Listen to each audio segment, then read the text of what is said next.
Apparently, a lot of people enjoyed the Resident Evil Megasode, so with the new Silent Hill movie dropping in theaters this Friday, I decided to make another one. This time around though, it's all of the Silent Hill Platinum trophies in order from my least favorite to my most favorite. Honestly, I considered making an every Silent Hill Platinum ranked video just like I did for Resident Evil, but since there are only 5 Silent Hill games with either trophies or achievements, I figured why not just combine the two. So with that being said, I platinumed every Silent Hill game so you never have to.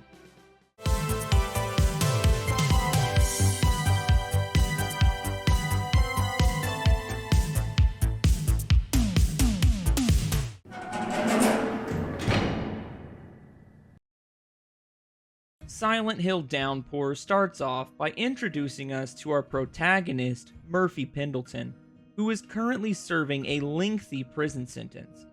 While the reason for his prison sentence won't be revealed until much later in the game, we do get a small sample size of why he might be serving time. I've been incarcerated for 5 or 10 years. Oh, what is up, 2 tons of fun? Scared the hell out of me. We used to be neighbors. What? With this chocolate fountain of a man? Guards!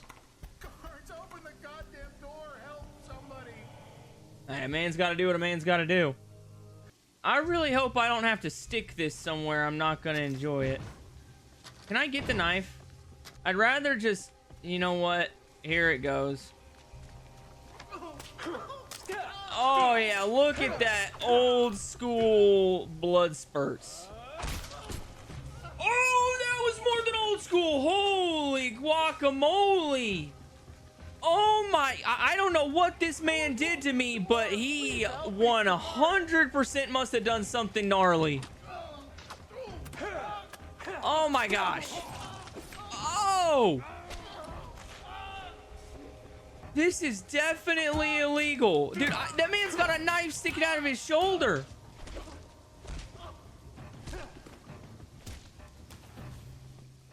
Oh, I'm definitely getting a longer prison sentence now. Naturally, using John Wayne Lacy as a human pincushion earned Murphy a one-way trip to maximum security lockup. But during the bus ride to his new forever home, the bus driver mistakenly took the route that runs directly through Silent Hill and ended up driving the bus right off a cliff.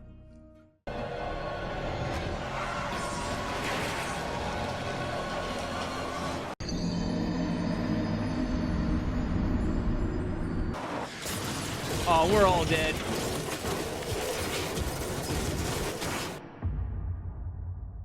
We ain't living through that. That's how we made it to Silent Hill. We died in the crash.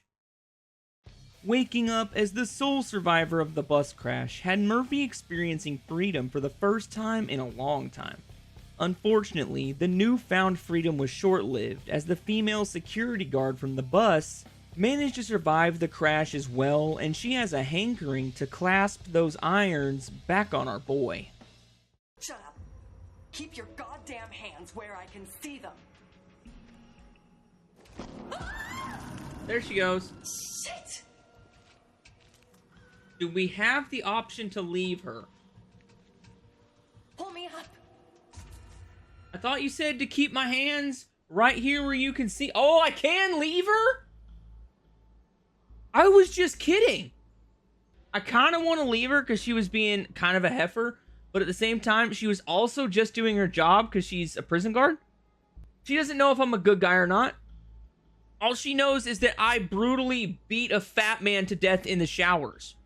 And I shoved a shiv somewhere where we're not going to talk about.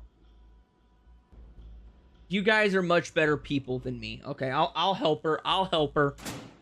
Hang on. I'm slipping. Oh God. Don't let go. Better hurry up. I couldn't. What? Why did it even give me the option to help her then? She couldn't hang on for 2 more seconds? Despite trying to save the security guard, she still ended up falling to her death. Which is pretty convenient for Murphy because it allows him to continue his escape by venturing to the nearest town in search of a ride out of here. The problem with this plan is that the town he ends up walking into is Silent Hill, and nothing is ever as it seems.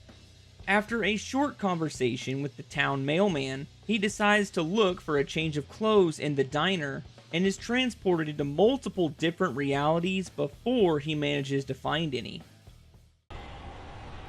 Jump! Murphy! We're not getting sucked into a black hole today. Come on, come on. We're just gonna keep running. Just keep running. Just keep running.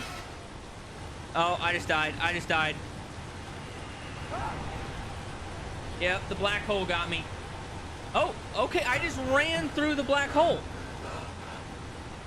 Okay, so I'm going all the way back to the beginning? Well, obviously this staircase is longer than the first staircase I went down. I'm assuming this is a direct reference to Silent Hill 2 with the super long staircase. To see if I'll just keep pushing through and keep going straight. Well, guess what? I don't care if I'm supposed to turn around. I'm not turning around. I'm going to go forward. If that means I have to go forward for eternity, this is going to be one very boring live stream. But I am not turning around. I just ain't doing it. I simply will not do it. One eternity later. My resolve is unmatched. I didn't escape prison today to turn around and go back. Got to go to max security prison for butchering some fatty boombalatti in the showers.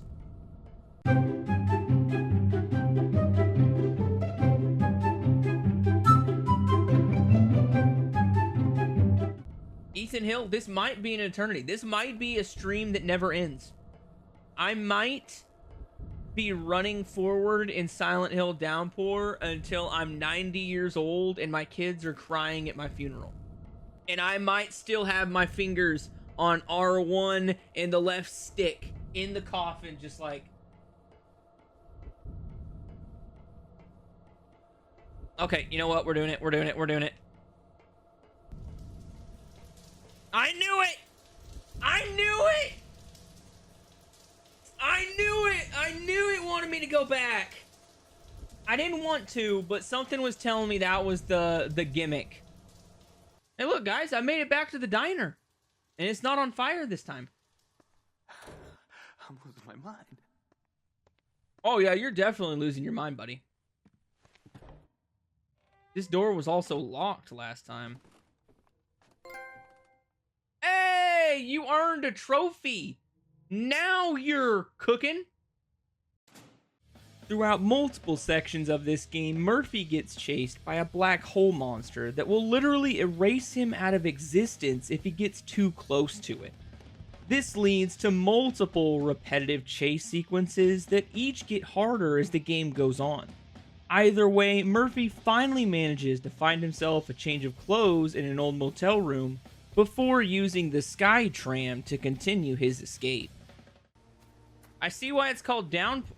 Oh, shoot! What the hell? She's got shrieker vision? Okay, yeah, I don't have time to deal with the three heifers of the apocalypse. Screw that. I'm getting on the tram and I'm getting the hell out of here. Game over, fam. Okay, looks like the electricity's on. This must be the ticket machine.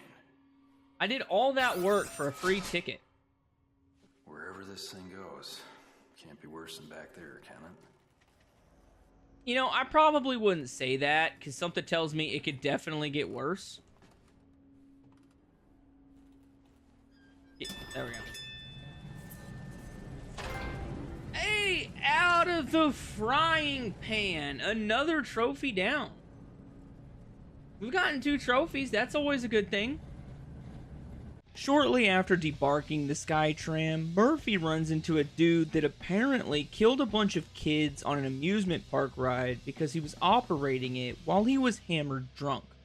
As a result, this man has had a hard time dealing with his past transgressions and finds himself debating a life-ending decision.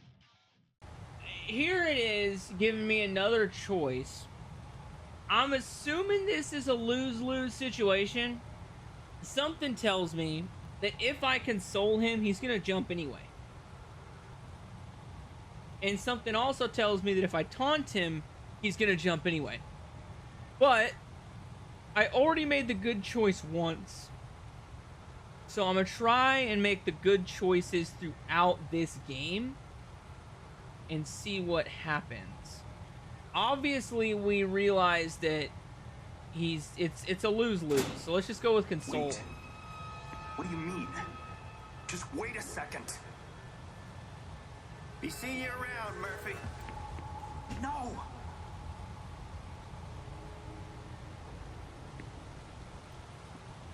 He just got a one-way ticket to Silent Hill. Oddly enough, despite making the decision to save this man, Murphy actually gaslit him into jumping into the pit. Oh, look, he's flying! Now that Murphy's went 0-2 as a crisis negotiator, it's probably best that his next move was to just solve a few puzzles and make his escape from the mines using the same exact ride that Mr. Boozer was driving when he accidentally killed all of those children. Which really makes you wonder, why in the hell is there a children's amusement park ride inside of an abandoned mine? Okay, yeah, so mysterious creatures start killing people? Oh! No! No! You can't have my brains for breakfast, Billy! Okay, I'm about to die. Oh! Or not. Or not. I have no clue what just happened. Oh, we're dead. We're dead, we're dead, we're dead. Just tuck your head between your legs and kiss your ass goodbye, Murphy. We're dead. This would make a really cool ride at like a theme park, though. Not gonna lie, that'd be pretty cool.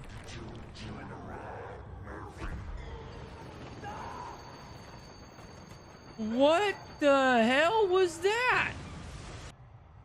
What was with that big face? The real question is, what are we gonna do when we get to this town? Like, the only thing that I'm tracking I'm supposed to do is just GTFO. Going off the rails, another trophy. So that's the third story-based trophy. Okay, I'm not gonna complain when I get a trophy, but I haven't gotten anything but story-based trophies yet. Like, not even a miscellaneous one or something. And I've pretty much done everything I possibly can, including flushing every toilet in the game 5 times. I feel like that should just be a trophy in every game that features flushing toilets. Escaping the mines finally allowed Murphy to explore the town of Silent Hill, and to be honest, it was exactly how you imagined it would be. It was an abandoned town, chocked full of monsters, and had multiple random encounters that mostly confuse you rather than answer any questions. So in perfect PGS fashion, we decided to run past all of the enemies rather than actually deal with them. Set all of the any other birds around? Birds free? Okay, so that must be a... Oh, gosh damn it! I was looking for some birds and she had to interrupt it, and I don't have time to look for birds.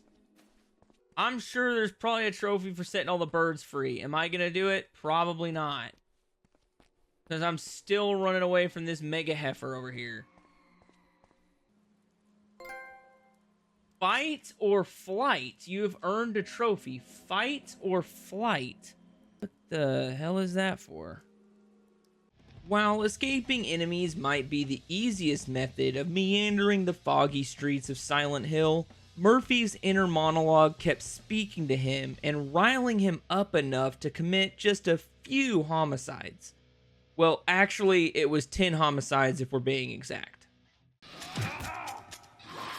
Get over there. Get over here. Get over here, little mama. I'm about to pistol whip the shit out of you.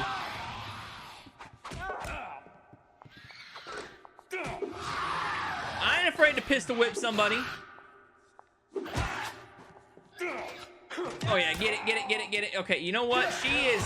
Oh my god, I hate...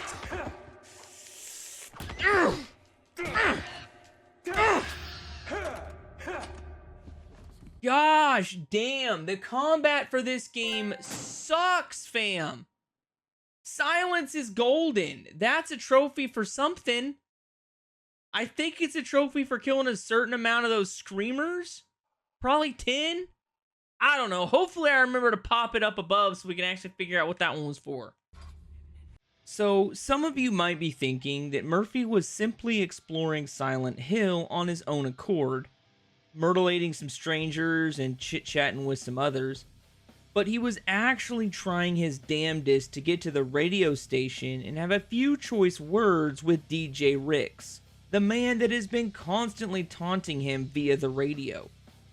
Considering these taunts were immediately followed up with copyrighted music, something tells me this conversation will be much more physical than it will be verbal. Hey man, come on in. Got a disc spinning right now, so you ain't interrupting nothing. Got a point. Man, you look like you just saw a ghost or something. You alright? Not really, no. I'm the guy you've been putting out the dedications for. I got the message. I came to find you. Afraid you got the wrong man, Murphy. I don't know what you're talking about. Look, man, I came through hell and high water to get here because you called me. Now cut the bullshit, because I don't have time for this. Right.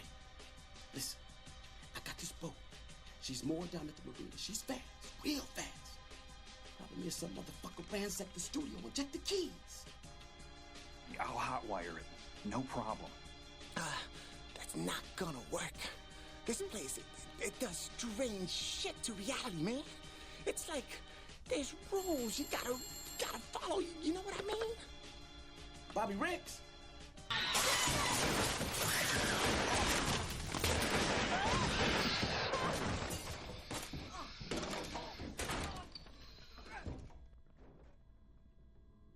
What just fucking happened? How did we not see them come in here? Where's DJ Bobby Ricks? Hopefully that's not DJ Bobby Ricks. Found a friend. That's probably for hanging out with DJ Bobby Ricks. Everybody knows DJ Bobby Ricks. Hopefully nothing bad happened to DJ Bobby Ricks. DJ Bobby Ricks is my homie. DJ Bobby Ricks is everybody's homie. Regardless of the unwarranted trophy love, the gameplay loop was beginning to get kind of stale. Basically, Murphy would meet somebody in Silent Hill that would explain some bit of the story, and then he would immediately get launched into the other world where he had to outrun the same exact black hole monster from earlier.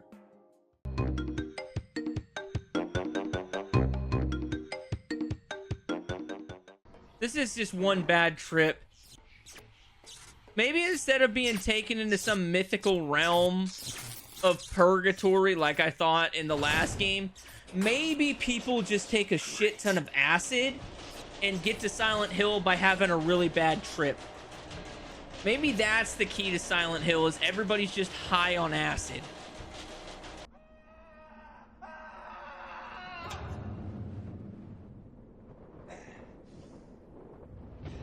Nice catch, Murphy. Help me. Help! Murphy, run!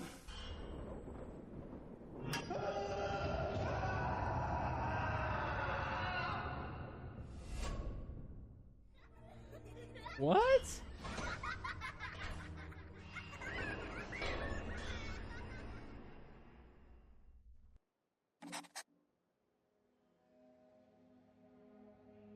I mean, trophy, whatever doesn't kill you makes you stronger. Obviously, that should be a story-based trophy. I don't know what it's for. Despite the repetitive nature of the game, Murphy's backstory had slowly begun to be unveiled, and it was certainly an intriguing story. At multiple different points, Murphy began experiencing flashbacks to an encounter with the corrupt security guard that helped him murder the diddler while he was still in prison.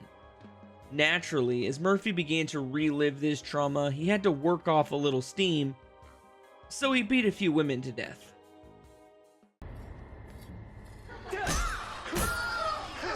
There we go. I knew there was gonna be some of these mannequin like I seen them and I was like, it's gonna be one of those things. It just keep pummeling them. There's gonna be 3 of them or so.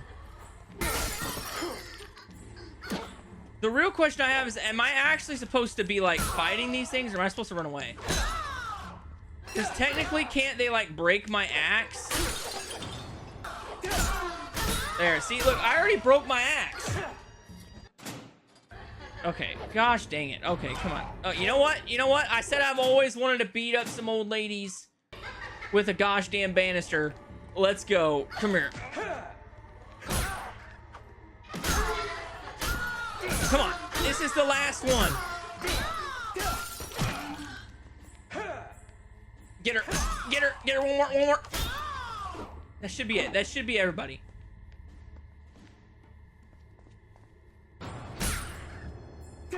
Okay, now that should be... There we go. Shadow Boxer. Hell yeah, but now I don't have an axe.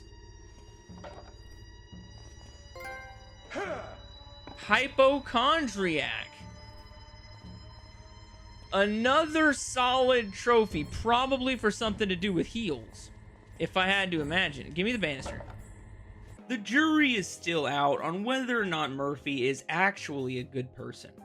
All we really know about him is that he beat a predator to death in the showers and has been murdering all kinds of zombie women across this abandoned town. So when he stumbles across a child in the abandoned monastery playing with some toys, it's reassuring that he's still able to connect with another human being. It's a pretty cool car you got there. You like cars? Yeah, my little boy. He used to play with cars just like that. You kind of remind me of him. Is he dead? Yeah. Did you kill him? What? No, of course not. Why would you say something like that? The conversation with the Rizzler is as cryptic as it is insightful. During this conversation, the boy reveals that in order to protect ourselves from the Pyramid Head wannabe in this game, we have to memorize a nursery rhyme that will make him disappear. Since shouting "ridiculous" would have been too easy, the nursery rhyme has also been cut into 3 sections that each have their own puzzle requirements to find it. These puzzles started out very easy but began to get more and more complex, ultimately ending with Murphy going elbow deep into an unconscious woman. It's definitely this one, man. It's definitely this girl. Dude, I don't know what you're digging for. There's nothing in there. It's not letting me do anything. It said that strong vibrations mean I'm close. There we go. There we go. Too easy. Ooh, poem fragment 3. Take heed, it's not too late. Mistakes needn't haunt you forever. Though you have regret, you can't just forget. You alone decide your fate. I don't see why he wouldn't. Although, hey, ashes, ashes. I'm assuming that just is for figuring out the poem.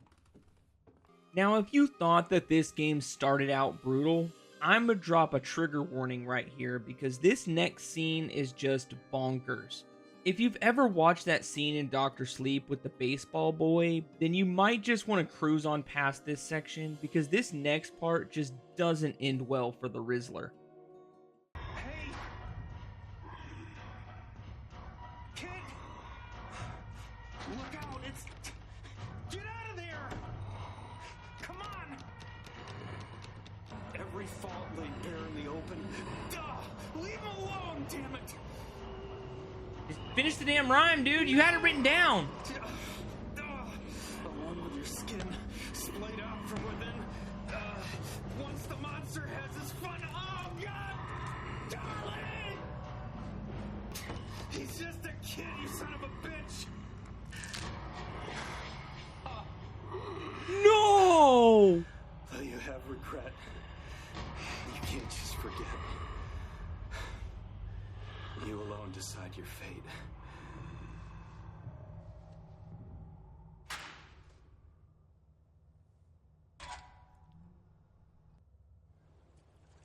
killed a freaking kid, bro. I'll be honest, being a first-time dad, I had a hard time dealing with that scene and took a couple of days off before I made the decision to keep going for this platinum.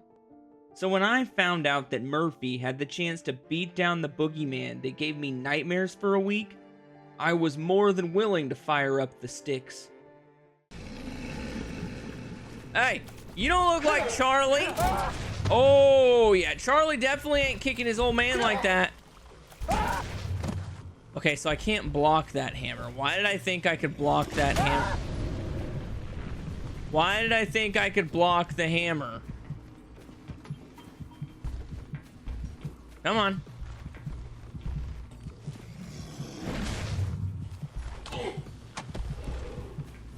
Dude, he even takes damage like a fat man. He's got the sounds like Bo Raicho from Mortal Kombat. Wait. X, use what? What did I use? Oh, yeah. That's like using the scissor sword on Pyramid Head.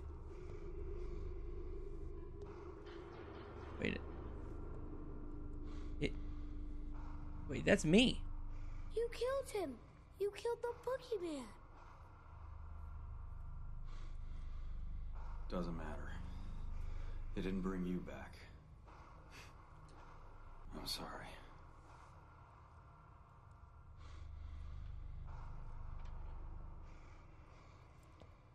Oh. Okay. I see what it did there. It was flickering between the two boogeymen, me and the guy that killed my son, I think. And then my son said it wasn't our fault, so that was kind of us dealing with our trauma, I think. And I think we have to deal with all of our trauma to escape, I think. I honestly don't know. Shit, dude, bro might have been a six head, dude. He was looking like a gray alien with a dome like that. He's giving Sakura a run for her money, dude. Listen, I got a big ass forehead too. That's why I always wear a hat, so that it takes up most of my forehead and you don't see it. Buy your son a hat. No, he probably got made fun of at kindergarten for that big ass forehead. Looking like Peyton Manning, but can't throw a spiral. Yo, I woke up in the morgue again. Why am I in the morgue? Hey, broken cycle. The trophy pictures a bicycle. You would think that killing the boogeyman would be the end of the game, but in a Silent Hill game, nobody knows when the game will end. In fact, after schwacking the gruesome dudesome, Murphy was dropped right back into Silent Hill in search of the boat that DJ Ricks mentioned to us earlier. During the process of finding the dock, Murphy stumbled into an apartment that apparently had a magic mirror. Something change?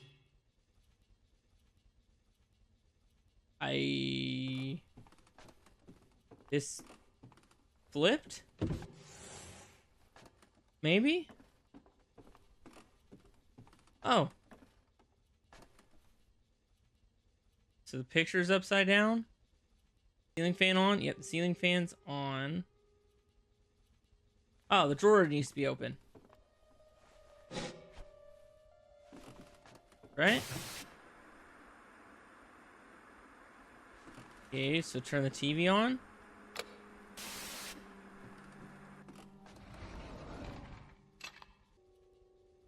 Oh, the candle's supposed to be on. That's a weird angle. And the game froze. Spot the difference. Oh!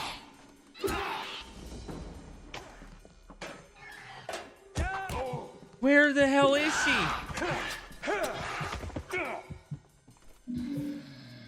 After choosing number 2 instead of number 3, like any sane person would, Murphy leaves the magic mirror behind and ventures to the docks so that he can finally escape on the boat. Unfortunately, the security guard from earlier suddenly learned how to teleport like Jason Voorhees and ends up taking this voyage with us. Oh, really? You gotta be kidding me. Did you really think it could end like this? After everything you saw back there, everything we've been through, you think going back to prison is all that's at stake here? We're not going to Wayside. What are you saying? Turn the boat around. We've both just been through hell. Haven't you been paying attention? No, you haven't been paying attention. You think this is all an accident? Just a big coincidence? As you might have noticed, the woman who fell to her death at the beginning of the game never actually died, because this is Silent Hill and permadeath has been officially turned off. Now knowing that she is basically immortal leads her to believe that arresting Murphy is still her primary objective, and instead of escaping this nightmare, we find ourselves right back in prison. Fine. Did that heifer actually shoot me?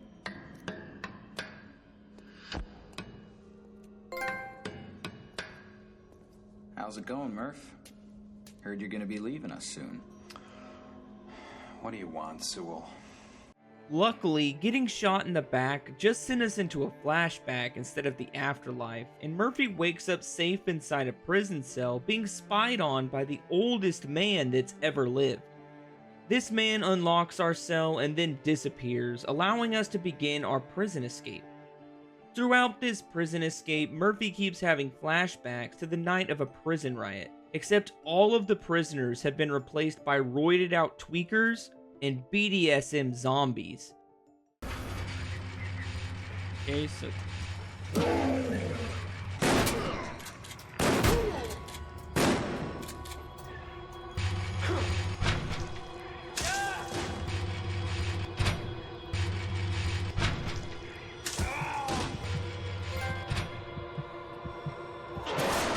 Okay, well, we're not going this way.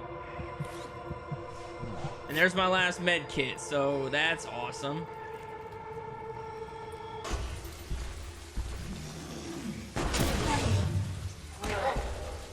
I mean, am I invincible in this mode? Because I mean, it is awesome being this executioner dude. Or, what do they call this guy? The boogeyman, maybe? The bigger they are, the harder they fall. I bet that's for killing a set number of those dudes. Throughout the entirety of this game, Murphy has been saying he isn't actually the bad guy, and that he only murdered the man at the beginning of the game out of revenge for murdering his son. While that man was most definitely the one responsible for his son's death, and most people in his situation dream of doing the same exact thing, that isn't what actually makes him a bad person. What makes him a bad person is that he was partially responsible for destroying the life of a security guard during the prison riot. Through multiple flashbacks, it's revealed that the nice guard from the beginning of the game was butchered by Officer Sewell, and Murphy feels responsible for not intervening when he had the chance to. Sewell ultimately ended up turning Officer Cunningham into a vegetable and then pinning the entire ordeal on Murphy. This revelation is the reason that the female Officer Cunningham hates Murphy so much, because her father was the man that Sewell disfigured and put in the wheelchair. Coincidentally, it is also revealed that the man in the wheelchair is the one pulling all of the strings in the other world and is directly responsible for the nightmare that ends up turning Murphy into the boogeyman. Luckily, at this point, Murphy is given one final decision to either redeem or condemn himself.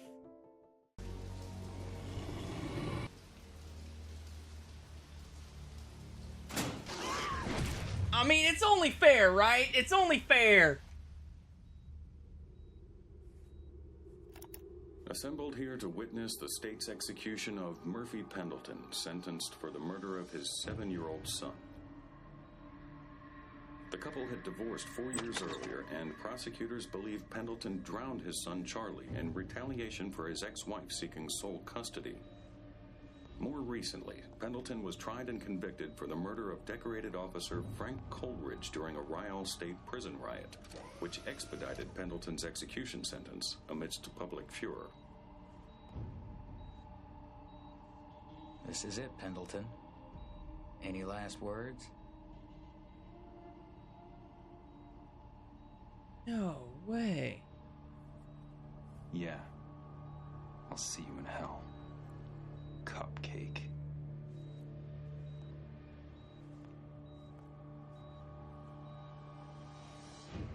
Oh my gosh, really?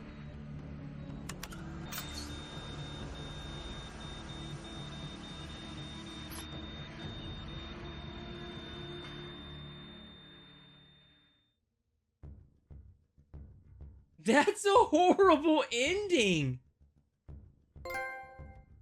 Ending D is execution. This ending is achieved by having bad karma and by killing the character at the end. Interesting. How did I have bad karma? Didn't I save her and console that dude? Alright, well, I got one trophy down. Execution. That's... I have... So far, I feel like I've gotten the worst two endings. So, if I save her, saving her right here should get me a different ending. Because I'm not about to die and let you just get whatever you want. You have been a mega heifer to me this entire game. Spare her. There we go.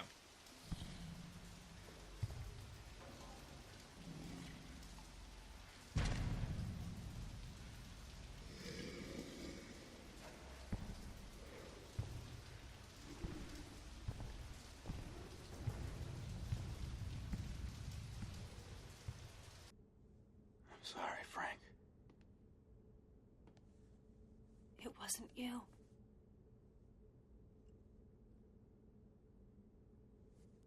It was my fault he died.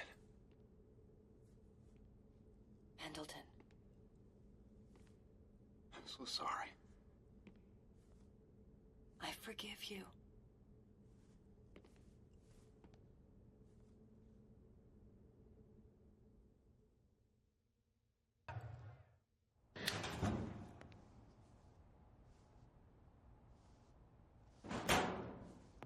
Hey, what are you doing back here so soon, sweetheart? Can't get enough of the place. The hell's this?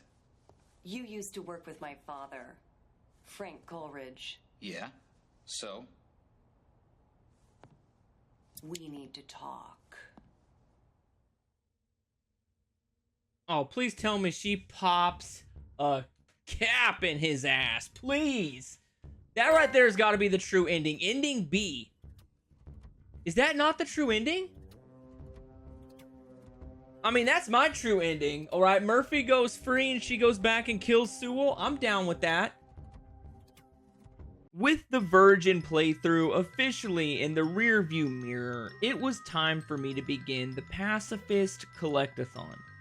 During this playthrough, I will be playing with both the combat and puzzle difficulty set to hard, collecting all of the memories, and beating as many of the side quests as possible. I would also be attempting this all while refusing to kill any of the enemies in the game.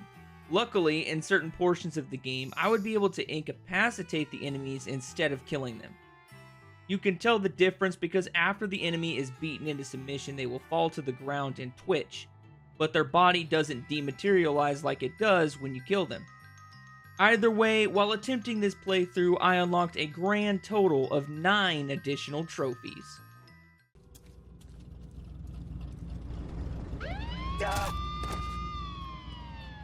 Okay, there we go. Yeah, that was dumb. But I had to do it though. I had to do it.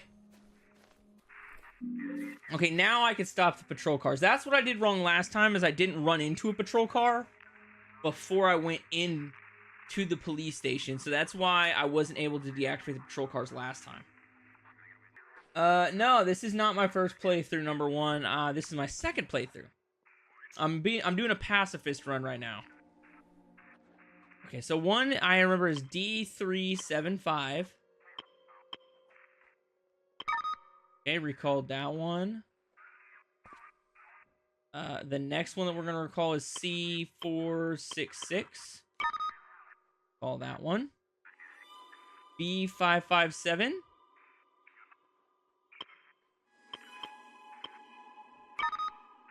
And A648. So that should be all the call signs. A. Okay, there we go. We did it. So now we're free. We can't get attacked by the ghost cops anymore. Oh. Calling all cars. Trophy right there, baby. That must be for completing the police officer side quest. That's definitely what that's for, is for completing the side quest there. Head inside. Check the door right. Thief, huh? Ooh. To the left, to the left, to the left, to the left. Is there really nothing in here?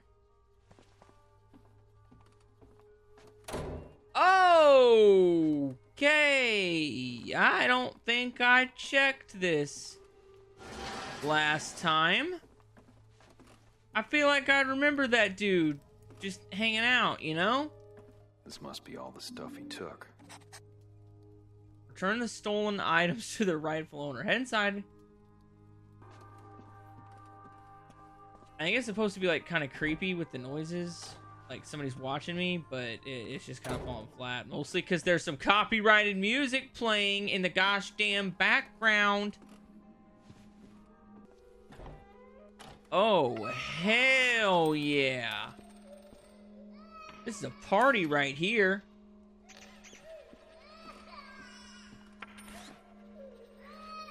Okay, so there we go. I put your money box back, little buddy. Yeah. Okay, try again, try again. So we just gotta make all these ghosts happy so they can, like, move on with themselves. How did I miss all these paintings? And there we go. That should be it. Old boy earned that damn war medal. That's a purple heart, by golly. I put some respect on that man's name.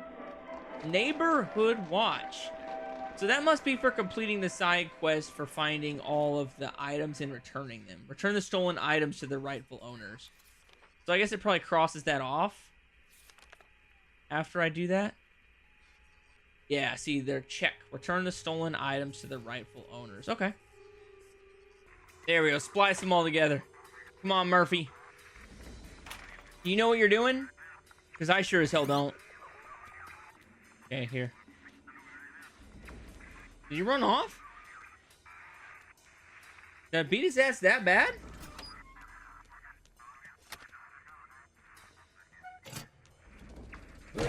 Oh my gosh.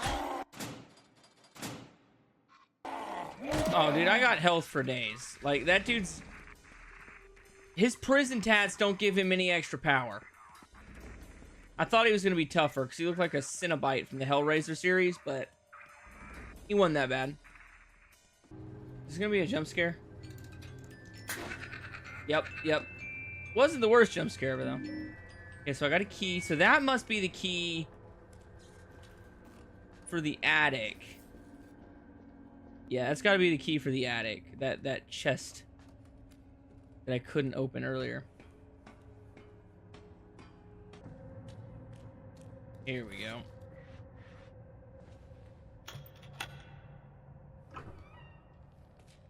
Oh man, it's a pistol.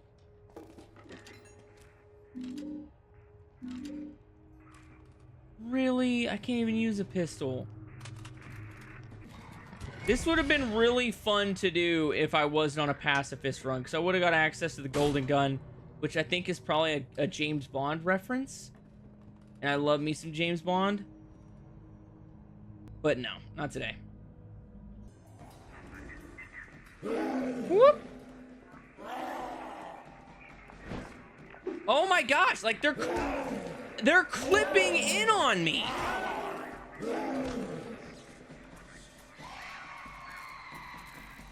Another enemy just teleported right on top of me. Cutting room floor. Okay, that must have been for solving the movie theater puzzle. So we did it. We got us the trophy out of the deal, so I can't complain too much. I didn't get to use the gun, but I got the trophy, and that's a fair trade. Although we're going to have to do all of this all over again in the next playthrough, but at least in that playthrough, I could just murder to my heart's content. Turn back time. Was that lady always dead right there? Oh, hey! Are you okay, lady? No. Okay, well, let's turn back time. Can I... Is this like a magical gramophone? Okay. Are we gonna watch this dude murder his wife? Did he do it? Did he do it? Oh!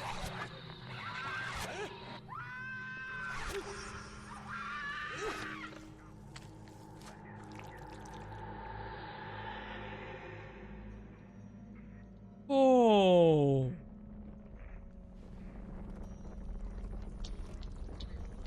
Oh, I don't think I like... Let him burn? Okay.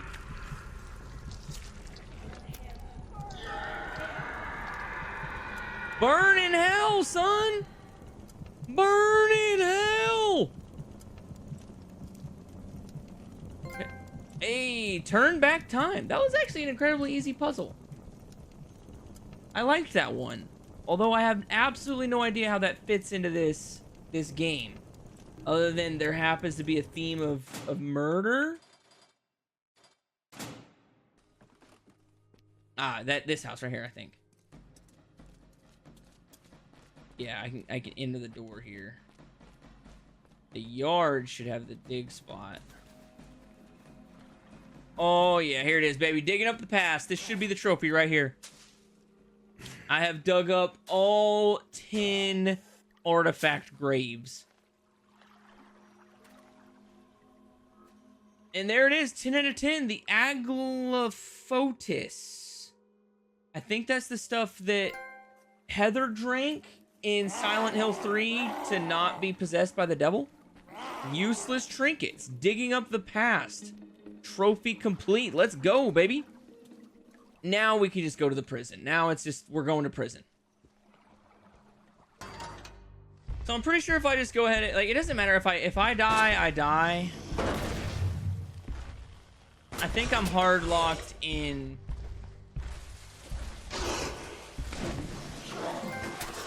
Good behavior. What is that? What is good behavior? Wait, what? Yeah, without killing. So I beat the game without killing any monsters. That's what that's for. So I got the trophy for that. I guess it doesn't. Like, you can do whatever you want after this. Because I didn't really want to kill that monster over there, but I had no choice. You bastard! Okay, well, these guys are gonna... I'm probably actually gonna die. I wonder if I die if it locks me into the reversal ending.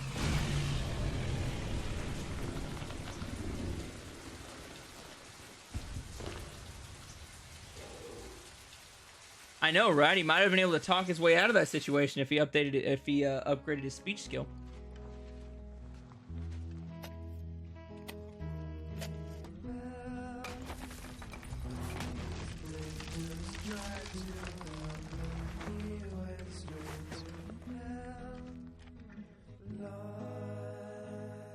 This is definitely a new ending.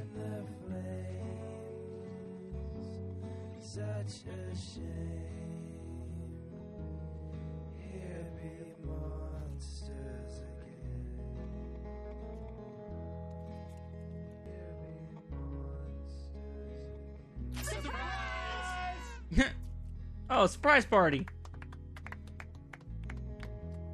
This is one of the joke endings, right? Oh, you guys. Hey, it's DJ. Oh, look, it's Pyramid Head. pretty much everybody from every Silent Hill game.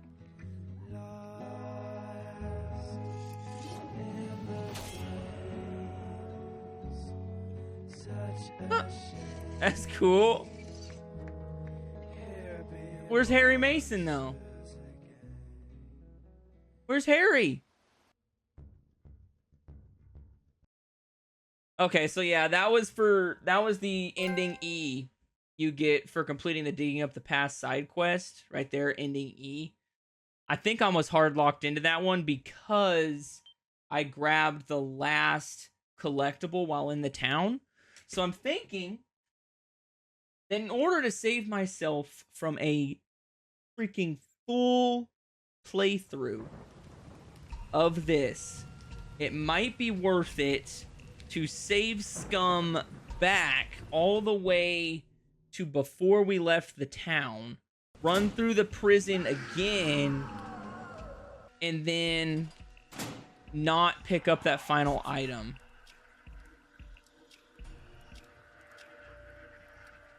Dang it.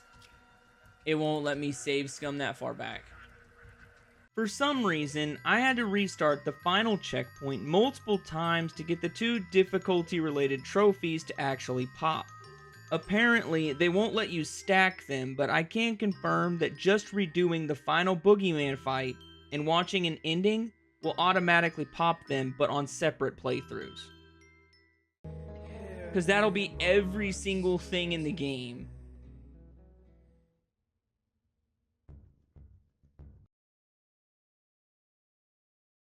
So yeah, that's what I'm going to do. I'm going to do every single... What was that for? Capital punishment? What? Whoa, whoa, whoa, whoa, whoa, whoa, whoa, whoa, whoa, whoa, what did I get? What? Whoa, whoa. Complete the game on the hard difficulty setting, any ending. But I had it on hard puzzles too, didn't I? Hold on, hold on, hold on. Whoa, whoa, whoa, whoa, whoa. Please tell me this did not just glitch out. I really don't want to play the game on hard again. I really just want to tank my way through the damn game. And of course, that means in order to check, I'm going to have to sit here and wait for this trophy to upload, these trophy informations to upload, and my PlayStation's from like 2011, so this might take a minute. Yeah. I had it on the hard puzzle difficulty, but it didn't pop the trophy. Maybe if I just replay the ending again, it'll register. Yeah, like you guys see it, right? Like I'm not crazy. Hard. So I definitely I should have gotten that trophy.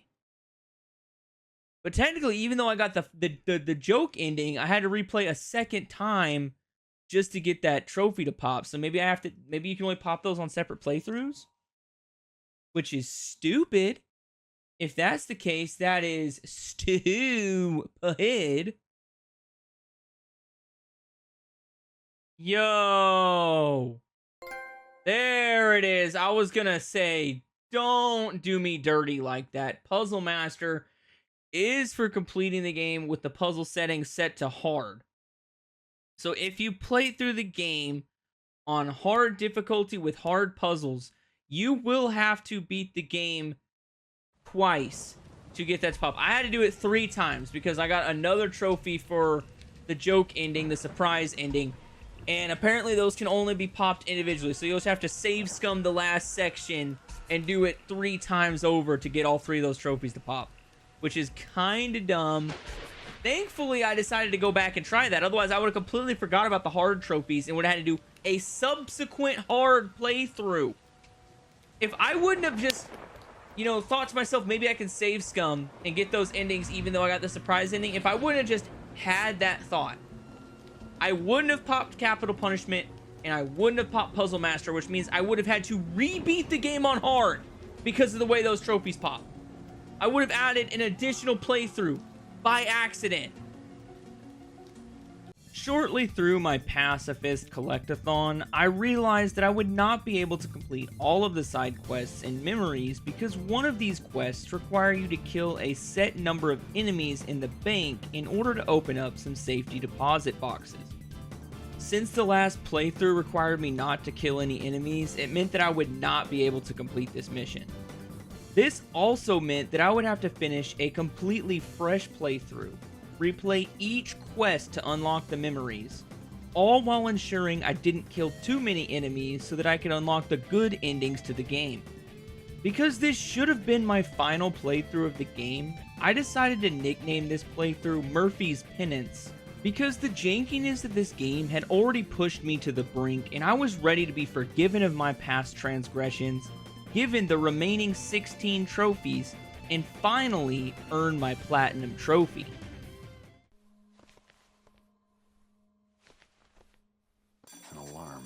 How could I be so Okay, so there we go. We tripped the alarm.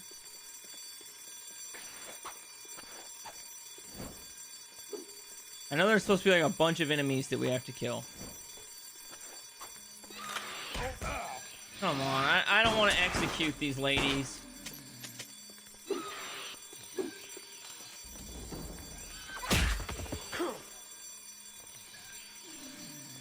Okay, we're just gonna act like that worked. Can we pretend that that worked? Please? These are the only enemies that we're gonna execute. We're not gonna execute all of them, just these ones.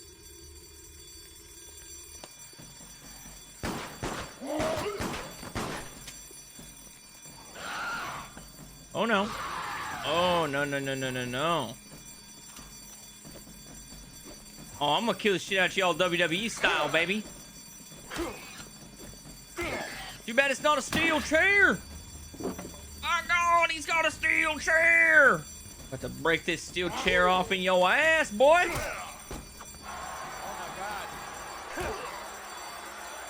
Wooden chair.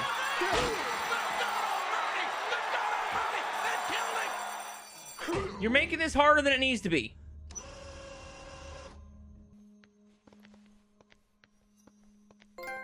But hey, a trophy's worth it. A trophy's worth it. Silent Alarm. That's one more trophy that we don't have to worry about anymore.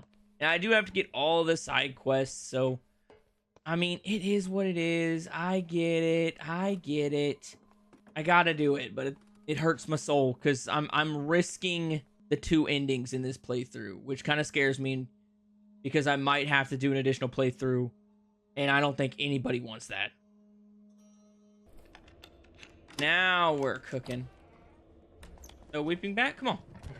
There he is. I knew he was coming out. Come here, Kemosabe, let's go.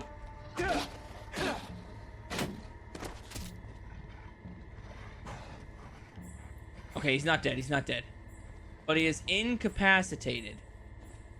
Counts for both. Hey, there it is! The Pinata Party! That's for killing or incapacitating 10 Weeping Bats. So now we don't have to worry about hunting down Weeping Bats anymore. I like it. Hey. Another trophy bites the dust. I got the rhyme. Oh, it says I can open inventory. Is this the one? This is where you want your ashes just spread out? This place is a dump. Oh, I see. It's got that little love note right there.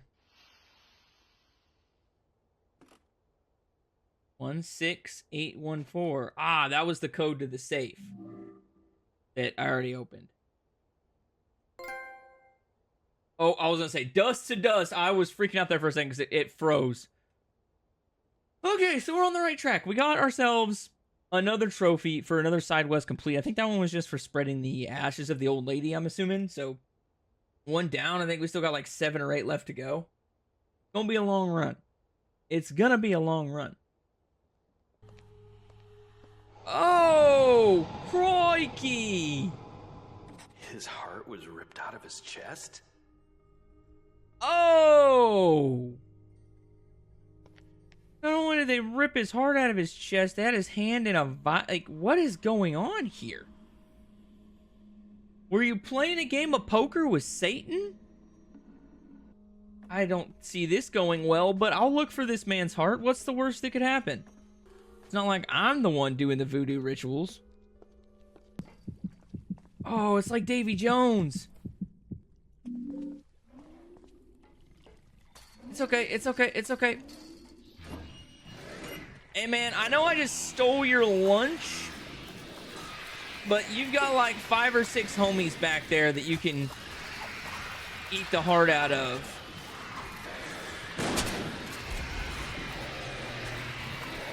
I think this is the way. I don't remember what way I came in. I went the right way though. That was all muscle memory. That was just guesstimation. Must have a golden horseshoe wrapped in 4-leaf clovers shoved up my keister or something.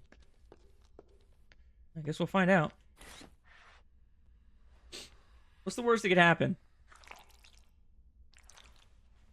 I swear if this dude gets up, I'll put him back down. Oh. That's cool. I just kind of helped him pass on, I guess. And he pooped out a first aid kit. And a trophy. Telltale heart. I think that's just for putting the heart back in the old dude's chest. I don't know. Hopefully I remember to put it in there.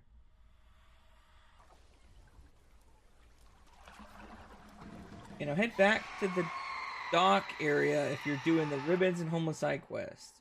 Fishing rod will change. Whoa! Oh, hell no! Hell no! Hell no!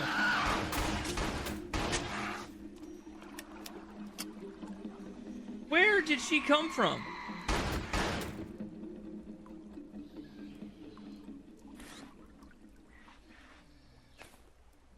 What button is heal? Stay of execution? What is that for? Oh, incapacitate 20 without killing him. Got it. I just knocked her out with a bullet to the face. Happens all the time. I've finally done it. I can't take it anymore. Oh.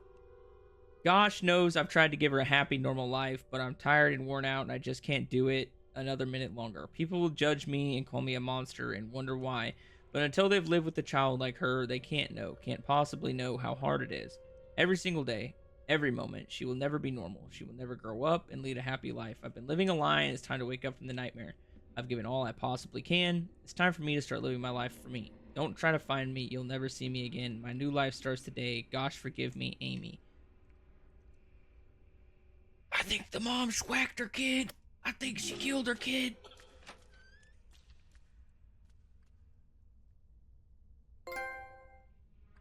Long walk, short pier. Yep. Something's telling me that, yeah, I don't think it ended well for the kid.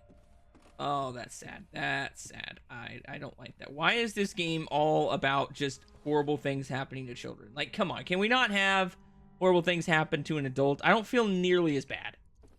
Oh, gosh, just give me the heebie-jeebies. Yeah, well, let's get the hell out of here. I got the trophy for it, so we're going to move on. Tell you what. Instead of my living like some scavenger out here, I could use a way to fend for myself. That lake out there's full of fish. If I had a rod and reel, I could feed myself. Teach a man to fish and all that, right? You bring me that rod, and I'll show you another shortcut. Deal. I happen to have a rod, because I'm just a rod maniac. Will this do? Yeah, that'll do just fine. Go and show me that map one more time. That should open up all the doors. There you go. That's all I have to show you. Good luck, friend. Hope you find your way home. That was a condescending way of saying friend. So it looks to me like nothing has changed, but I'm hoping that means all the doors are unlocked now. Oh, I was going to say, oh my gosh, will work for food. That's for completing the homeless man's quest line. And because this is the PS3, I about had a heart attack thinking the trophy was glitched. But it was not, so we're Gucci. Ah. Oh, this doesn't look good. This is even worse than going down a ladder in a basement. Going down a ladder in a freaking cemetery is so much worse. These are the same symbols from the map. Okay, so top left, center, bottom left, bottom right. Oh no. Okay. Oh gosh, dang it! He's beating my. Oh my gosh, he's beating my ass. He's beating my ass. Art appreciation. There we go. Got the trophy. Didn't really know what to do, but I got the trophy. So who cares? Now we got to get the hell out of here before Batman wannabe over here murks us and the game crashes and we have to completely refry my PlayStation.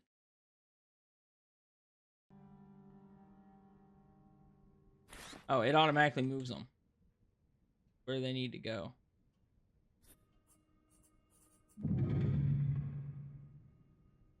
Is that it? Oh, come on. Okay, the game froze during the middle of the trophy pop, but we got What's Your Sign, which is for solving the shadow puzzles. And then it looks like I got some kind of demon statue? I don't know what to do with it. What do I do with the demon statue?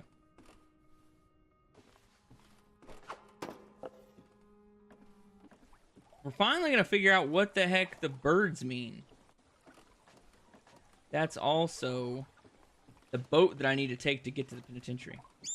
So here we go, last side quest, hopefully. Poor little guy.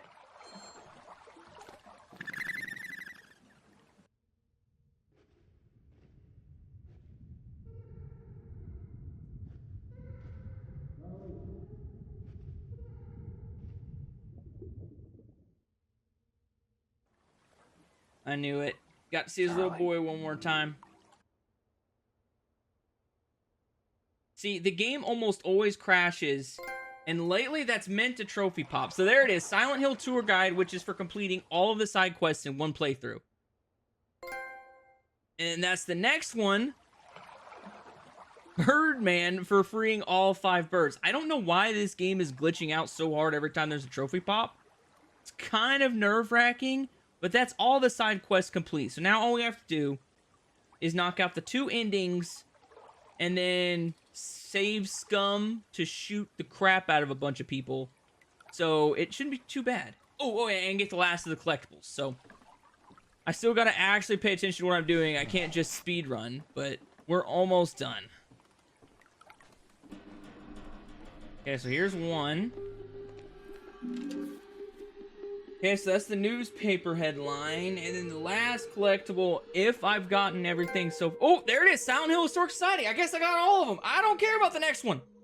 We got the trophy for all the collectibles, and that's all that freaking matters, baby. No more collectathon. Now we can just myrtlate our way to the final endings. Whew. I'm gonna pick it up even though, because I'm kind of a perfectionist.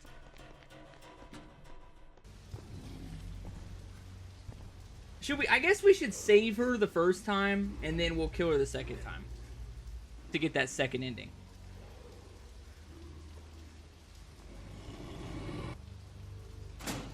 We'll save her this time. Should get me ending A.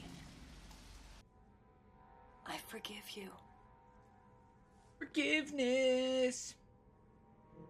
It's more than saying sorry. It's a trophy this time.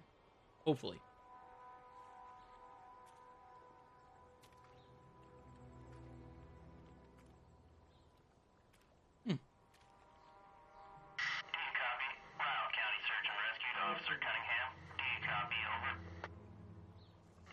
This is Cunningham. I copy. Over. Located everyone except for one, Pendleton Murphy. You got a 20 on Pendleton, over. He's dead.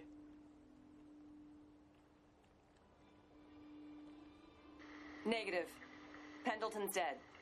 Over. Roger that. You gonna be okay? You better go. I mean, we gotta strip down. We can't walk around out in the wilderness into town in a orange jumpsuit. People are gonna know we're a convict. But I'm assuming that's the good end, like that's the true ending to the game, because that's the nice ending, which is kind of crazy that this is like my second to last ending. That's how bad I am at this game. That the right ending, the good ending, is like the last one I get.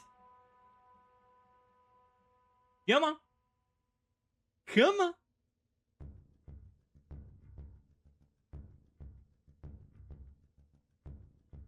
There it is, ending A, which is the ultra good ending. So now we got one more ending to get, which is pretty easy.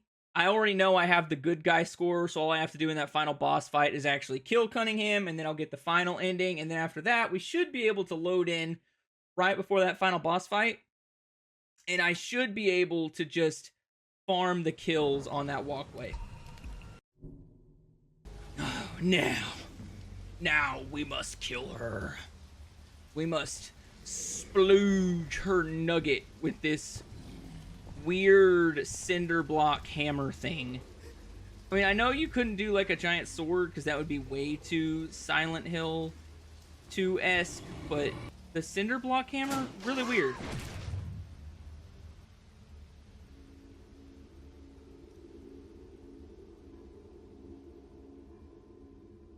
I'm sorry, Frank. Oh! Oh! I did kill him.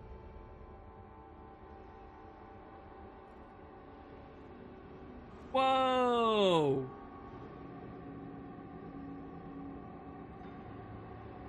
I killed both of them?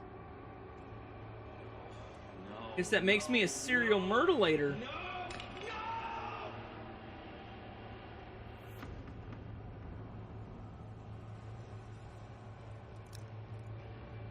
Oh, no, he's not. Oh. Oh, my gosh. He's going to sewer slide himself.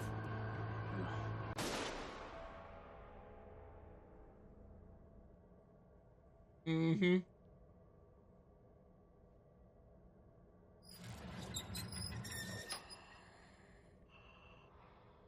Use the Kurt Cobain method of escape.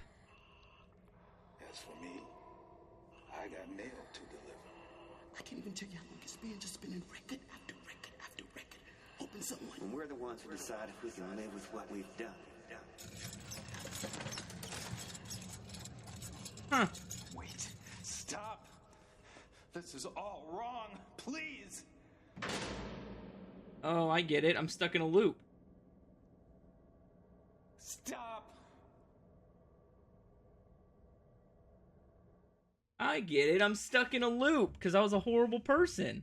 Okay, that was kind of a cool ending. I don't like that I killed him, but I like that it was a loop.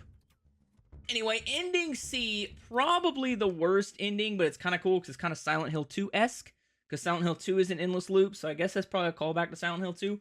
But we've got one more trophy left to get for this platinum, and it's going to be a little bit of save manipulation, a little bit of farming, but hopefully I don't have to do it too much, because there's at least 3 or 4 people on this final section, and I should just be able to do it and purposely stand in front of one of those things that splooges through the chest. And if I do that enough and let that splooge thing kill me, I should just be able to get in, get the 3 kills, 3 or 4 kills, stand in front of that, let it kill me, and then vamoose, we're good. Unfortunately, my previous plan to reload the final portion of the boss fight and stack zombie bodies in order to get my final trophy failed miserably. Apparently, the trophy for killing 25 enemies with the pistol or shotgun must be completed on a single playthrough. This meant that I would be forced to replay the game again, making sure to execute my enemies only after beating them down in order to maximize my bullet consumption and make this final grind a whole lot quicker.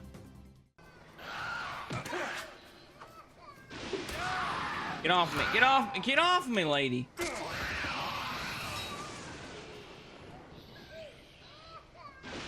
Et norma de patre, spirit de sancte.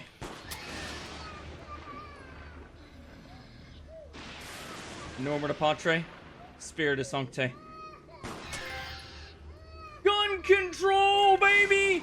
And Rainmaker which is crazy that I got the platinum trophy for Rainmaker in the middle of the sequence where I literally made it rain. But there we go, finally knocked out Silent Hill Downpour.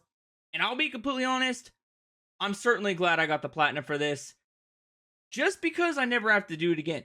This is one of those games that's great if you play it once, but I'm on like my 4th or 5th playthrough, and I'll be honest with you, it kind of sucks.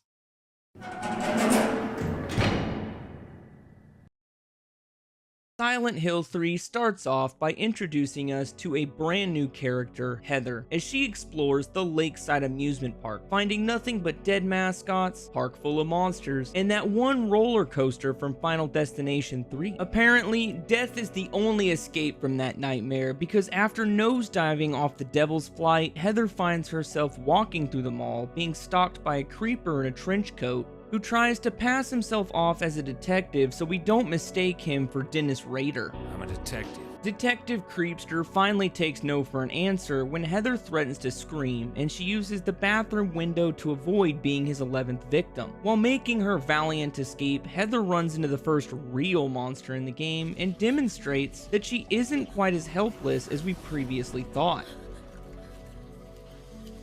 Dude, it's a suction cup monster, but why did it just have a seizure and die? Seeing as how Heather managed to seemingly transition between the real world and the other world, it comes as no surprise that there are monsters roaming everywhere in this now abandoned mall. As if the monsters weren't enough to give a man the creeps, this game is a masterclass in sound design. I mean, I was playing it with my non-sponsored Astro A40 surround sound headphones on, and honestly, it had me believing that there was something right outside my door.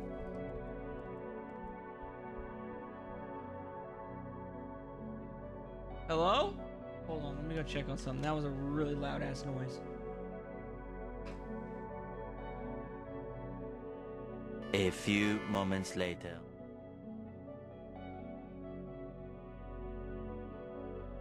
Yeah, I don't know what that, maybe that was in the game?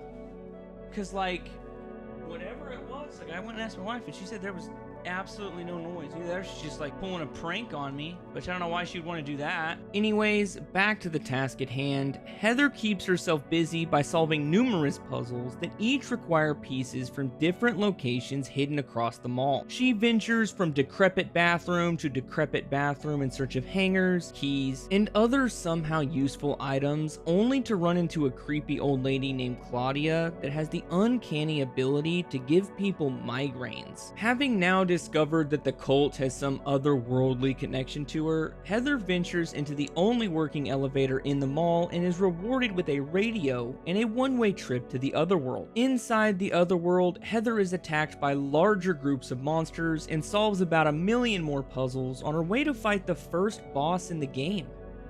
You might want to pull your gun out there, Heather.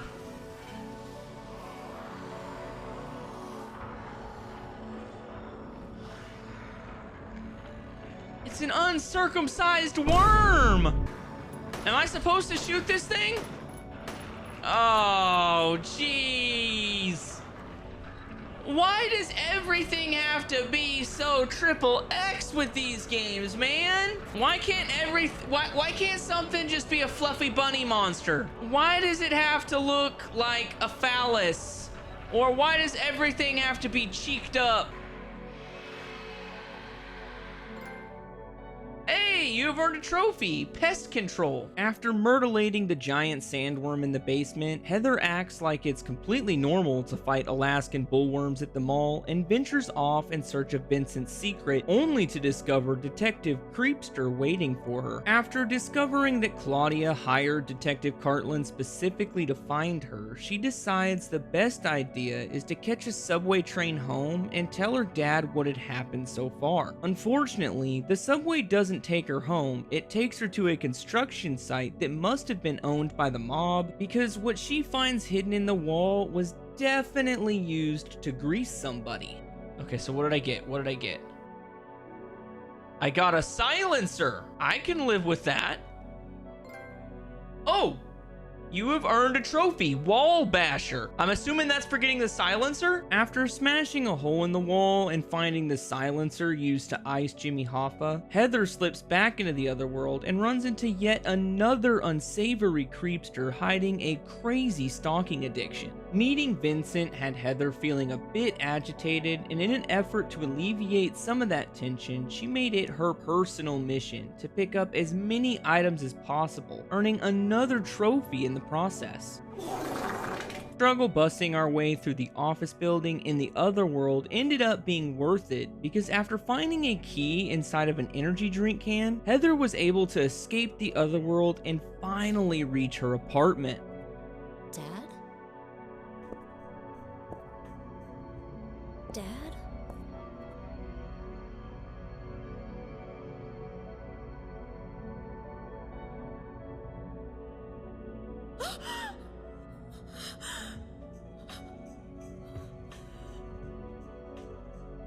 Being unsure of who, or rather what, might have killed her father, Heather makes her way out of the apartment window and runs into a fallen missionary with an Edward Scissorhands kink.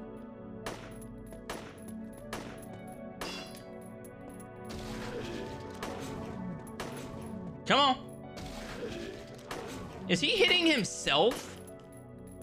Look, I can't tell if this guy's hitting himself or not. Okay, I think he's dead. I think he's dead.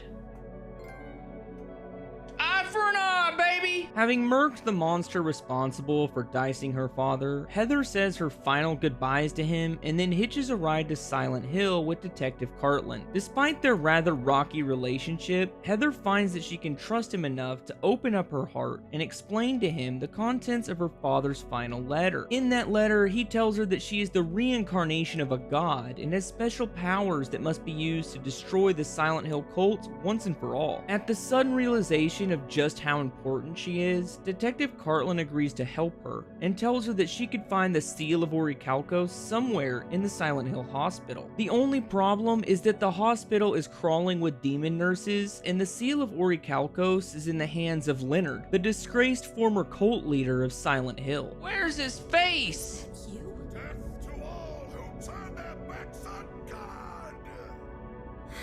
Is every person here a mental case? Yes!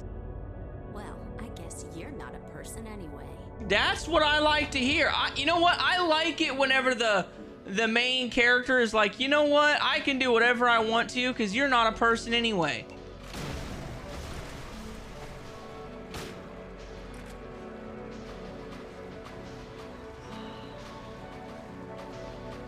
Where are you at? Where are you at? Come on. There we go. We're going all shotgun. I don't know what it is, but I just love the shotgun. Like, unironically, I love the shotgun. Okay, we got this. We got this. Where you at? Where you at? There he is.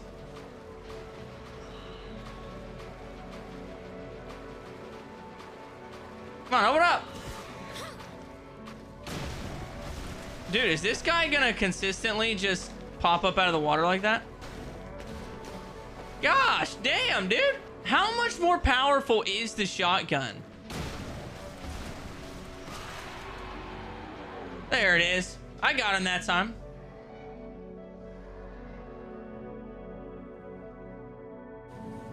Schwacking Leonard in the basement meant that now Heather was in possession of the Seal of Orichalcos. Little did Heather know that this seal would be the key to enacting our revenge on Claudia and avenging our father's death. However, before running into Claudia, Heather first had to revisit the amusement park she died in at the beginning of the game and exorcise some demons.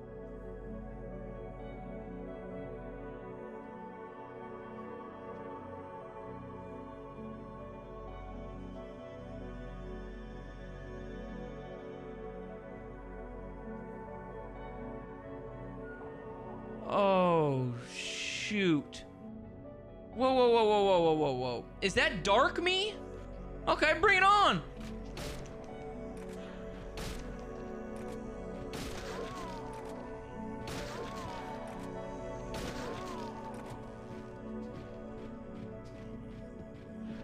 Ooh, I can block? I didn't even know I could block.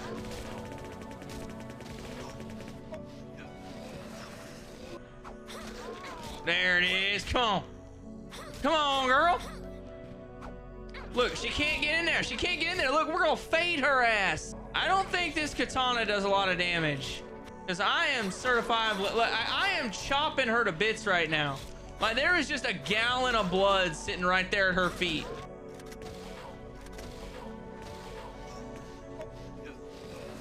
Okay, there we go. There we go. Like I said.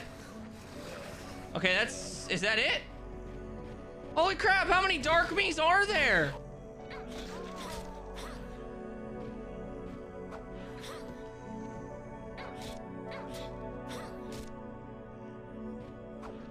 There it is. Oh yeah, the dodge is coming in clutch.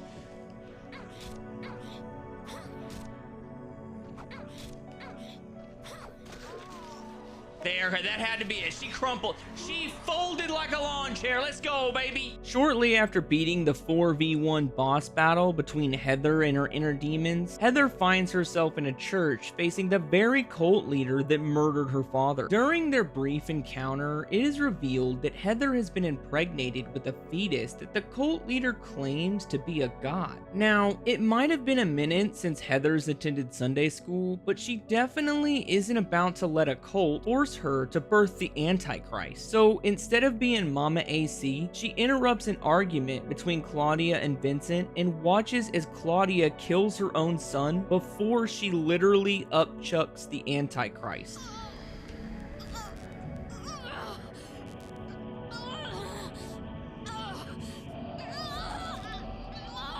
Just accept it, Alessa. The pain will disappear. I've been waiting so long for this. It would appear that birthing a god turned out to be too much for Claudia, and rather than becoming the mother of a new age, she turned into a demonic version of the god she loved so much, and Heather was forced to put an end to the madness of Silent Hill once and for all. What?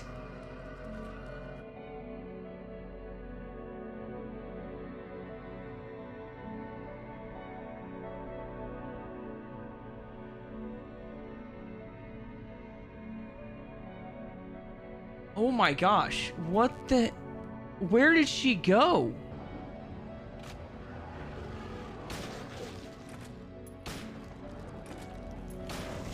I don't know what this is, but I'll be honest, I don't really like it.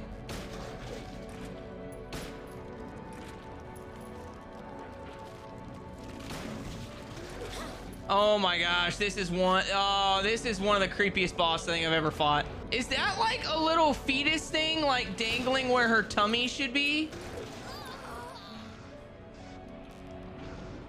Okay, so I can't just take massive amounts of damage. There's got to be a block feature, right? Am I just not using the block effectively? Is that like my shtick? Okay, so I just can't... So what you're saying is I just can't barrel stuff her. Okay, so I just can't barrel stuff her. Got it. Okay, so I gotta be a little bit more careful about where I angle or like where I stand.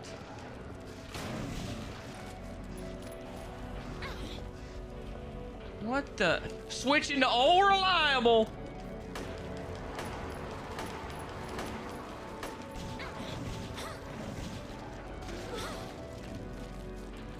Okay, so it's gotta be 2 hits. I can only do 2 hits.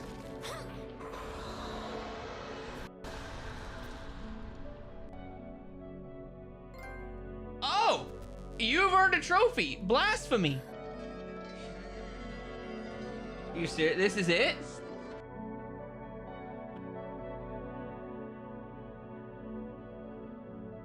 Oh my gosh, look at that. I'm normal, I promise. After beating the game for the first time, the first thing I decided to do was hop back into an old save file and ensure that I was able to schwack Leonard in under 3 minutes so that I could get that 1 8-second failure off my back. There we go. A time to kill. which is for killing Leonard in less than 3 minutes. I don't know how fast that was, but that was definitely way faster than 3 minutes. Now that it was officially time to start my second playthrough, I wanted to keep the tradition alive of wearing alternate costumes in all of my secondary playthroughs. Now, there might honestly be a legit way to unlock this costume, but it probably requires a lot of additional work. So if you have the keys to the castle like I do, you can just type in the code Princess Heart in the extras menu and the costume will be unlocked for free. Oh, there it is. Where's Luna? A gold trophy just for Googling a code? Are you serious? Contrary to most other games in the survival horror niche, Silent Hill 3 does not have any collectibles that are required for the Platinum Trophy. So this might be one of the only games on my channel that does not feature a collectathon. Instead, this game gives you instant access to a bunch of bonus weapons that make the enemies in this game a complete joke. It's right there, yeah! Okay, so I got the unlimited submachine gun, which is cool. Heather's got a gun, other dudes are on the run. I'm assuming that's a Janie's Got a Gun reference, but hey. Flame on! Believe it or not, the game got incredibly easy after I had access to the unlimited submachine gun. In fact, most of the enemies didn't stand a chance of even damaging me. That fact remained true until I ran into the sewer goddess and was forced to make a sacrifice. Okay, cool. I got a gold and a silver pipe now.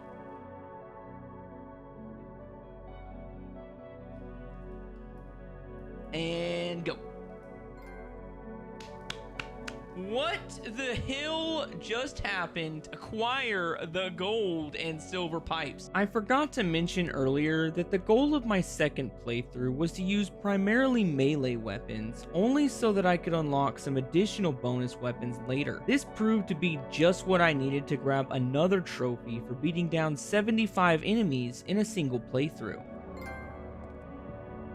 They look like monsters to you? I'm pretty sure that's for killing at least 75 enemies. In addition to killing 75 enemies with melee, I was intent on collecting as many miscellaneous trophies as possible, while also ensuring that I did not save the game more than 2 times. In doing so, I was able to unlock another pair of trophies without having to start an additional playthrough. That is so not fair! But I got the trophy for Lost Memory, which means we did beat that section in less than 3 minutes. I have no idea if the horses count. I think only the 4 versions of ourself count. But I could be wrong. So, I mean, as long as you have the infinite machine gun, though, it's like, whatever. Makes my head hurt. That's a trophy for only using 2 saves, so I got that one out of the way. After beating the game for a second time, focusing primarily on melee attacks, I still hadn't unlocked the second ending. Luckily, I was able to start the next playthrough on New Game Plus, and I would be able to use all of the bonus weapons I had unlocked so far. These weapons included the infinite machine gun and the soon-to-be not lightsaber, and as long as I ensured that I unlocked the Heather Beam by beating the game in less than 3 hours and killing 333 enemies across 1 save file, I could call it a win. Oh, hey, where's the trophy? There it is. There's a new sheriff in town.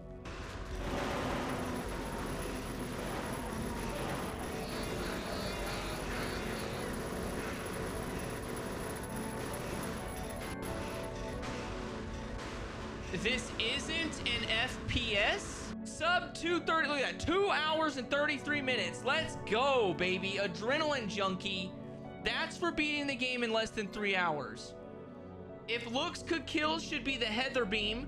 So I did unlock the Heather Beam. Unlocking the Heather Beam outfit is the make or break it point of this Platinum Trophy run. Without unlocking the Heather Beam outfit, you will be unable to complete the requirements to unlock the UFO ending. This ending is not only paramount to a trophy, but requires you to kill at least 50 enemies with the Heather Beam before you reach Heather's apartment. In doing so, you'll get the not so secret, funny ending for Silent Hill 3. Hey, ninja! I am a ninja, baby! Hidden Leaf and coolest dad ever. get the UFO ending, and I got the UFO ending in an hour. Now, I know that I just said the UFO ending was the make or break it point, but the point that nearly made me yeet this game into oncoming traffic was unlocking the possessed ending. I had tried and failed to get this ending twice already. Apparently, all you have to do to unlock this ending is be on New Game Plus, kill at least 100 enemies, take at least 1,000 points of damage, forgive the lady in the confession booth, and refuse to check on Douglas after he gets hurt at the amusement park. Now, that list I just rattled off to you sounds a whole lot easier than it actually ended up being. Because in order for me to get this platinum, I had to fight the final boss for over 20 minutes just to rack up 1,000 points of damage. But if you're willing to get creative like I was, you'll definitely be able to snag yourself a shiny new platinum. Show Daddy that trophy, come on! It was all in your head, and I guess it's time to roll the credits. Hell yes! Roll them damn credits, baby!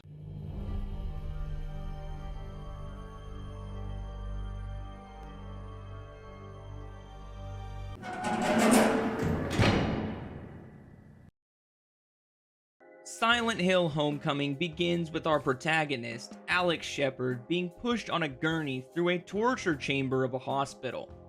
When he is finally able to get himself free, the doctor that wheeled him into the operating room gets mutilated right outside the door, and the only person left in the entire hospital is a young boy named Josh, who continuously runs away at the mere sight of us. Despite this obvious rejection of an established relationship, Alex continues to pursue him through the hospital, and as a result runs into a few not so nice friends that were fired from the Brookhaven Hospital.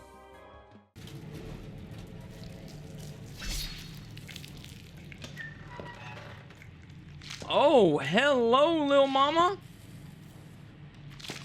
Sorry, I gotta put you down.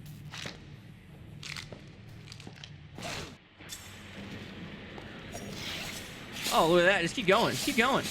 Just slice her into bits. Or slice off the bits. Alchemilla's finest. Can I read those? Oh, defeated one nurse. So we got a Chivo just for killing that nurse. It says 82.6% of gamers unlocked this. So was I not supposed to kill her? This feels like a game that's just gonna yeet me a bunch of gimme trophies for beating it. It does not seem like it's gonna be hard, but we're gonna keep rolling. I mean, well, this one definitely didn't want to play, but that's why she's dead. Oh, brother. That man's having a bad day. He pooped the bottom half of his body off. Ooh. Look at the size of them roaches.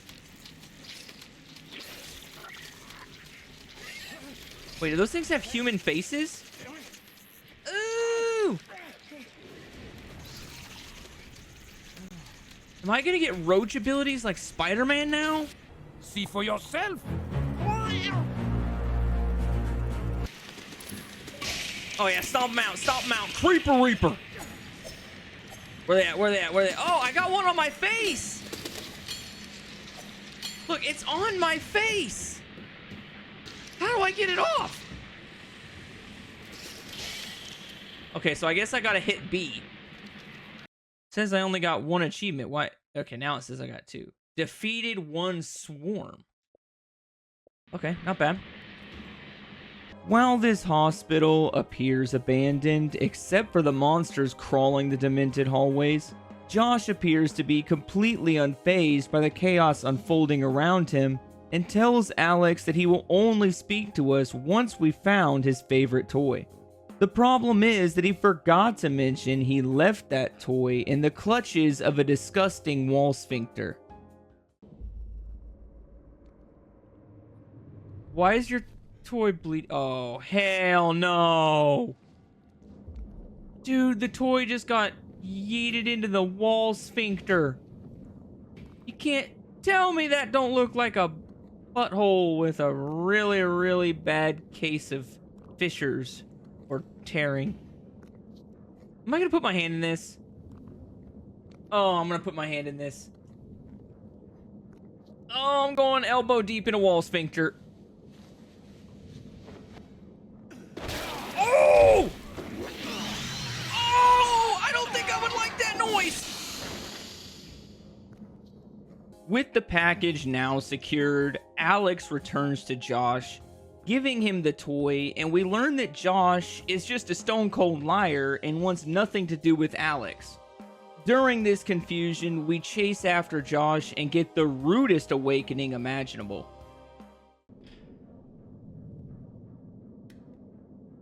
Right, the lobby's the natural choice. Like, why would we go up? We're trying to get the hell out of here. I would stand as close to the middle of that thing as I could. I don't think this is going to end well for us. Oh, shit! After waking up riding shotgun with a very familiar trucker, Alex finds himself in the town of Shepherd's Glen searching for his younger brother. Though more of a ghost town at this point, the town is still inhabited by the descendants of prominent socialites whose ancestors originally founded the town. One such resident is the town judge, Margaret Holloway, who apparently spends her evenings wandering the town alone at night. No? No, I haven't talked to her. Actually, I haven't really talked to anyone. I'm not planning on sticking around for long. Oh. Well, I hope you get a chance to catch up with Elle. I'm sure she'd love to see you. She's still here? Of course. You know how it is. No one ever leaves this place. Yeah, I guess. You should go home. See your mother. Perhaps I'll see you later.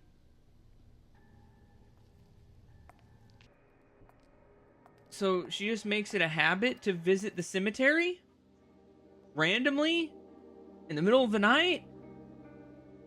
Remind me to never get arrested in this town. If the judge of this town is just completely cool with wandering cemeteries at night. You know they're throwing the book at you.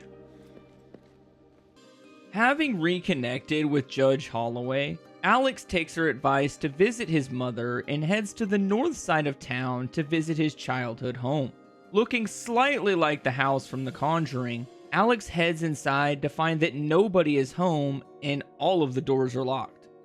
Well, he thinks they're locked until he finds a remarkably creepy trail of goop leading to the living room. Is that like a drag mark? Or is that like some kind of sticky residue? Is that a snail trail? I don't really want to know what's on the other side of it. It's never good in these kind of games. Does she have a face?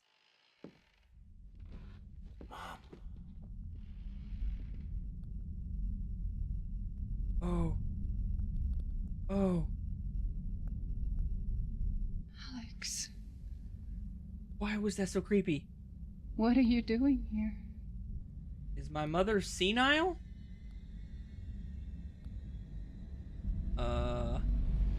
Wouldn't mind handing me that, would you? Mom, what's going on here? What happened? I miss your brother, Alex. Okay. Look, I'll find him. Good call, good call. I had this dream. I just have a feeling he's in trouble. Seen him in prison. Don't worry about it. I'll find Joshua. Mom, your dress is... What?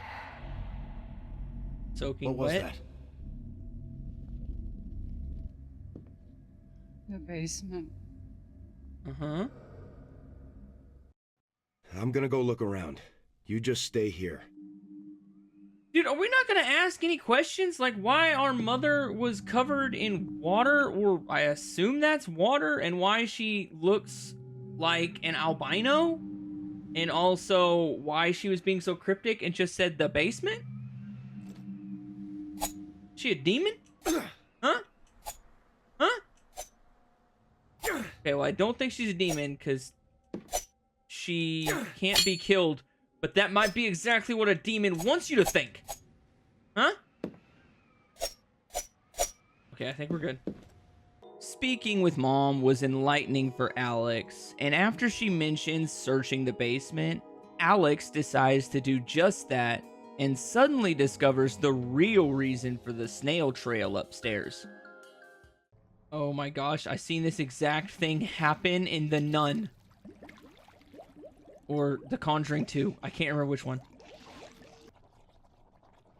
Don't go over there.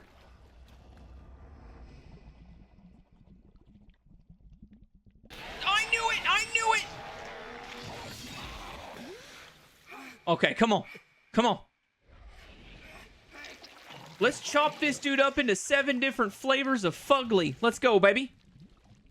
I ain't scared. Where you at? There he is. Just knife the shit out of him, dude.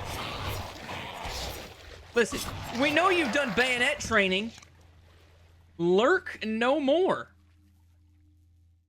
I really wish there was a way to, like, pull those up. I remember the Xbox having a way to pull those up without having to look. In these, like, did it not give a description? Is it like the Mandela effect where I thought that it was able to pull up a description, but it really doesn't? Alright, there we go, baby! 3 Chivos! Lurk no more. Defeated 1 lurker.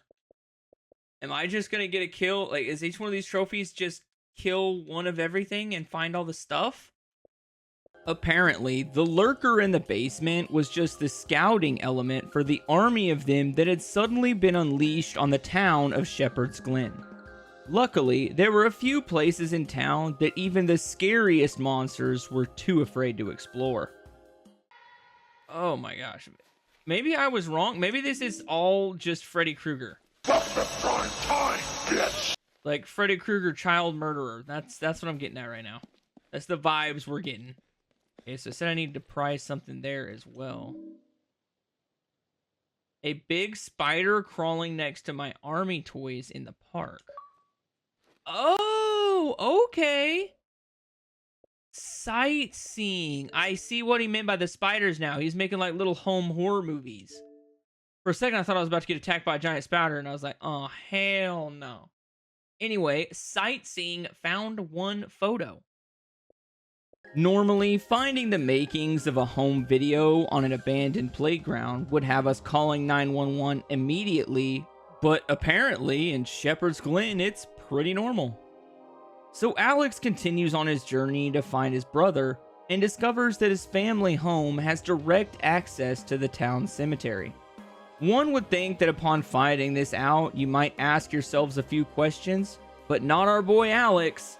He decides to follow the clues and see who or what they might lead to. Always look behind you. Oh. Oh, it's horrifying. Here, poochie, poochie, poochie. Okay. Oh! Oh, dude! Did you guys hear that crunch? That dog's neck went snap, crackle, pop, Rice Krispies. Eddie's legacy defeated 1 feral.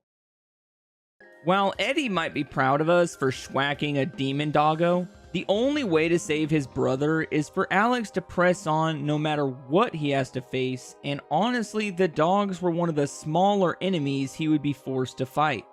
Either way, as Alex pressed on with his mission, he ran into his former flame, and something tells me they don't want to let the flame die out. Damn it! Ow! You always were a klutz. You okay? Alex? Oh my god, Alex!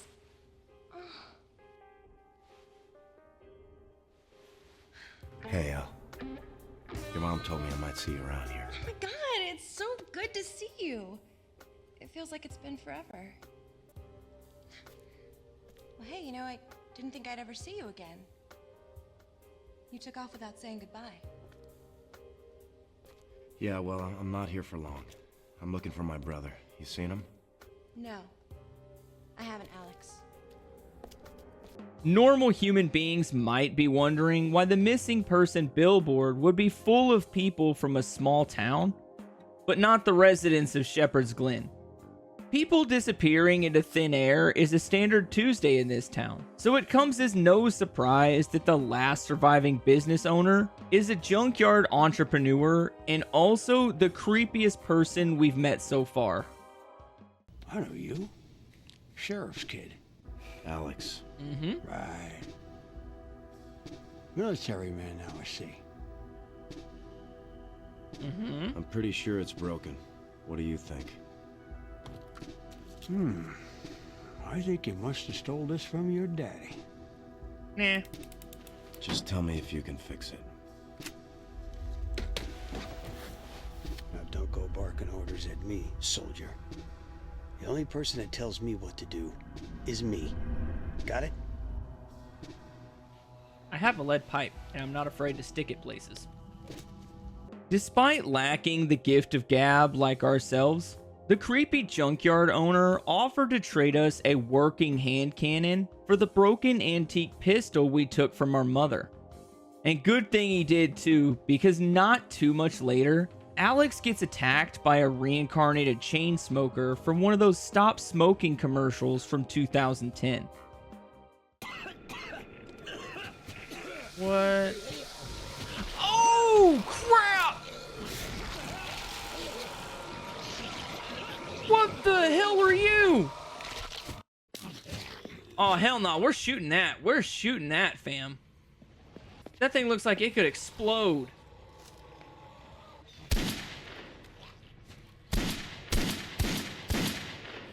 I like the gun mechanics. Clear the air. I'm gonna guess that's for killing whatever the hell you call that thing. Yeah, this Marlboro here. This Marlboro dead is what it was. This is as close as we can get to a teabag. Oh, no, nope, they have one. They have one. I just can't be moving. Oh, yeah, this is slowly becoming my new favorite game.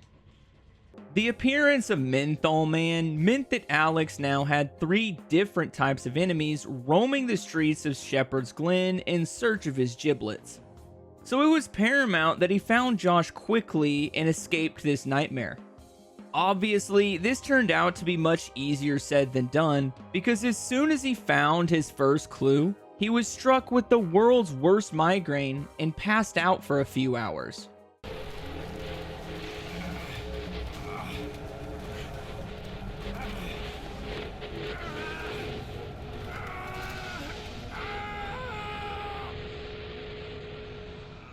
I'm beginning to think that we're batshit insane. Evidently, passing out in Shepherd's Glen grants you a one-way ticket to Silent Hill, which is actually a pleasant surprise because Joshua was also stuck in Silent Hill. While searching for Josh, Alex found himself an axe that allowed him to follow Josh into an abandoned hotel. Well, a formerly abandoned hotel, because it's definitely still in use by somebody.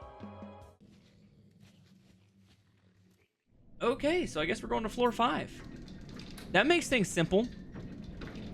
All the other Silent Hill games, you had to like go to each and every floor to find certain items to put together to solve puzzles, and this game doesn't seem to be doing things like that. Last time I was in an elevator, though, I got stabbed.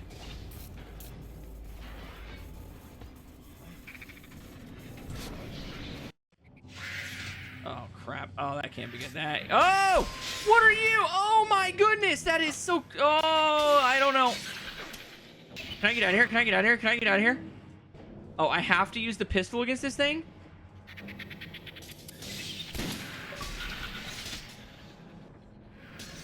Achievement unlocked. To the point. I'll look that up after I'm not dying. The hell are those things? Things are creepy, I'll tell you that. That's probably the creepiest besides the Wolverine mermaids. Those are pretty creepy. Defeated one needler. To the point. Okay, so that's called a needler. This somebody happens to be a crazy old bat that has hidden herself away in a random room on the 3rd floor. The mysterious lady asks us to find her 3 postcards in exchange for a key that will open the exit. So Alex ran off in search of these postcards and found the old lady's personal steroid stash instead. But I'll say it again. Whoa! I'll say it again. Like, I thought that Pyramid Head was a manifestation of James's guilt. So why are we seeing Pyramid Head at all? Something tells me this game's not going to answer that question. They're just going to be like, yeah, Pyramid Head's in Silent Hill. Because it's Silent Hill, and Pyramid Head's the coolest character we got, so... Something tells me that's going to be the answer, which I'm not going to like. But, I mean, I can live with it, I guess. What is that? That looks like an awesome way to take some drugs. I got the serum. Achievement unlocked, Kaufman's handiwork. Found 1 serum. Okay. I guess there's probably more than 1 serum then? By finding all 3 postcards and returning them to the mysterious lady, we earned ourselves a key that opened up a door hidden behind a painting. Behind this door, Josh is busy drawing his pictures, and while attempting to chase after him, Alex falls from the 3rd floor and lands himself in a boss arena. Who the hell is that? Is that the mayor? I just kind of want to test it out. Like, it's probably not going to let me shoot him in the Kajonies, but I kind of want to shoot him in the Kajonies. It's not letting me shoot him in the Kajonies. Damn it. Remember me? My dad was the sheriff. Who? Adam Shepard? That idiot couldn't protect a donut shop. Leave me alone. You wanna run that by me again? You wanna insult my dad in front of me? I've already got daddy issues. Don't be talking crap about a guy's daddy when he has daddy issues. Right? I'm earning my dad's respect. I'm looking for my brother Joshua, and I know he used to be friends with your son. Have you seen either of them? Joey? Joey doesn't want to play with you. You can't, Sage.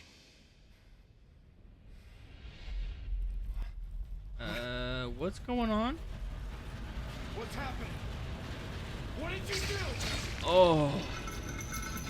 Ooh. Oh my gosh, what is this? Oh, sick fuck! Oh. Show mercy on me! I only to serve you! Oh, he sold his soul. Please protect me in this moment! It's not gonna happen. You're gonna get killed, bro. Oh my gosh, he got splattered. Like, dude, his outsides are his insides right now.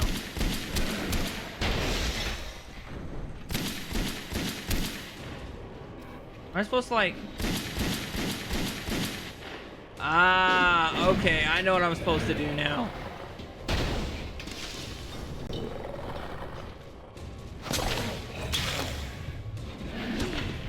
Oh, dude, he's throwing haymakers. You see that? Dude, he got in a perfect southpaw stance. Dude, he is winding up like a boxer, brother. Somebody signed this dude to the UFC. Oh, that can't be good. Oh gosh, that's not good at all. Something tells me I gotta hit him in his man jubblies. See how it's glowing red? It's definitely in the man jubblies. What the heck, dude? How was I dodging everything last time? Okay, so that's what I gotta do.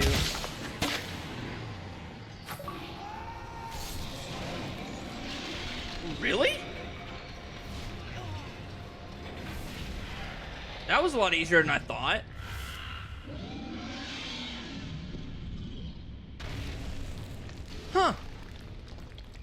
complaining. I killed the shit out of him. I just sent him back to hell. Having defeated the first boss in the game and then immediately being thrown in prison as a result, you would think that the local sheriff would actually hate our guts. However, as soon as you tell the man that here there be monsters, he becomes one of your best buddies and releases you from prison just in time to be attacked by a brand new enemy and assists you in showing them why you shouldn't take kindness for weakness. Whoa! Jeez, what the hell are those things? I'm sure that there's a trophy for killing one, or an achievement, because I'm playing Xbox. There it is. Split personality. Defeated one schism. Okay, so they're called schisms. Boomsticking enemies is one of the most satisfying experiences in any horror scenario. The power that you unlock just by having a boomstick is unrivaled, and as a result, the universe always finds a way to even the odds. So as soon as Alex manages to escape the town prison, he's attacked by a Temu version of the Mandarin monster from Silent Hill 2. Just put her in reverse!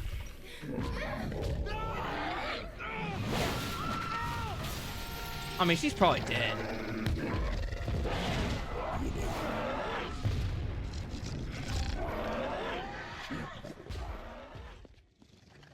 I have to fight this thing?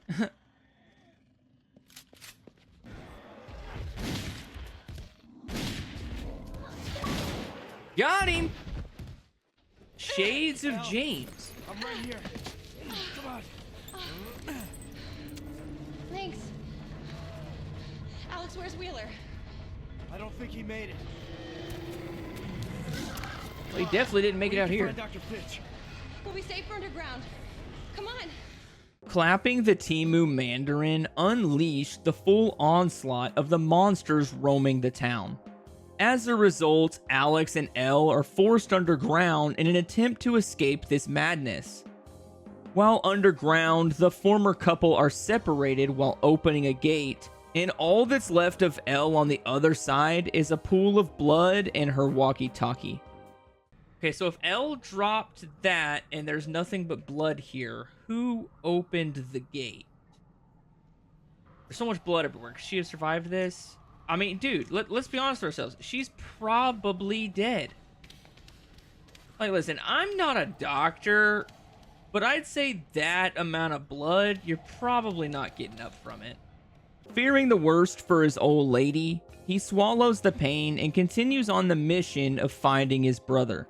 Obviously, Joshua isn't hiding out in the sewers, so it's paramount that he returns to Shepherd's Glen and speaks with Dr. Fitch about the missing children. Hey. Excuse me. Sir. Hey, you.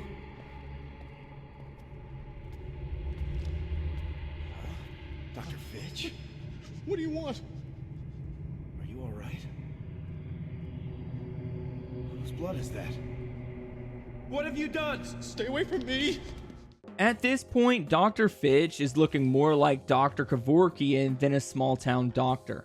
So Alex follows the blood trail he left behind into his doctor's office and discovers a shrine to his missing daughter. By opening the shrine and touching the child's doll, Alex gets teleported into the other world and finds Dr. Fitch looking more like Dr. Weir from the Event Horizon. And unfortunately, Daddy Fishburne isn't here to save us. Dr. Fitch, what's happening? Oh, he's about to be a Mighty Morphin Power zombie.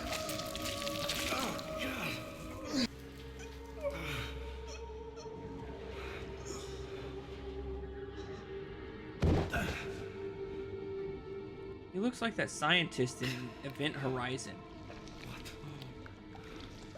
Oh no. Oh no. No, no, no, no.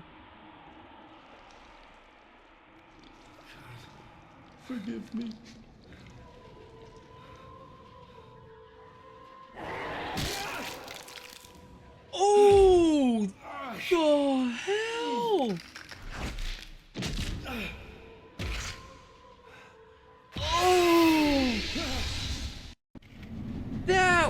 was creepy as hell, man.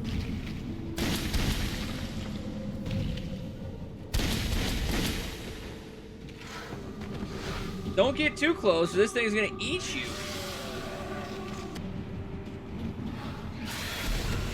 Oh, what the hell was that? Dude, why is this monster got like some cheeks? I thought this was a doll. See, I feel like this is a situation like last time, where I was doing too good at dodging and I never got any actual attacks.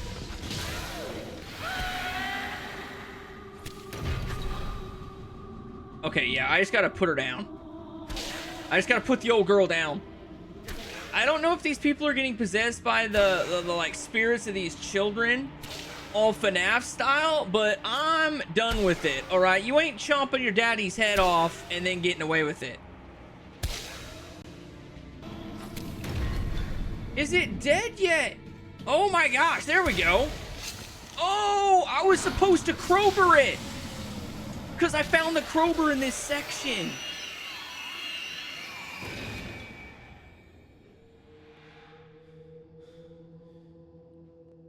Well, that... Oh, no. That was just phase 1? Oh, this can't be good. Okay, let's switch to the crowbar.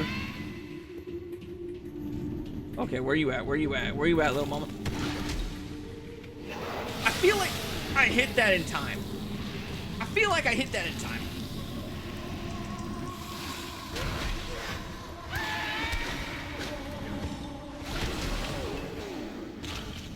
I've got health. I've got health. I've got a little health, not a lot.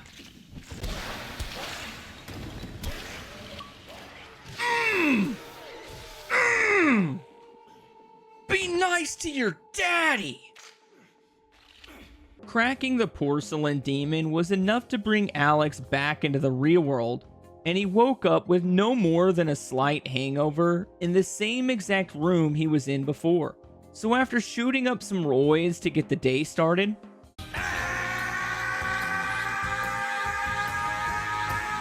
Alex heads to the town hall to find a hidden chamber that will hopefully lead him to his missing brother.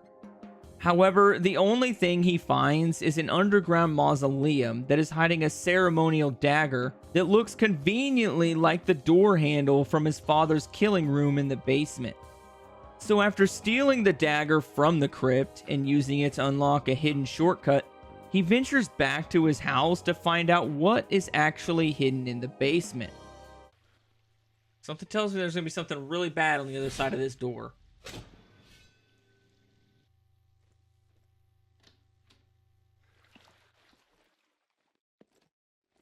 Oh, yeah. He was definitely chopping stuff up in here. Got the attic key. And the blue steel shotgun. So we got an upgraded pistol and an upgraded shotgun and an upgraded dagger. It is now a ceremonial dagger. Locked behind the hardest puzzle I have ever tried to solve in a video game is a map of Silent Hill and a letter explaining that his father went to Silent Hill and lived to tell about it. At the knowledge that his father might just be the realest OG in Silent Hill history, Alex confronts his mom about it, and then all hell breaks loose. Listen to me, Mom. Start telling me everything you know about this. I don't know what that is. Stop lying. I'm tired of it. I know all about Silent Hill. You don't know anything about Silent Hill. Stop pretending you care about me. Start telling me what's going on. Josh was Hey, whoa! And I can help him. If you Am I the only one seeing that person?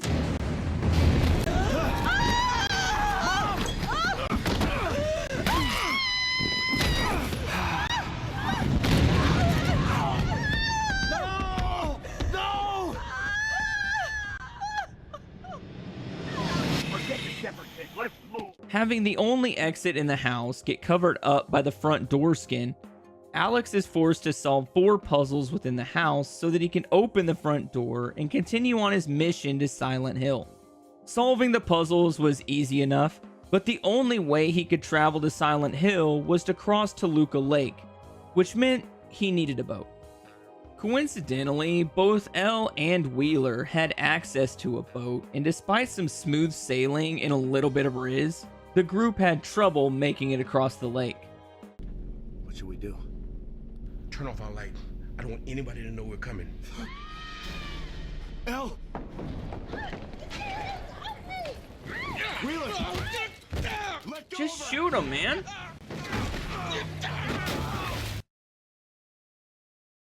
How the hell do you fall off the boat? Due to the supernatural nature of Silent Hill, Alex washed up on shore without so much as a scratch, with no knowledge of where his friends went. This meant that exploring Silent Hill was his only hope of finding them. During his tour of Silent Hill, he found himself trapped in a power plant with the very people that attacked him earlier, and this time, there wasn't a lake to save them. Oh! Whoa! Whoa! Where the hell did they come from?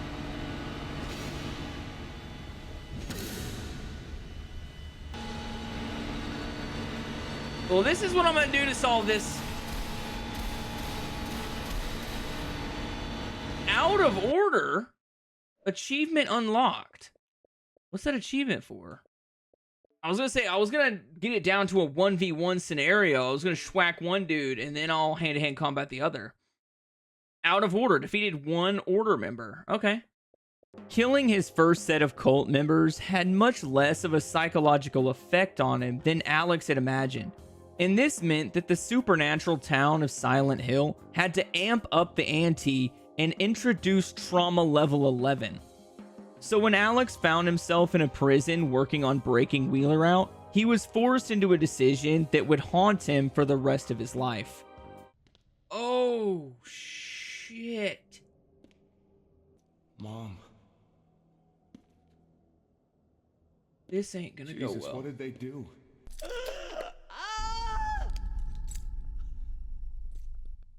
It hurts so much. Make it stop. Mom, I can't. Please, Alex. Please. Oh, what? Oh, I gotta choose between taking her out of her misery and letting her, I'm assuming just letting her get ripped in half. I'm gonna assume that if I put her out of her misery, that's gonna give me a better ending. This is way harder of a decision than in Downpour, where I just had to talk somebody off of a ledge and then they ended up jumping off the ledge anyway. I feel like I'd be the good person in this situation.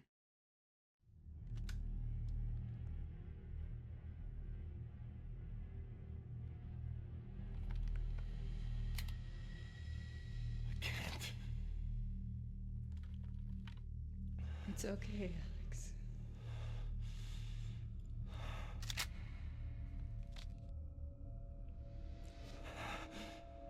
I love you. Oh.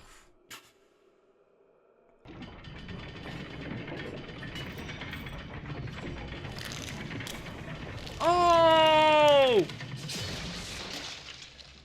Oh! Oh, please don't show it. Oh, he showed it. Oh, gosh, man. Achievement unlocked, Mercy. Oh my gosh, what the heck is going on here? Alex ended his mother's suffering. Okay, so I'm sure there's probably an achievement for not doing that. So that we're definitely going to have to save that second slot to go back and save some stuff later. Oh my, oh. As if giving his mother a lead aspirin to ease her suffering wasn't enough to destroy Alex's remaining psyche, he runs into Judge Holloway.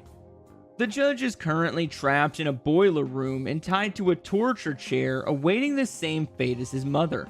It's here that he gives the judge the sad news about her daughter, and we get a small glimpse of the real Judge Holloway before being attacked by another monster. Hey, whoa! Whoa! Dude, jumps through the wall, Sphincter, and save him! Jesus Christ! Holy fuck! It's a human centipede! Ooh! Ooh! It's got the head up the booty hole and everything! Oh, it's eating the booty like groceries! Oh! Oh, hell no! Oh, hell no!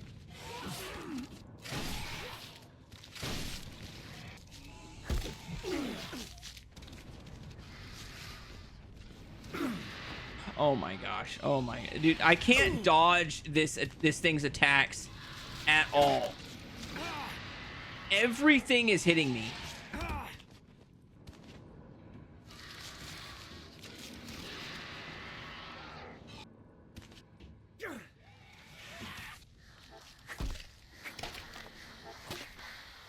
Oh yeah, put an axe in its head. Oh, okay. Okay, choke it out. Choke it out, Murphy. I mean, Alex. Whatever your name is. Choke it out.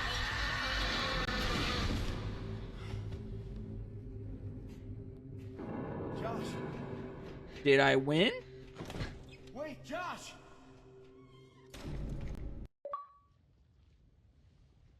Achievement unlocked. Catch your breath?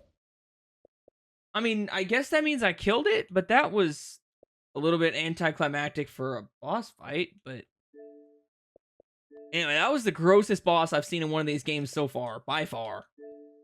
Ugh. Defeated Asphyxia. If you thought that the human centipede monster was gross, it definitely gets much worse later. However, before venturing to the final catacombs beneath the church, Alex must first find 5 plates that unlock the altar. While searching for these plates, Alex runs into a man sitting in the confessional booth and gets a chance to deal with a little bit of his childhood trauma. Something tells me this is my dad. I feel that you could start loving your son at any time. I do love my son, Father. I love both my sons. But I had to make a choice. And the only way to live with that was to make sure my son never loved me. I had to make sure that he would never feel joy or compassion. All the things that make life worth living. You must understand, I was only trying to make things easier for him. And for me. And for this selfishness, I ask forgiveness. If you truly want forgiveness, then you already have it. Thank you, Father. What? Forgiveness. It's more than saying sorry. So many trophies in this series are named Forgiveness. It's kind of bonkers. Technically, this is a Chivo, but you know what I meant. Alex forgives his father, so it was my father in there. Dad. Alex? What are you doing here? I'm here to save Joshua. Joshua, you can't save him. You need to get out of here. Alex, you've been in the hospital. I know. I was wounded in battle. No. A mental hospital. We had to take you there. After that night. After I gave your brother this.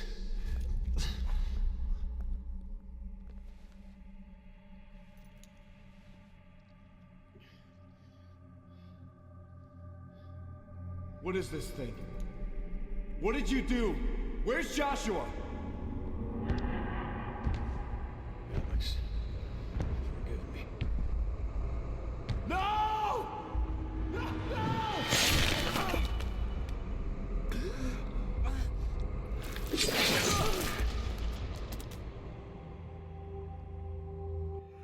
Oh! Oh!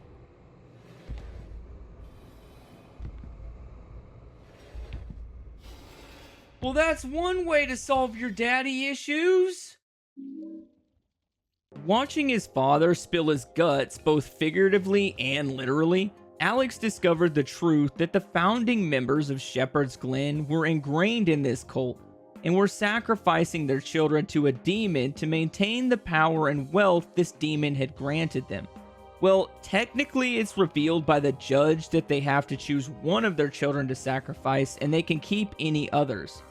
This is the reason for most of the founding families attempting to have at least 2 children in an effort to make this decision easier on their psyche.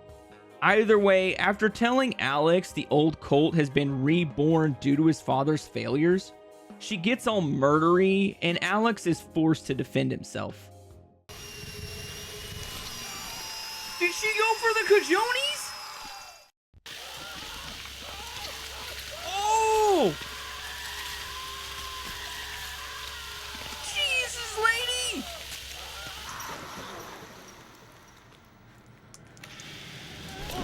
Oh yeah. Oh yeah. I told you I'm gonna enjoy killing you. Please tell me I get to kill you with this gosh damn drill. Yep, do it. Jam it in her esophagus and twist that motherfucker sideways.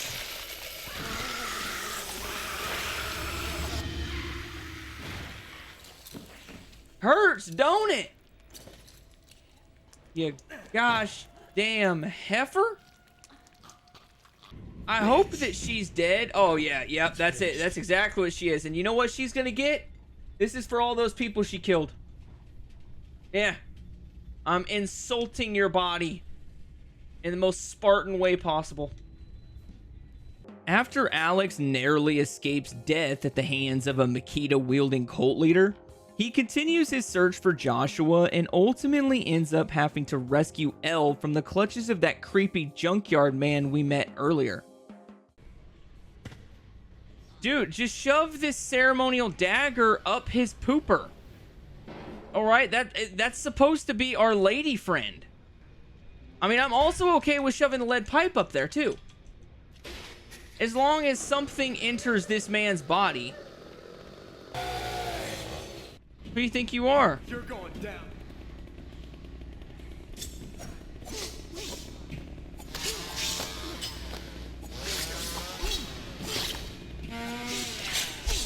Hey, I mean, it worked for all the other enemies. Why wouldn't it work for this guy? Ooh, it's a gusher. Can I pick that up? Alex, my mother. It's batshit crazy. God, I can't believe this. We gotta get you out of here. Come on. Having just added at least 5 more people to his ever-growing body count, Alex was intent on saving Josh and escaping this nightmare. But when he runs into Wheeler being used as a human pincushion, he has to save his bro beans before going after the final boss and finally ending this nightmare.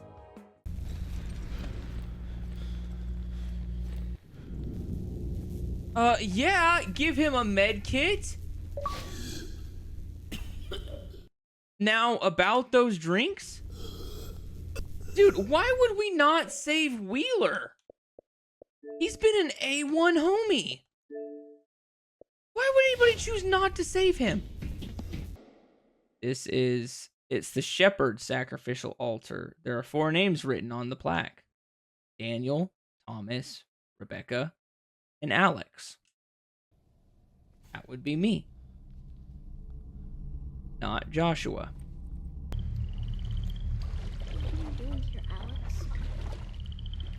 What if he finds out? Give that to me. Someone will see us. No! It's okay. I'm not gonna let anything happen to you. Oh, yeah? Why'd he give me this? What is that? That's Dad's ring. But You told me not to show you, so I guess that makes me cooler. Let me see it. No! What a piece of crap. Get them back! Come on!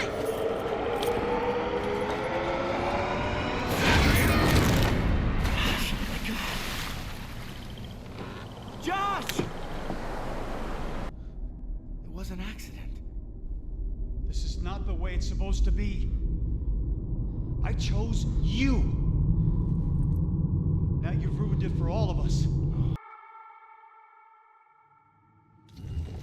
I'm the reason the curse was instituted because I accidentally killed my brother, even though I was chosen.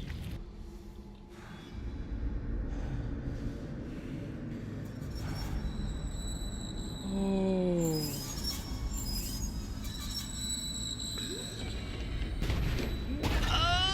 Oh! The hell is that? What the actual effing hell is that? That is the most vile thing I have ever seen in my life. It is a pregnant spider demon with a hose coming out of its hoo-ha into its mouth. Oh my, that is vile. Listen, whoever thought this up needs to have their head looked at, okay?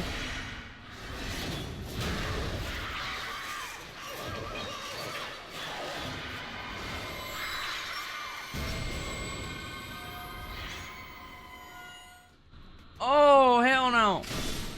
No, no, no, no, no. Listen, this thing takes the cake for most disgusting boss I've ever fought in a video game. This is more disgusting than Mama Got Bugs Baker. I don't even know what to say right now. Oh my goodness. I don't want to get any closer. The thing's got 6 TTs. It's literally got teats, brother.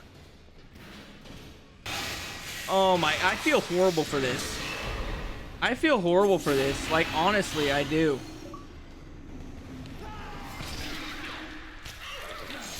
Oh, oh my jeez Louise. I just cut my brother out of its uterus.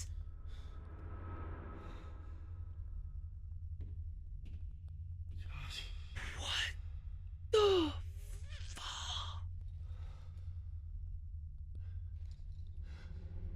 I'm sorry, Josh.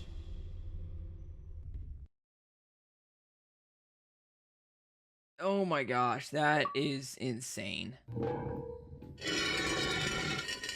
Achievement unlocked. Smile.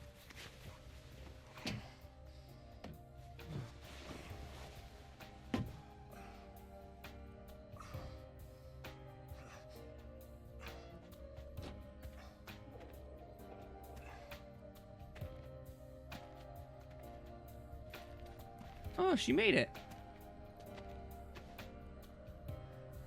Elle, you're okay.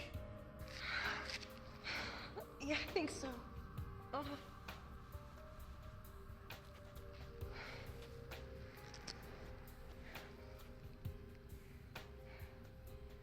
What did you see in there?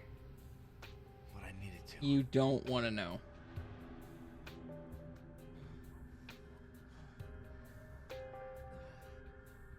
I fought a 6-bittied pregnant woman spider and cut my brother out of her womb. That happened. At this point, I had already beaten the game once and unlocked one of the 5 mandatory endings.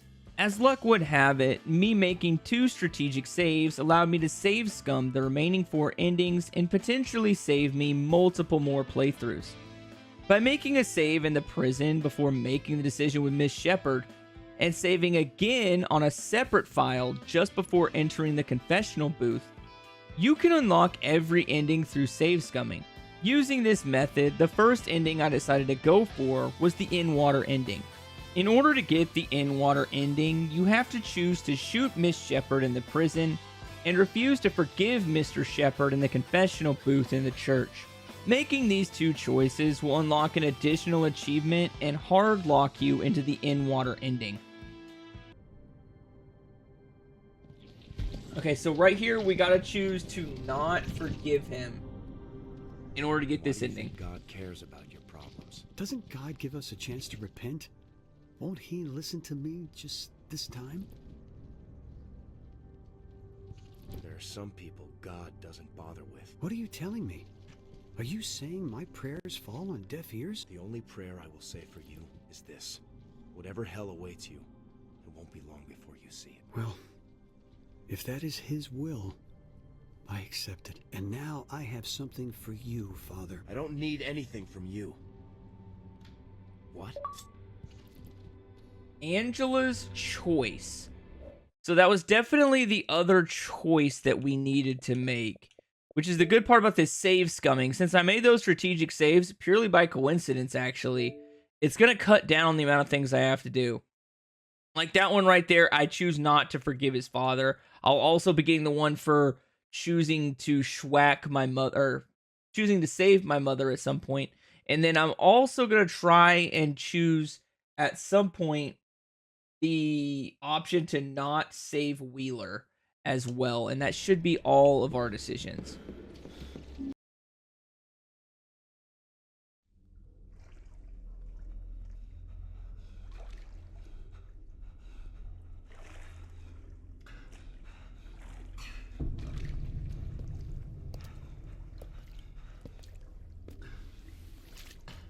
Don't be afraid, son. Your sacrifice will save us all. Joshua will be safe to carry on the family name.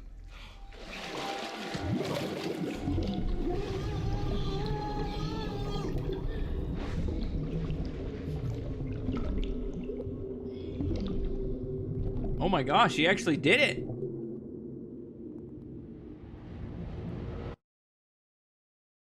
I obviously can't hold my breath that long either. Gosh, dang. Okay, not quite sure I liked that, but okay.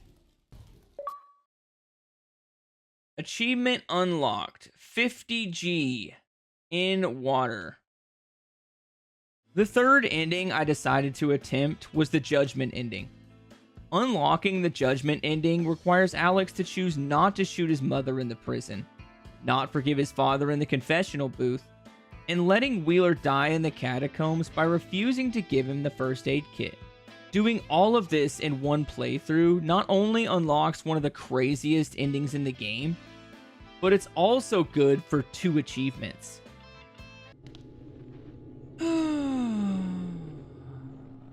Okay, nope, we're not killing yet. I can't. I'm sorry, Mom.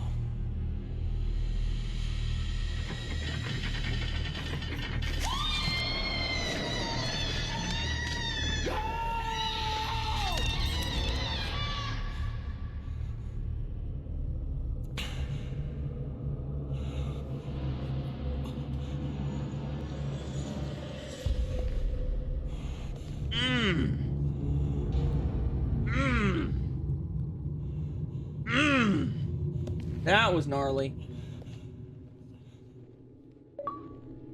Hey, compassion. Compassion. Alex could not end his mother's suffering. So there is another one just for making a choice. And the final one's going to be for not saving Wheeler, which is required for this next one. So we're kind of hard locked in order to get this ending to also get the achievement for letting our buddy die.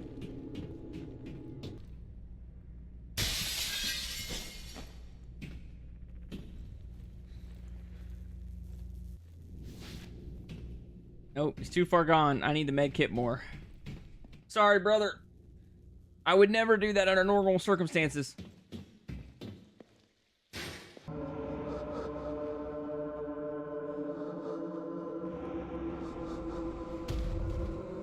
Oh, crikey.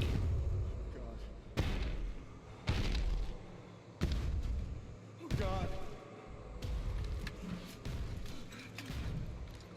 What are you doing? Get away from me! No!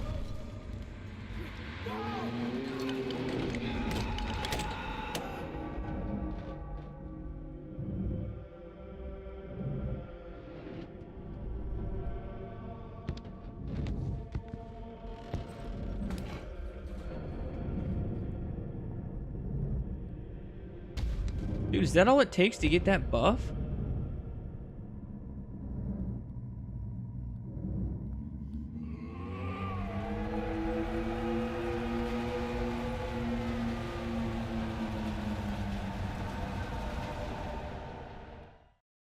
Dude, I just got ripped and 6 feet tall. I'll take it.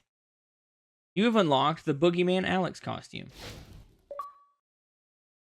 So achievement unlocked. Judgment. Unlocked on 9/30/2025. So I got the 3rd ending. The 4th ending in the game is the intensive care ending and can be unlocked by not shooting Alex's mom in the prison, but still forgiving Alex's dad in the confessional booth. Letting Wheeler live or die doesn't actually affect this ending, but like, come on. Who's that heartless?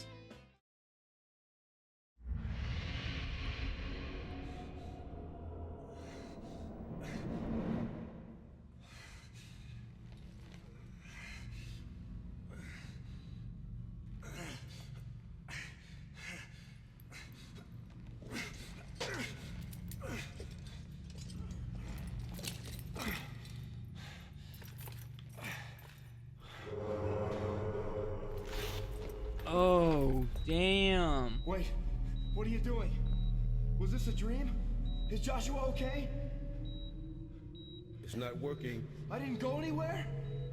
No, Alex. And you won't be going anywhere until you can start to accept reality and responsibility. No, please don't!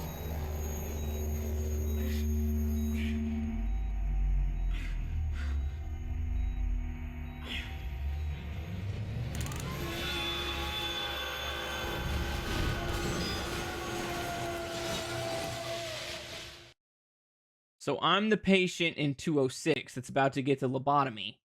And they were doing electroshock therapy, and that's why I was re-experiencing all that stuff. Okay, that's kind of a cool ending. That's not the worst ending. What's up, Bracken?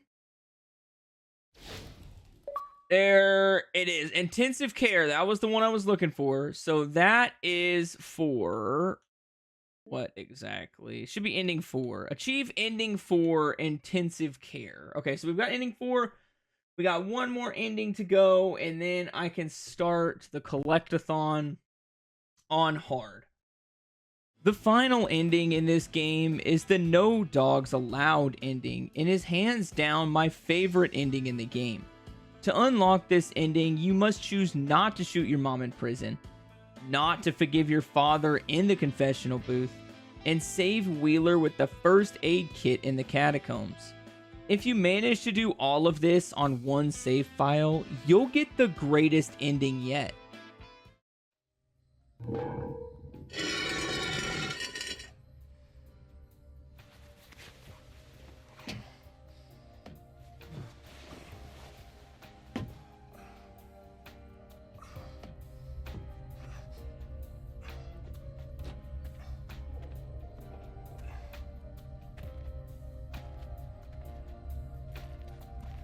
What?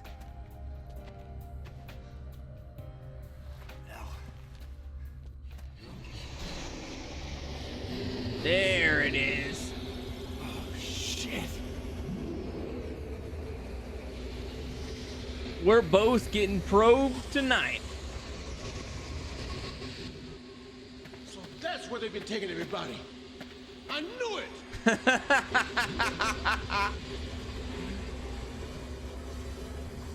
The truth is out there.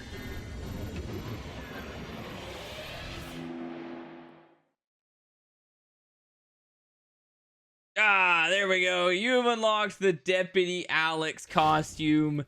Hell yes, brother. That's what I'm talking about.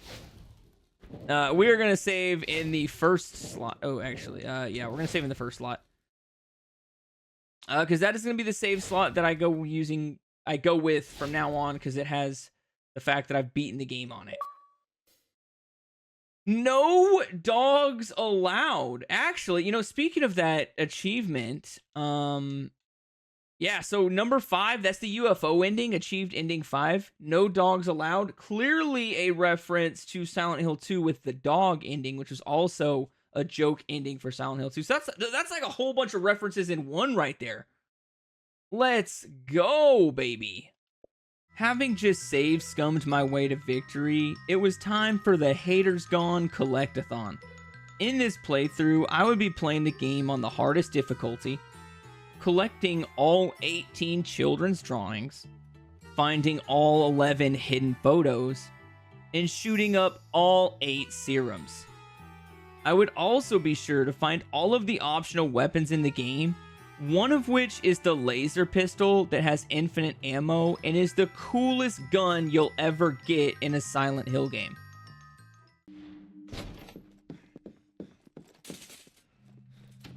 Yeah, buddy. Right there, there it is.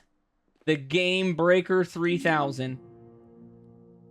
Oh, look at that, it says Konami on it.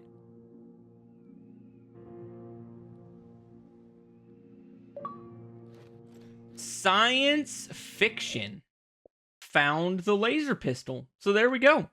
Another Chivo down.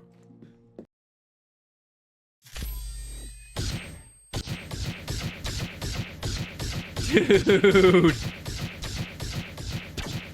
This is why I love these games, because after you beat it legit, you get all kinds of fun toys. You know what? Honestly, I think this cop outfit is better than the OG outfit. Anybody else agree? I just feel like it feels more survival horror-esque for him to be in this cop outfit.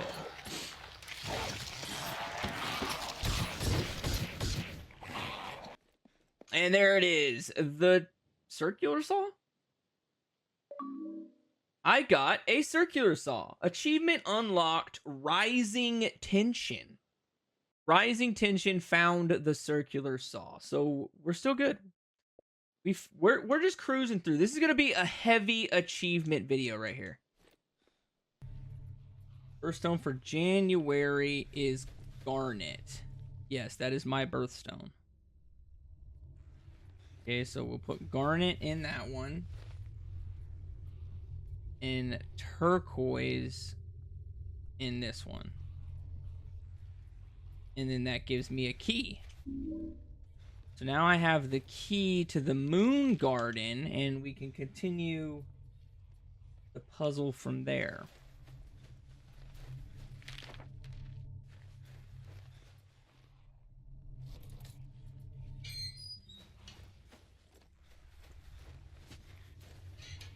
Anybody else? I knew it. I knew there was somebody in here. It was too damn quiet in here. Hey, there it is. The M14 unlocked. So I literally just had to find it next to that blood-soaked hole in the wall. Oh, I gotta use the dagger. That's right. I gotta use the dagger. My bad. I always forget to use the dagger here. What is the most grotesque, scariest game you've ever played? Most grotesque is the boss in this game. At the very end of the game is the grossest thing I've ever had to fight in a video game. The scariest video game I've ever played is the Blair Witch game. In the very final section of the house, there's a jump scare, and it is... I literally almost had a heart attack playing it. It scared the living hell out of me. Hello?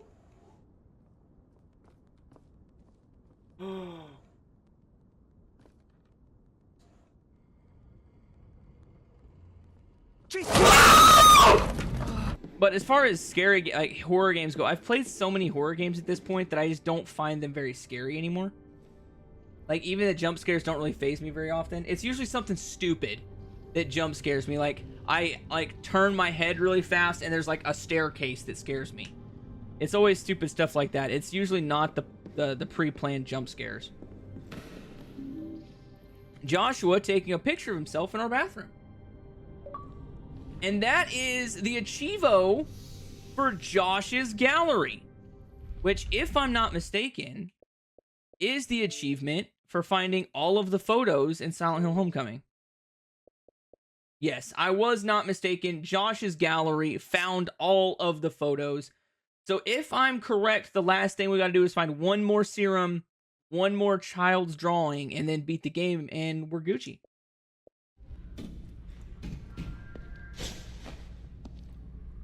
That didn't work. Maybe it's this door to go to the boiler room?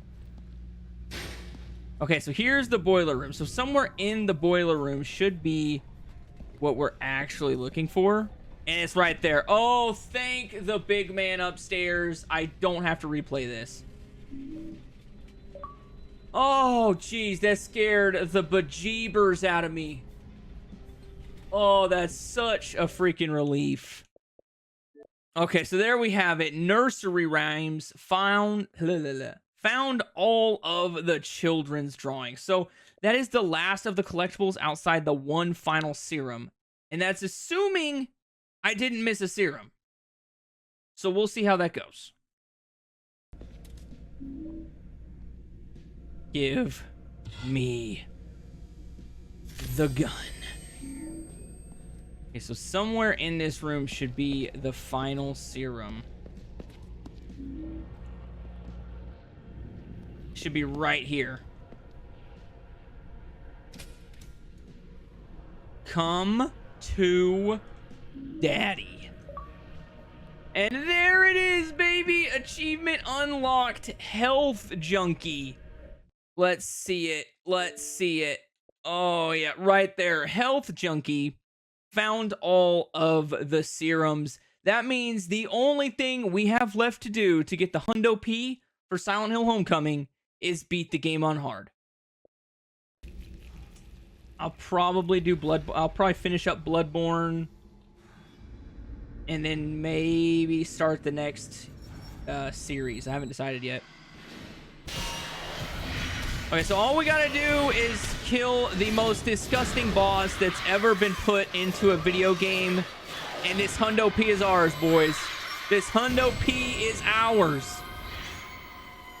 And this laser pistol is gonna make short work of it, which is awesome, because that means way less time is spent on this disgusting boss fight. I feel so horrible for this. I really do.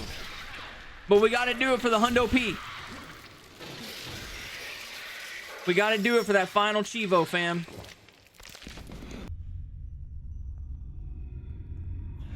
Can you skip the final cutscenes in these endings?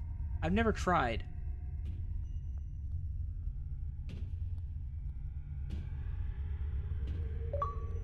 And there it is, fam. Achievement unlocked. The Old Gods. Hasn't registered on that, but it has registered on this. The Old Gods haven't left this place. Complete game on hard difficulty. As you can tell, 1,000 gamer score out of 1,000 and 32 Chivos out of 32. So there you have it. Every single achievement in Silent Hill Homecoming.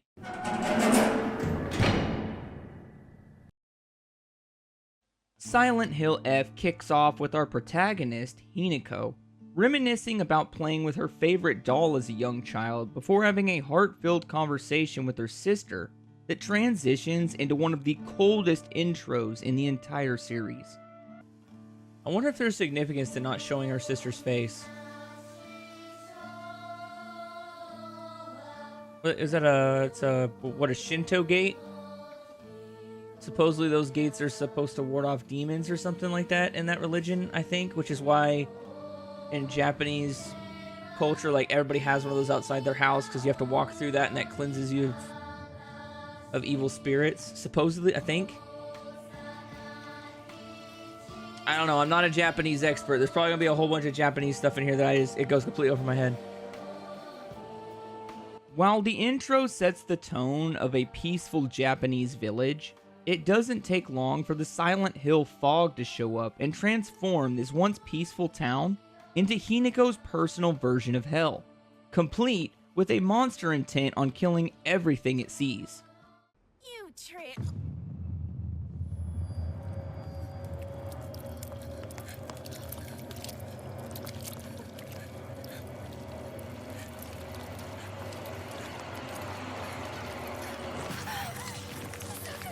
Oh.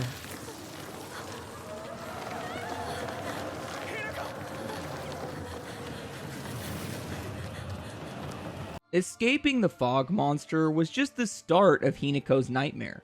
In fact, it didn't take too long for the first enemies in the game to show their ugly faces and serve as the first combat tutorial in the game. No matter what. Oh yeah, get in there. Oh yeah, we're gonna beat that ass. Or whatever that thing is. Okay, maybe not. Maybe we're not. Do I have to? Oh, I have to fight them both. Okay. Okay, it definitely emphasizes using the overhead strikes. And these things really aren't that tough, if I'm being honest.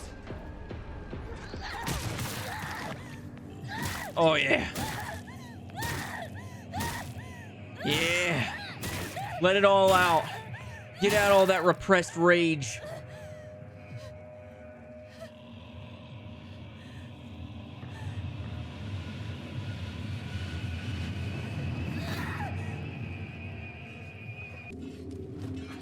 What?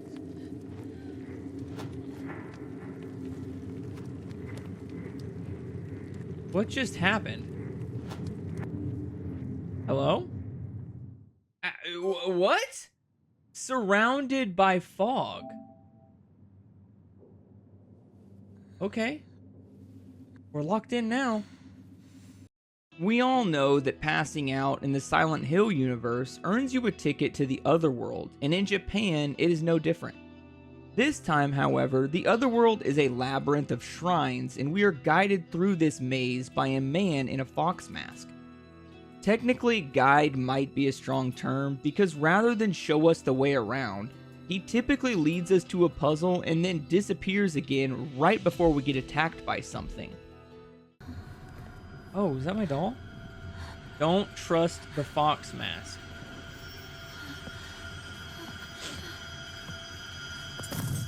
Oh, that guy's back.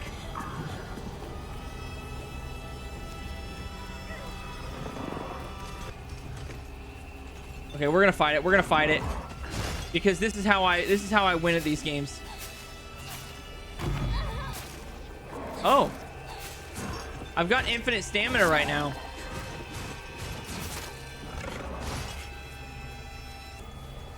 Oh, that's not what I wanted to do. That's not what I wanted to do. That's not what I wanted to do. Why can I not use sanity? Okay, fighting it was a horrible idea. That was a horrible idea. Who let me do that? Who let me do that? There's like 5 of them now.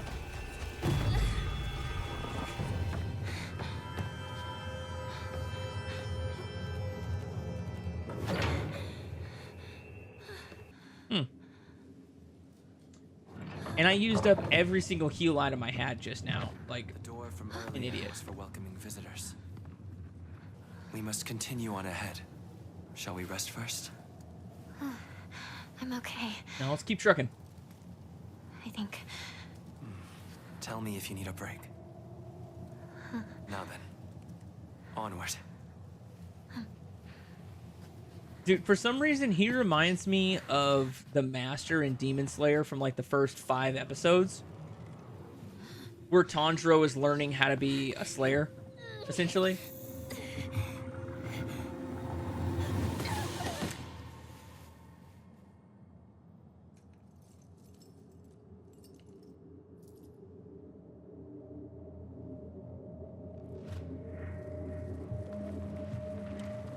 Huh.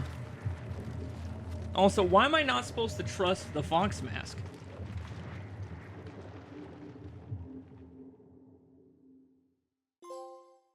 The fox's guidance. Fox watches over the chicken coop.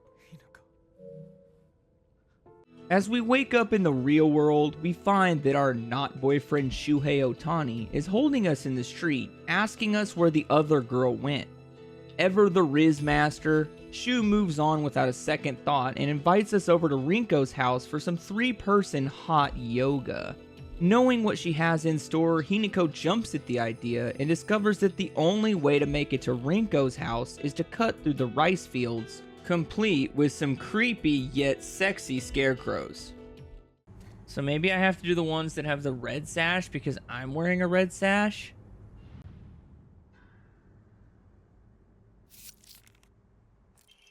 Oh, I finally figured it out. Oh my goodness.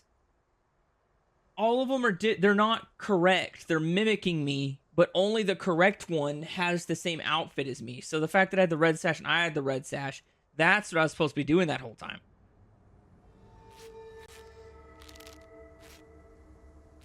I cannot believe it took me till the third one to figure out what the hell to do. That camera angle was on purpose. I just want everybody to know that. Just so everybody is tracking, that camera angle was definitely on purpose.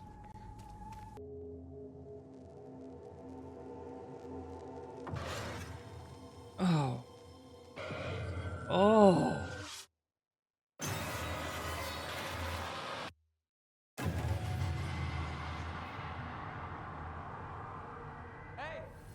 Oh, I don't like that. Wait. What just happened? I don't know, but I don't like it. Shu! You came for me. Oh, Hinako. Glad you're safe too. She is cuddling up on him. Good thing he's not my man. And he's definitely not going to be my man after this. He's got way too many women. Cat fight.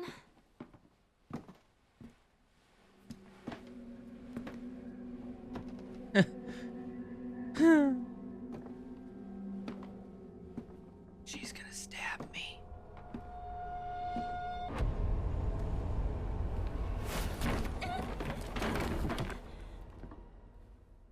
Really? Dude, take that lead pipe and break both of her kneecaps, man. Scarecrow's Whispers. While I'm not exactly sure if Rinko actually attacked us or not, being knocked out grants us another vacation in the other world. Our second vacation offered some amazing amenities like absolutely no lighting, a maze of storage rooms to search, and a brand new enemy type. While these amenities might make the majority of us reconsider our vacation, there was a free Naginata that we were given which kind of made up for it. Oh yeah, no, go up there, grab it. We are gonna take this Naginata and we're gonna shove it up that Twisted Dancer's ass.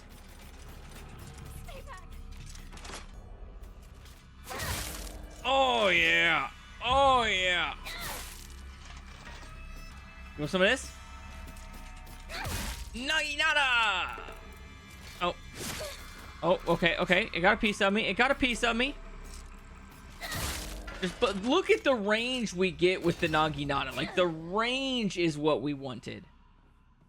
After unlocking the new weapon type, Hinako still had yet to solve the door puzzle, which required us to find a jade orb and then place it in the mouth of the fox statue from earlier. Finding this orb was easy enough, but the run back to the door was chocked full of enemies, and if you were good enough to reach the door without dying, there was a boss fight waiting for you on the other side. Come here, Foxy. I got some questions and they need answering. This feels an awful lot like a boss fight.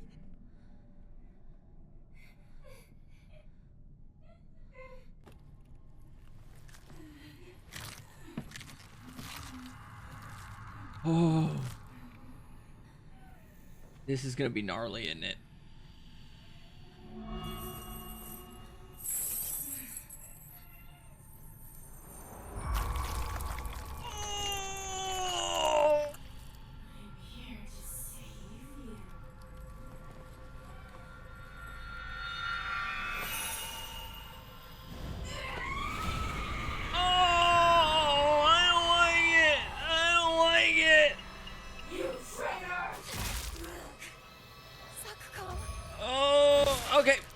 Get out of there. Whoa!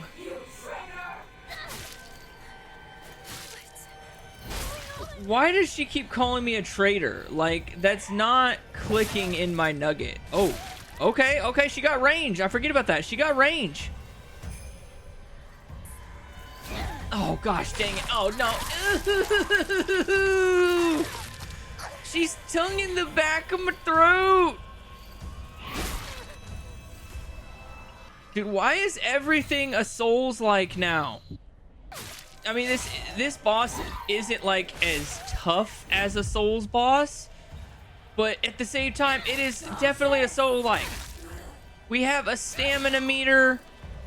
You have bosses that you have to stand back and heal against. There it is.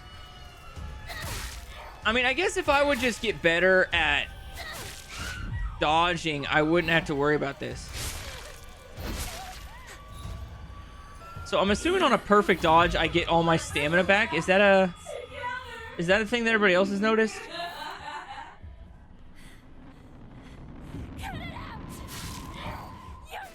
Okay, there's some bandages right there. Good thing I have a surround sound headset on. You didn't think you'd have to face a chick with surround sound. Where's she at? There she is.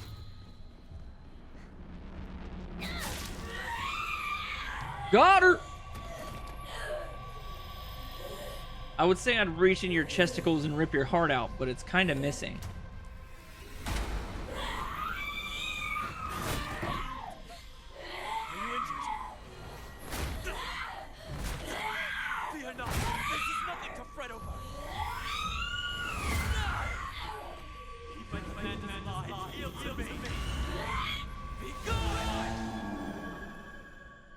Dude, he just Hawkeyed her out of existence. Is he a destroyer? How foolish of an evil spirit to enter this place. What was that? An impurity that haunts you no more. Rest assured, you are safe now. Okay. Okay. Sure. It's kind of like being baptized, right? I'm gonna... Oh, no, no, No, I don't think so. Calm yourself. It is but water. No, it is not.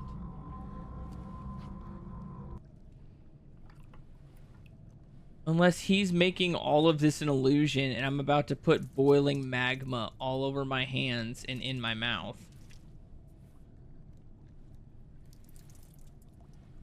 But he's got me under the illusion that it's water.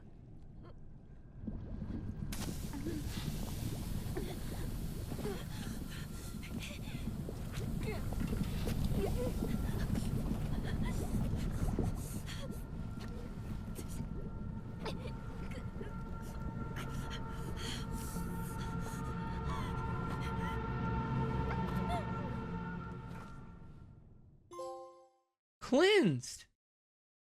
Okay. Wash thoroughly before eating. Hey. Having just reconnected with what we can assume are Hinako's friends, the group decides to head to Shu's house so they could find some wheels and hit the highway out of town. Before they get the chance to make it even halfway down the road, Rinko takes a break just so she can chastise Hinako. Partner, is it just me or are there more of those weird monsters? Well, all sorts of weird aliens kept popping up when we played Space Wars, right? Hinako, has anyone ever told you that when you talk to Shu, you sound kind of manly? Just got into the habit of talking like this, I guess. I mean, we've been hanging out with each other since we were little kids. So that's why you two didn't get into a relationship, huh? We don't need to talk about that right now. Let's go. Yo, she is a heifer. Like, she's not a mega heifer because she doesn't have the power of a mega heifer, but she is a heifer. Like, I don't understand why. I mean, actually, I do understand why she keeps making those digs like that. She's making those digs because she likes Shu, and she thinks Shu likes me. So she's trying to denigrate me in his eyes. But it's like, nah, that's my boy. That's my boy. I mean, yeah, dude, she is ruthless. I'm not liking her. Like, the first chance I get to let her die, she is dying. Throughout the entire trip to Shu's house, both of our friends venture ahead and force Hinako to face all the monsters in the town alone. Luckily enough, Hinako manages to catch up with the group once their path becomes permanently blocked by a 4-foot gate that we could probably just jump over if we really wanted to. It's locked. There never was a lock here, though. Break it. The key should be somewhere in the school. Can we take a break now? Man, that chick is a whiny one. Can we take a break now? On the way to school.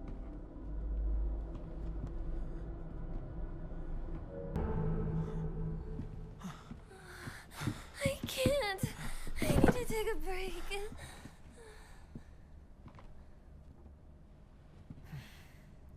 You must be exhausted too, huh? You can take a rest.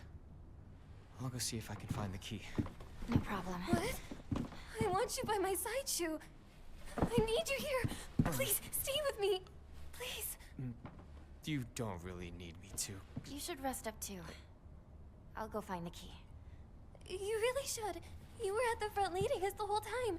Hinako just tagged along behind us, so she's just fine. What do you mean she just tagged along?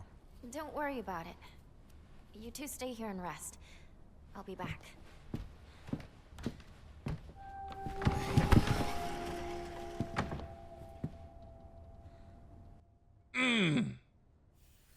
That gosh dang Masloop. She's that worried about me stealing her man that she's trash talking me. Hey, listen, you two in there. Don't be baking no babies while I'm out, okay? Now is not the time. I don't need another pregnant spider demon to fight. It comes as no surprise that when the group was forced to alter their original plan, Rinko and Shu decided to take a nap or something and make Hinako explore the school alone in order to find the gate keys. Throughout the search for these keys, Hinako had to solve multiple puzzles, including a puzzle box that might possibly be the most confusing puzzle in the game. Okay, now that the princess has renewed my confidence, we're gonna figure this puzzle out. We are gonna figure this out. Hopefully. I don't know. I don't know. This puzzle doesn't make sense to me. Like, that's a bonsai tree. That's not a thing. I don't even know what the rules of these puzzles are. See this right here, fam? This is going to be one of those puzzles. It's just like that damn puzzle in Silent Hill Homecoming, where I was stuck on that puzzle for 45 damn minutes. Not only that, this is the third freaking puzzle. This is the third iteration of this damn puzzle. This puzzle is so stupid. Normally, I don't throw in the towel and just say this is dumb, but this is dumb. How am I supposed to know any of this shit? You said, oh, cherry blossoms in full bloom. I've done all the shit that has to do with cherries and flowers, and the combination just isn't correct.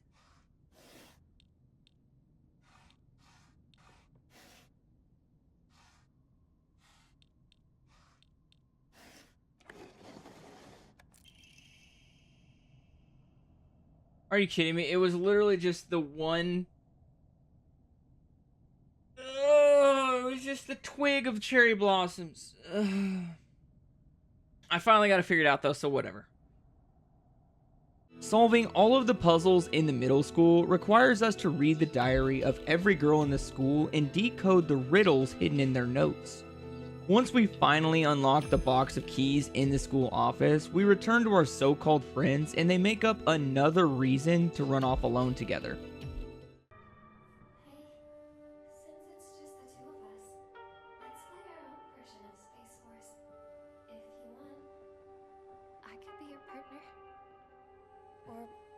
Some kind of femme fatale. She's putting the moves on him. Got it. Found the key.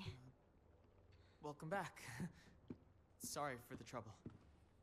Shu and I can stay up and keep watch over you. No, I'm all right. Hinako, get some rest. We'll stand guard while you're sleeping. Nighty-night, Hinako. Why do they never want to be around me? You like that sort of thing, don't you?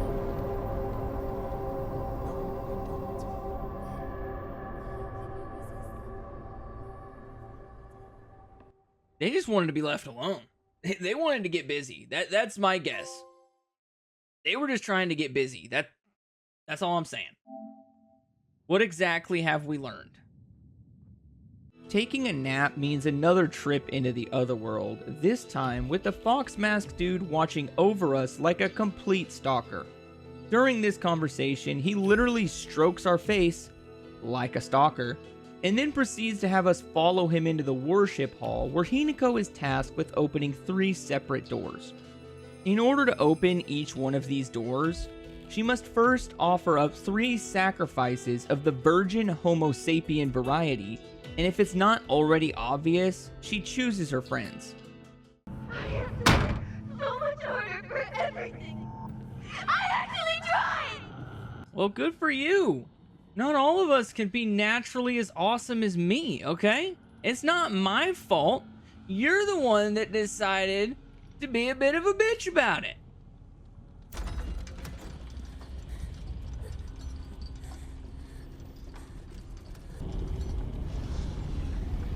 Just for once. Think about how he feels. You're a traitor. You played with his heart.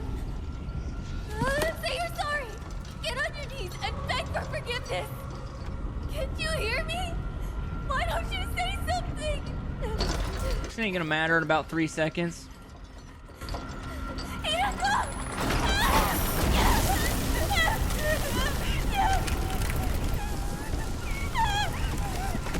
Oh, is it gonna show it?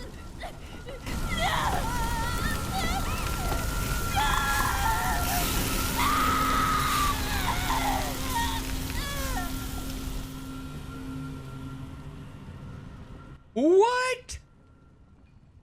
Holy! I'm a bit of a murder. I just murdered that chick. I mean, I didn't put her in the cage above the boiling lava pit, but I definitely put the stuff in there to drop her in the pit.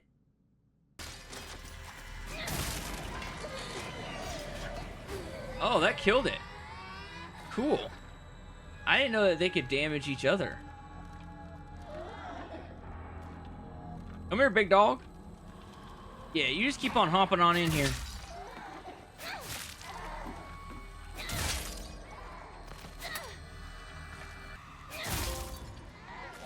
No one left behind. Stopped a certain number of enemies behind the white rabbit crest door from reanimating. I guess this is the white rabbit crest door? I don't know. I mean, that's cool. It's a trophy. A trophy's a trophy. Hinako! Hinako, help me! Help me! Don't leave me! I don't want to be alone! Wait! Please don't go!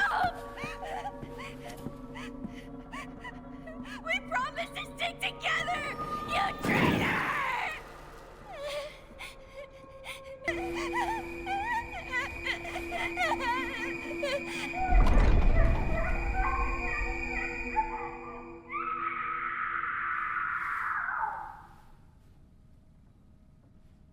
Am I a psycho? Am I the bad person? Holy crap. Like, I mean, I get that these people were like making, I think that they were making fun of me and stuff.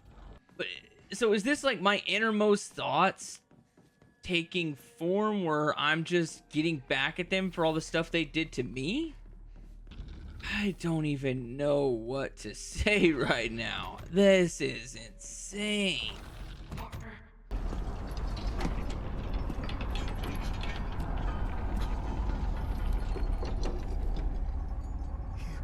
You came back, partner. Not for you. I wanted. I'll respect my partner's choice. Oh! Why did we do that?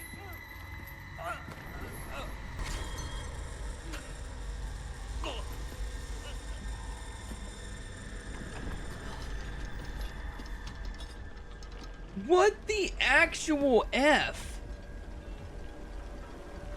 It must be hard for you to bid farewell to childhood friends. Yes. Didn't seem that hard. Why would we trust this random guy over our friends?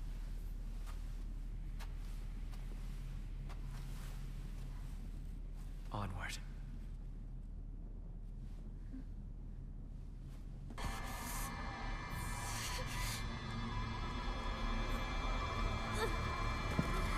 Are we gonna wake up and our friends all be dead? The farewell party. Sacrificing all 3 of our friends to a random man in a fox mask was honestly a lot easier of a decision for Hinako than I would have imagined. In fact, after waking up from her nap, she seemed completely okay with it and was mostly just irritated by the fact that her friends left her behind. Either way, now that the gate was opened, Hinako was intent on meeting her friends at Shu's house. The problem was that there were damn near 100 enemies in between her and his house. On the bright side, the fog monster chasing her up the mountain led her to a shrine that housed a sacred tree, which would become much more important for later playthroughs. But we did find another shrine, so that's the second shrine we found. Not sure of the significance of either shrine. I don't think either shrine have been important.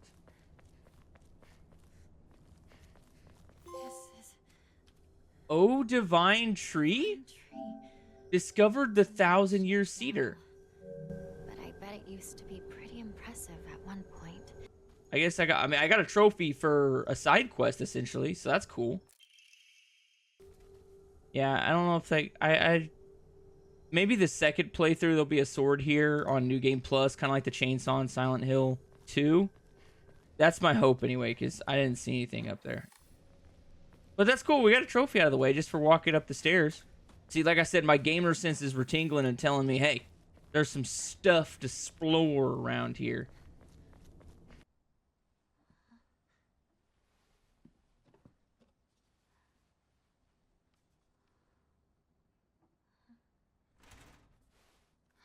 Shoo!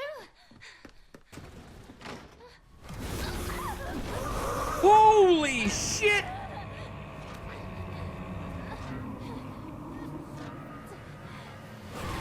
Oh my gosh, it's the abominable snowman.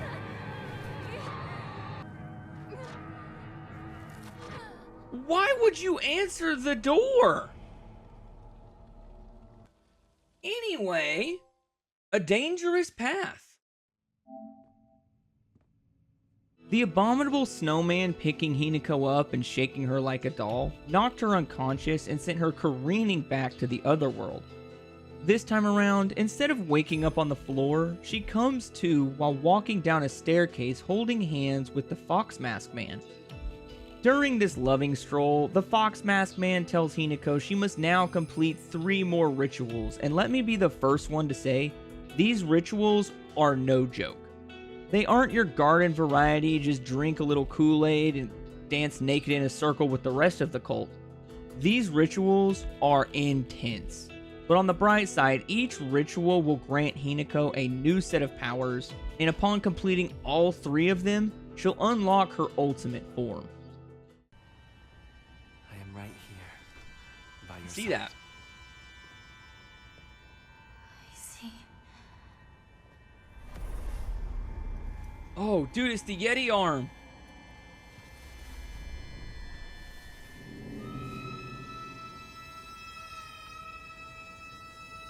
What do you want me to do with that? Scratch my ass? Like, what are we... Are we making a Franken Yeti? Are you gonna cut my arm off?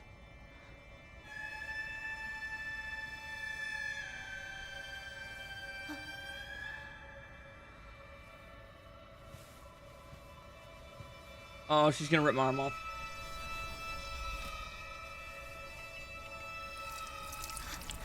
Oh, she's washing my arm. Okay, okay. Woo!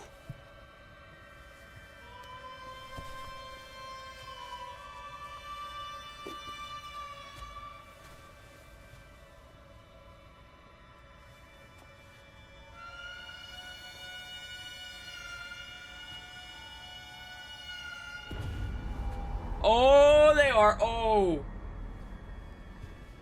Oh.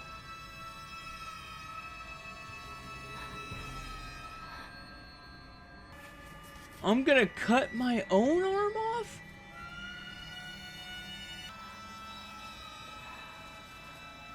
No, I'm not. No.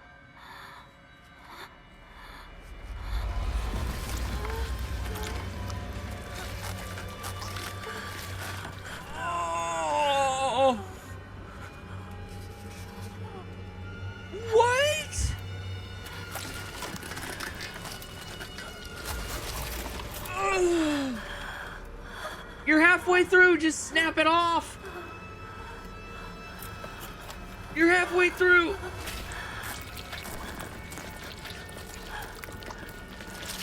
Oh. Oh, look at this. Oh. I was gonna say, you already started. You might as well finish, girl.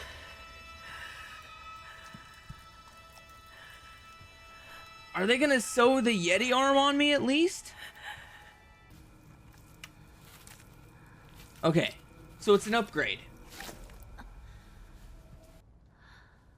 That wasn't so bad. Okay, so he said there's 3 rituals. What else am I gonna have to cut off?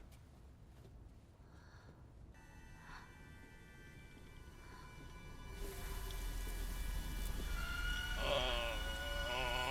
I don't know about this.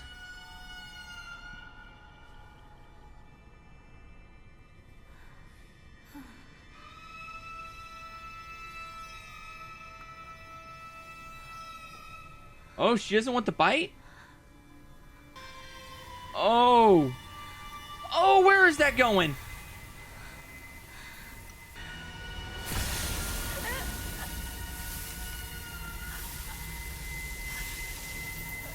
Didn't even take the shirt off?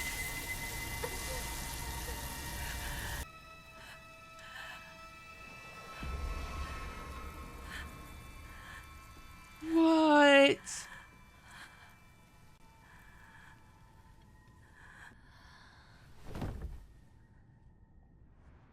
What could possibly get worse? Like, if I had to choose between cutting my arm off and taking the brand, I think I'd rather have taken the brand, but damn. You have done very well.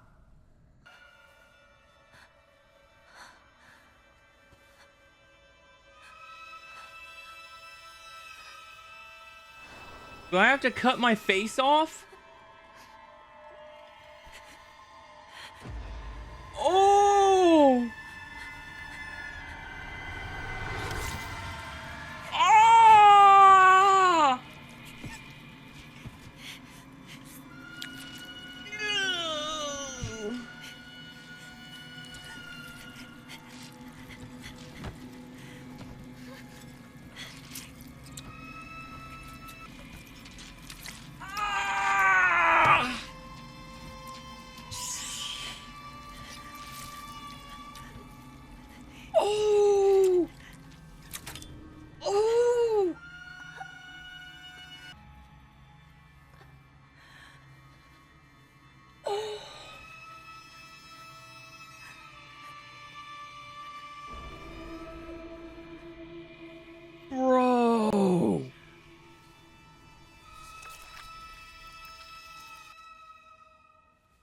That was so freaking gnarly. Oh, that hurt so. Oh, that made my skin crawl. Dude, like, out of all three of those rituals, like, the first one, crazy. Like, cutting your own arm off. Second one, a brand. Like, college guys do that with their fraternity symbols on them. You know, it's not that big. It's not that bonkers. The last one, cutting half your freaking face off? Like, why? What did we gain? With her ultimate form unlocked, the Fox Mask tells Hinako that she has become more beautiful than anything he has ever seen, and that the time has come for them to proceed to the main hall in celebration of her devotion. Rather than binding our souls together in holy matrimony, the Foxman introduces us to the Fox Mother and starts the next boss fight. Oh, it's a lava lady.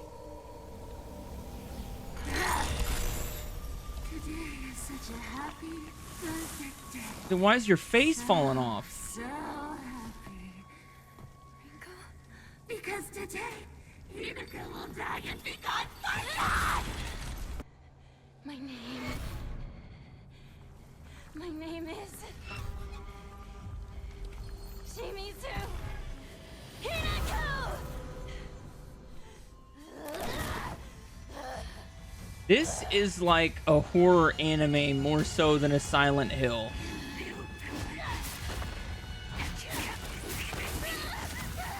We're sending it. We're flat sending it. Pure ruthless aggression.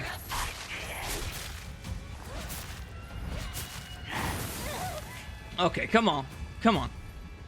Like, why am I fighting a Dark Souls boss in a Silent Hill game? You know what I mean?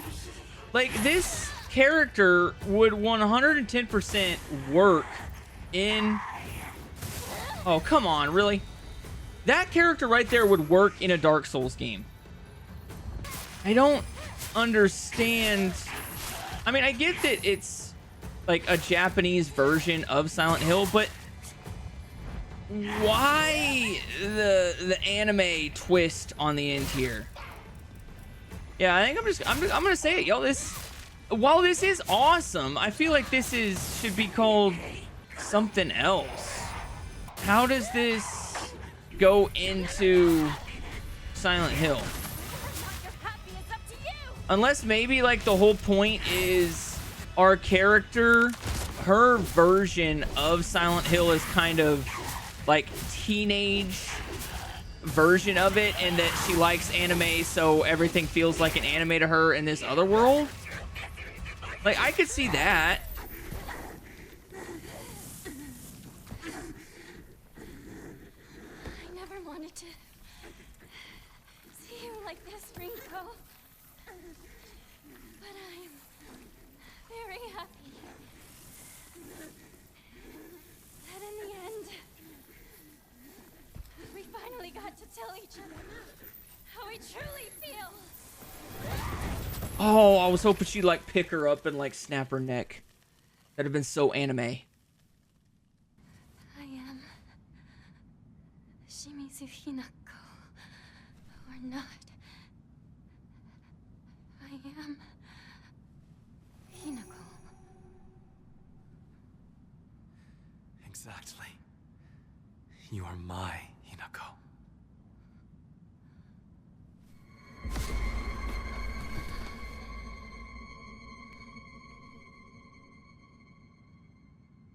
I don't even know what's going on. Plucked wings? After watching Hinako literally give an arm for the Fox Mask, it was a bit awkward to see the real-world version of her with both of her arms still intact. It was at this point that I began to suspect the otherworld version of herself only existed in her mind, and that is the reason she only gets to go to the otherworld while she is unconscious, as her mind is not present in the real world. Interestingly enough, it's at this point that her sister Junko makes a guest appearance in the real world. You must decide your future. It doesn't matter what anyone else says. The decision is yours, and yours alone. But please, remember this one thing. You can't think about it forever. You're running out of time to choose. And if you were anyone else, your time would have run out long ago. Junko!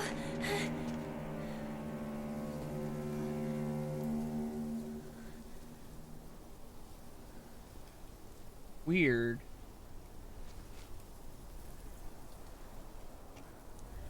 I think I'll have... Rinko. I'll have to go back to that cutscene when we were walking down the hallway. Because I remember pointing out, like, when we were walking down that hallway with the fox mask guy, I remember pointing out and saying that person has an owl mask, like, has a bird mask on. When we were walking down that hallway, one person in that room on the left-hand side had an owl mask, so I remember seeing the beak. And Rinko, or not Rinko, can't remember, Junjo, whatever she's called, her sister was wearing the owl mask. So was her sister there during that final walkthrough that we did? Also, why does she have an owl mask when everybody else has fox masks on? Questions that need to be answered. Armed with a baseball bat and the desire to save her friends in this realm from her evil version in the Fox realm, Hinako fights her way through the village because she feels her parents might have the answers to exactly what is going on. Which is kind of a fair assumption, considering as soon as she gets home, it appears that her parents became demons and turned their house into the Infinity Castle. The newly renovated Infinity Minka has been overrun by hordes of monsters that are guarding 3 crests Hinako needs to open her bedroom door. Each crest is guarded by different monsters, and if that wasn't enough, 3 puzzles must also be solved before Hinako can gain access to her bedroom.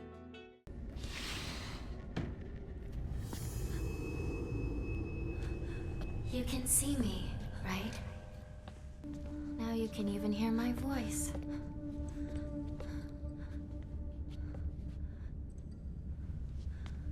Don't just stand there. Come in. I have something I want to talk to you about. Yeah, no, don't go in there. That's a bad idea. Tell me, who are you?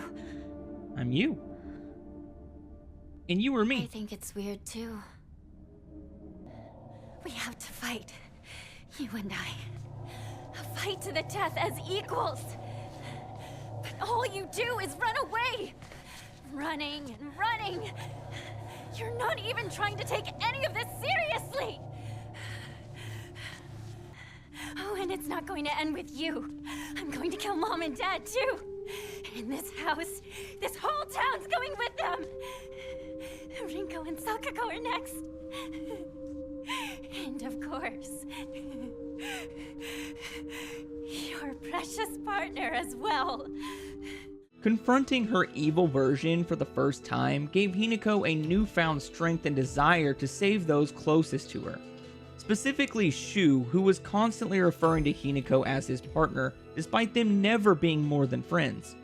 All friend-zoning aside, it was definitely Shu who Hinako heard screaming from the other side of the door, so she jams the crest in the door without a second thought and is confronted by not one, but 2 bosses.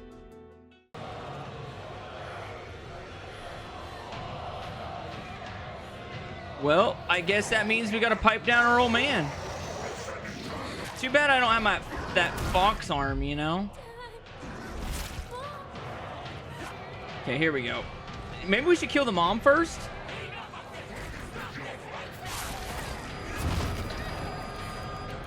Okay, looks like old man wants to dance.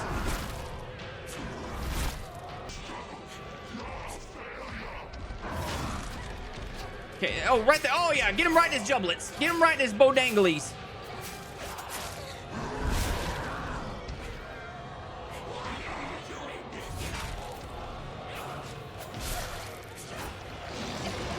Like I said, this is feeling so much more than a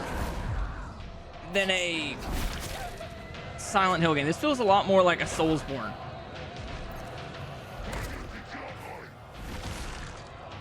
Missed me.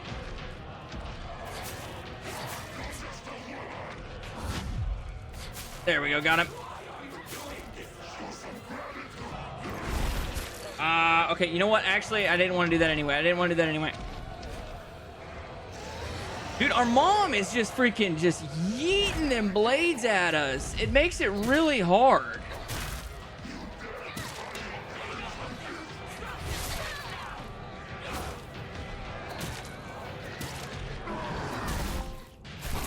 Just shut up for once, Dad.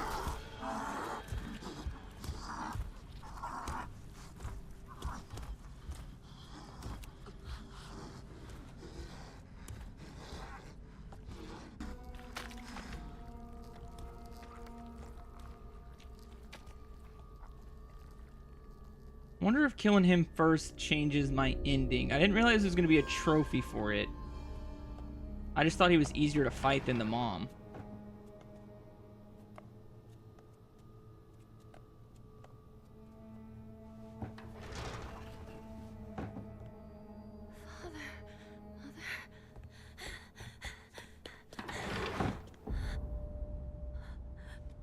Well, you said you hated him. The hell is that?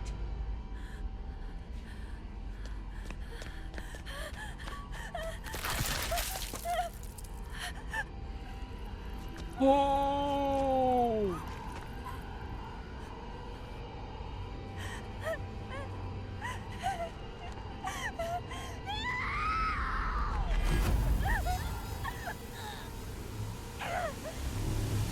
What?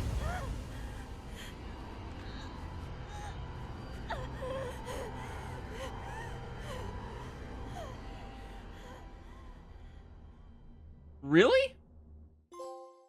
Parting on good terms. Please drink this. At this point, the Fox Mask is sharing some kind of drink with her and telling her that this drink will make her feel better. I'd say it might be drugged, but at this point, Hinako let someone cut her face off to appease this complete stranger, so it really wouldn't matter if it was.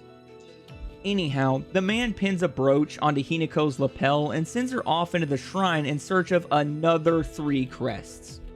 Collecting these crests brings the crest collection total for a single playthrough to 10.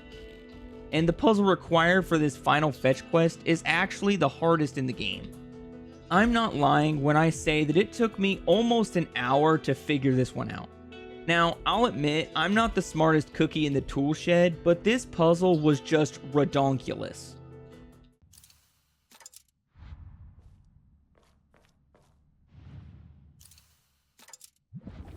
Oh, golly, I was right the whole time. I just didn't have them in the right order. I guess the guy in the front was the leader because he's the guy in front. I don't know what I did wrong. I spent 45 minutes doing the same thing over and over. It's fine. The puzzle's over. The puzzle's over. This is yours. Oh, are you gonna put a ring on my manly fox hand? You gonna put a ring on it? Now you as well.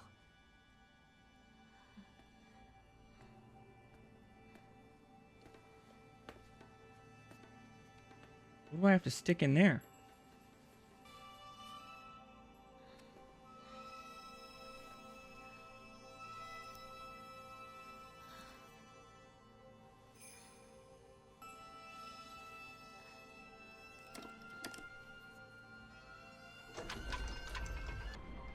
Almost done.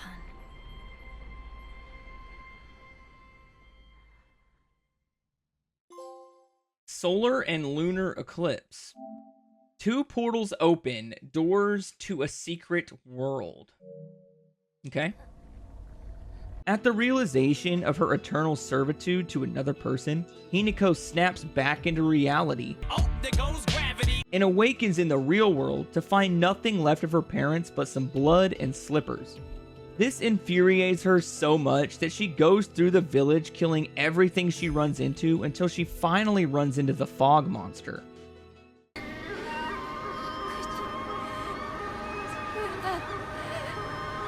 My father.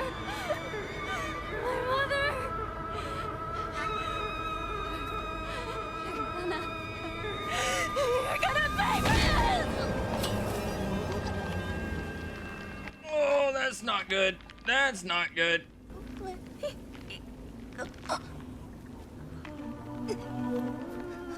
I suspected this would happen. What you are doing is incredibly rude. This is for your own good. Now die.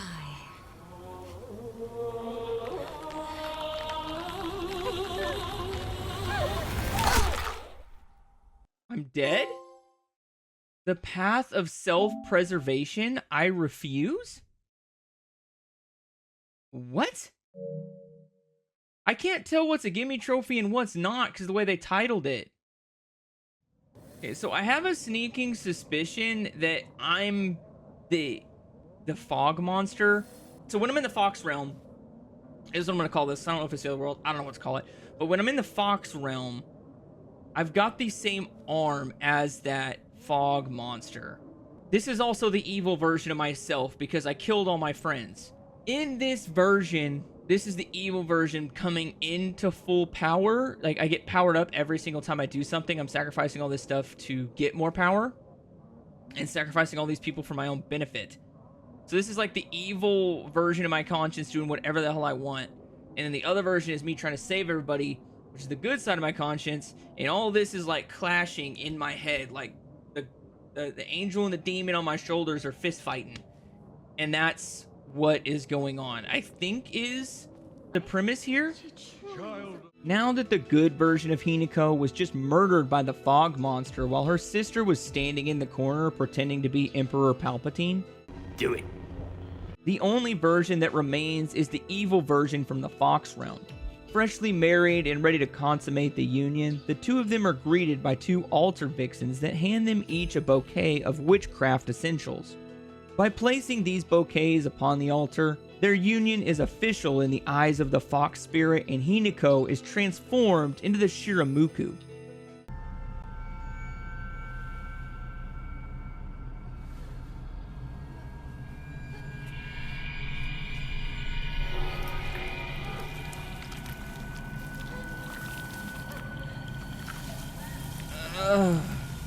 That is so creepy.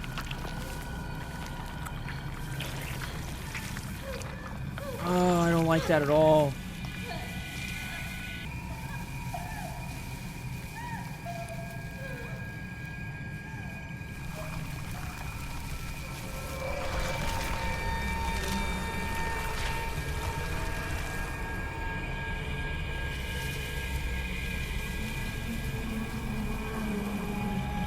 Yep. This final transformation allows the evil Hinako to exist in the real world, and her first act as a freshly made human is to repeat the same exact route as the good Hinako in reverse, and end up back at the house to confront her now alive parents. However, before confronting her parents for the second time, she has to murder her way through the village, killing waves of enemies at pre-designated locations marked by that same doll from the beginning of the game. I'm not going to, because it's the first playthrough.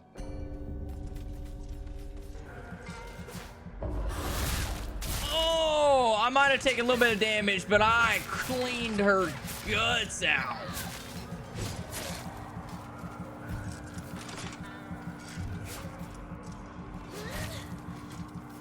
Get in there, get in there, get in there. Just kill it, just kill it.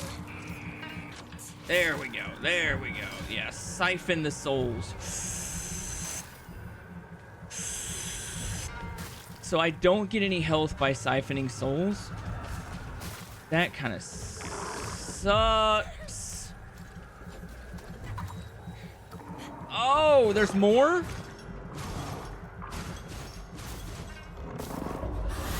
I have got to kill the Wendigo. The Wendigo's got to go. Like, I can't... Like, he can actually do real damage to me.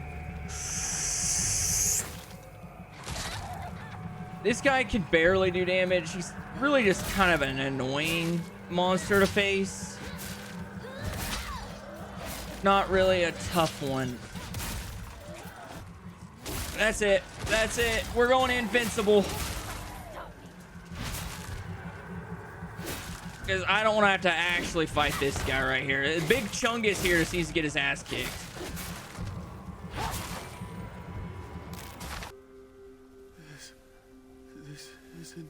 so many more. Even if you come back alone, I won't expect to be let inside.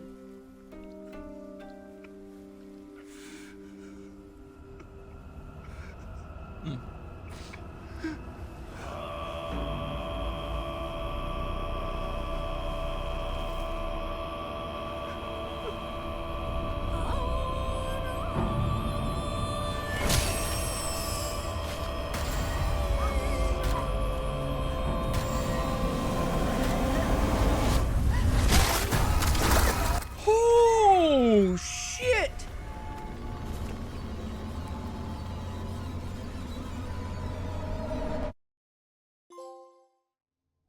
The path of exaltation. I accept. Since the Shiramuku had turned Hinako's head into a smirched grape, she was transported into the Fox realm, effectively meaning that both versions of Hinako had technically switched realities. Oh, there goes gravity. This time around, though, the good Hinako had become more powerful than we could possibly imagine, and ends up fighting her way back to the altar where the Shiramuku was created and straight up destroying that thing.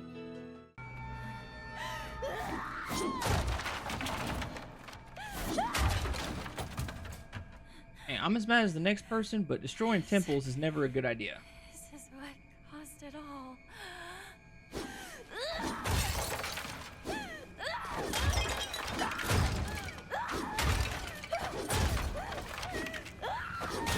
Repressed rage, anybody?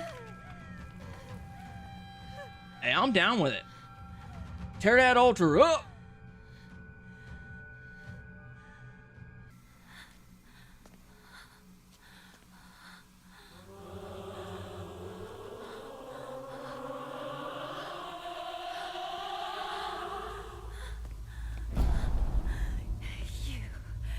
You took everything from me. I want myself back. Okay. Give back everything you've taken.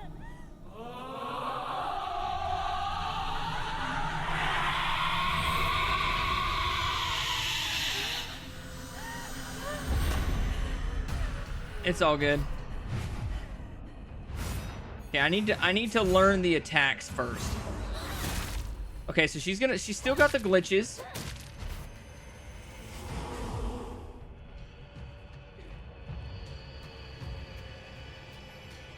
Okay, here we go. Okay, so we gotta make sure that we dodge as much as possible. Get in there with a couple hits after a nice solid perfect dodge. Because I need to maximize my weapons.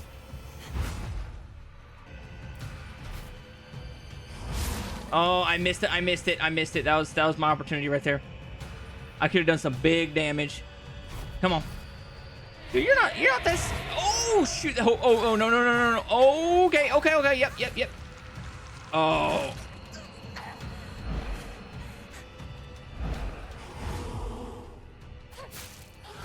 Just because I could do those quick attacks like that.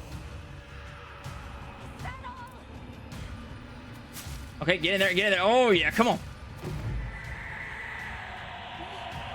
Whoa, what just happened? Okay, I'm locked on. Come on. This is such a slow-moving boss fight. I'm not used to this. If you've seen me play for any amount of time, you'll know that I do not normally do this. I didn't mean to do that. I just wasted it. Gosh, damn it.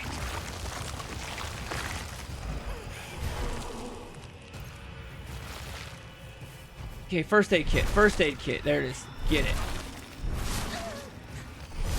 Ah, my dodges are sucking right now. And she has such a huge dodge window. Like, how am I not dodging right now? Right there. That was the big opportunity for big poundage. I missed my opportunity for a big poundage. That's what she said.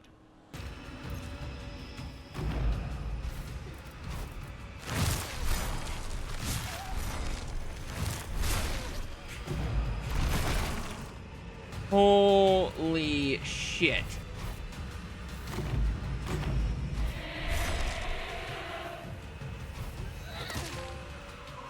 we go. The bird that flies highest defeated the Shiramuku without dying once. Let's go, baby. Let's freaking go. Shiramuku who?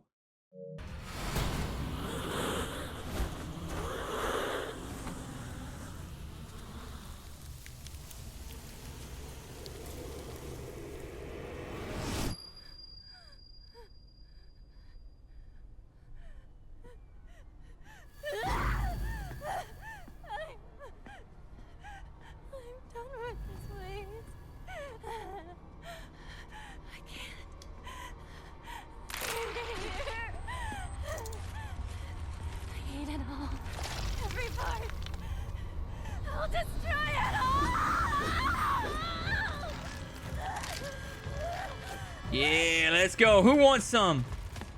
I am the baddest bitch in all of Japan. Let's go. Come on. You know you want some.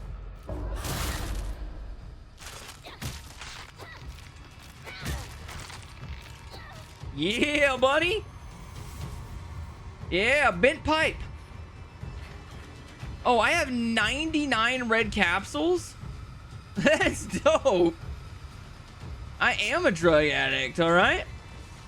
It's not the worst day to be a drug addict, but look at this. All red capsules everywhere. I wonder if I could do this without any red capsules, because the way she was popping those pills makes me think that there's something about them I shouldn't be taking. I shouldn't be taking them.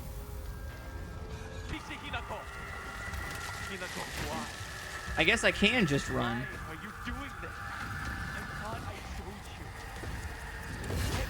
I understand you. I care for you. There we go. There we go. Dematerialize them. Okay, so yeah, this is just a run sequence. Kind of like in Resident Evil 7 where you're not technically fighting Evelyn in the house. You're pretty much just running like past her. So escaping sections, I get my health back. So I think I'm definitely on the right track to not popping the pills. I think there's something about those pills that I should be worried about. So look, especially with like all the pills just lying around everywhere, it's kind of like on the nose that something about them is off. Hopefully my pill addiction is like Dr. House's pill addiction, where like it just makes me better.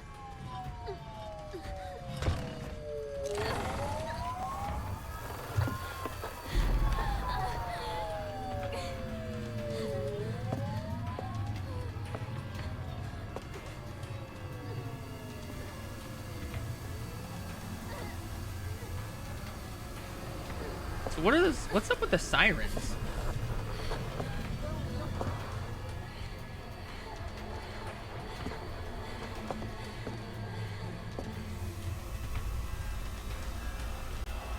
Oh, not the fog monster again. Get out of our way.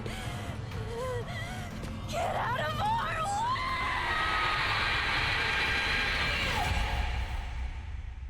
Really? I gotta fight it again? What? That's it?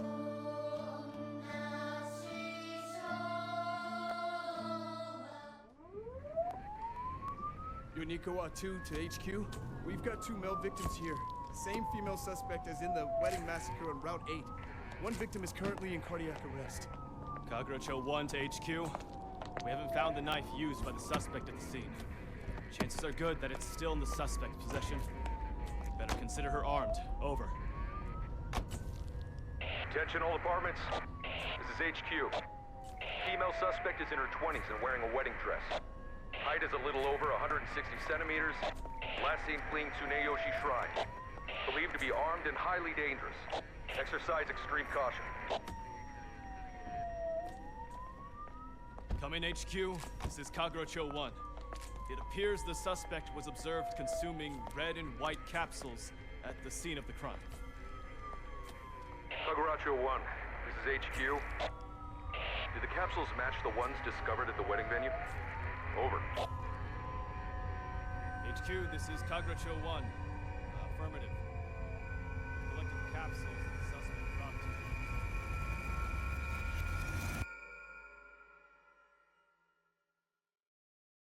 So, did I, like, murder a bunch of people? I don't know what that means. I purposely didn't take any pills. Coming home to roost. Drown in a bottomless pit of self-doubt. Thankful to be here. Complete the game with action difficulty set to story or higher. Intellectual pursuits. Complete the game with puzzle difficulty set to story. And that should be it. Now, before everybody starts hating on me for playing this game on the easiest difficulty, I did decide to start this next playthrough on the hard difficulty in preparation for Lost in the Fog, which would definitely be coming later. During this playthrough, I focused on finding all of the collectibles, grinding out as much faith as possible, and collecting as many miscellaneous trophies as I could before the end of the playthrough. These trophies range from completing run sections without taking damage, to stopping bosses before they could finish their signature moves. All things considered, I was not only able to beat this game on hard difficulty, but I got 12 more trophies in the process. Okay, here we go. I probably already messed it up, but this is the first trophy. I gotta complete this section without dying. Or without taking damage, that's what it was. And on that first playthrough, I got fooled by this door right here. That right there, that's what got me the first time. Okay, just make sure you go really far away from those. Just thread the needle right there. Ah.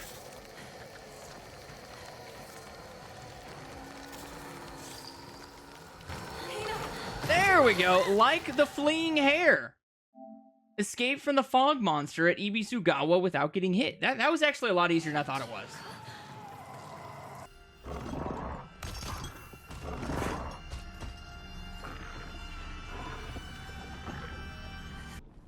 Is it gonna follow me, or did me just not attacking it block it over there? And if I'm correct, I didn't even run into him. Like, as long as you don't actually attack him, he never even got close to me. Okay, so this one should be the 2 T's, and then this one is the circle with the cross through it. Yep, that right there. Boom, baby! And untouchable, look at that! Open the shrine vault at the shrine path without getting hit, which was so much easier than I thought. I thought that was going to be tough. But as long as you just run away from him and don't get near him, he don't know where you're at. He's like blind. He just runs off in the distance, and you can hear him dragging his chain, so you know exactly where he is. That was one of the easiest trophies I've gotten so far. I can't believe I was worried about that one. Okay, on to the next one. So the Omamori Spider. With key to Kuko's mailbox, backtrack all the way to the beginning of the area. Now head northwest. Use the key to open the mailbox. And there we go! A federal offense!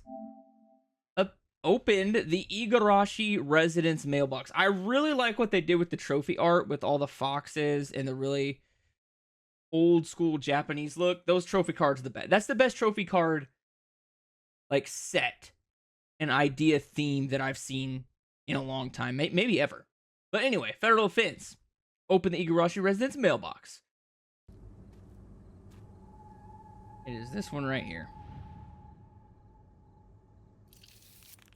And that should be it. That should let us out. Perfect. And there we go. Acupuncture specialist. Arrived at the Nishida residence without making a single mistake on the Scarecrow puzzle. So, I guess I am a really good acupuncturist. Although, acupuncture's with needles, not nails. But I still get the joke. I still get the joke. Because I could do that right there. I can close the distance. I know it doesn't do the damage that the other one does, but this one, I just need to be able to close the distance and get out of there. Like 2 quick attacks and then bounce, you know?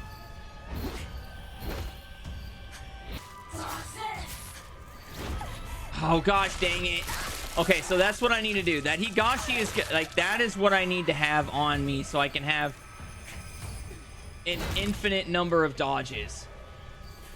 And I could just get in there and wreck like, I can just wreck her crap. Okay, you know what? Okay, here we go. Come on. Oh, really? Get out of here with that shit. That attack is way too good. Tell me how I'm supposed to dodge it whenever like, you get a perfect dodge. That's it. If you don't hit the perfect dodge, you're screwed.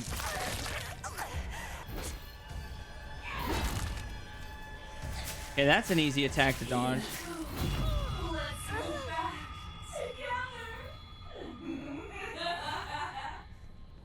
And 1, 2, 3, 4, 5, 6.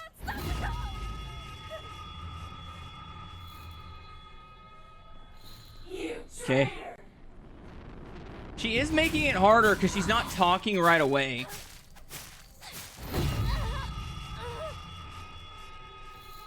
Over here somewhere. Yep. Shmoney!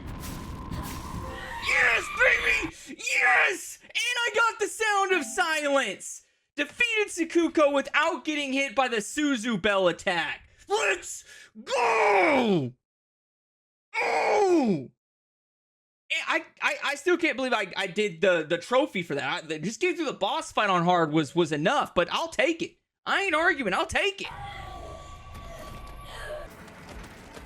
This is ass and... I don't know how else to trigger what I need to happen.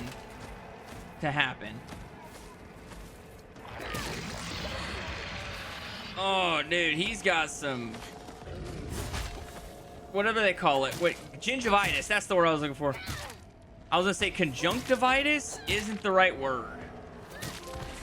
Hey, that was easy. Go away. You'll ruin the shop's reputation. Defeated the giant monster in front of Chizuruya General Store. The only hard part of that trophy was killing the 3 mannequin babes. Once you kill the 3 mannequin babes, it was actually really easy.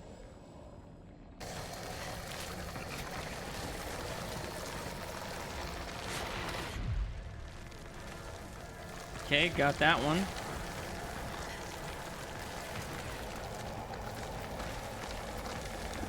Shoot.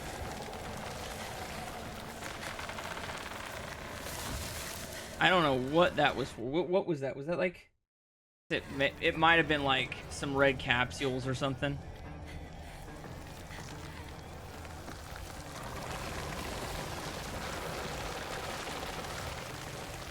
You gotta stop right before those guys, otherwise you'll get hurt.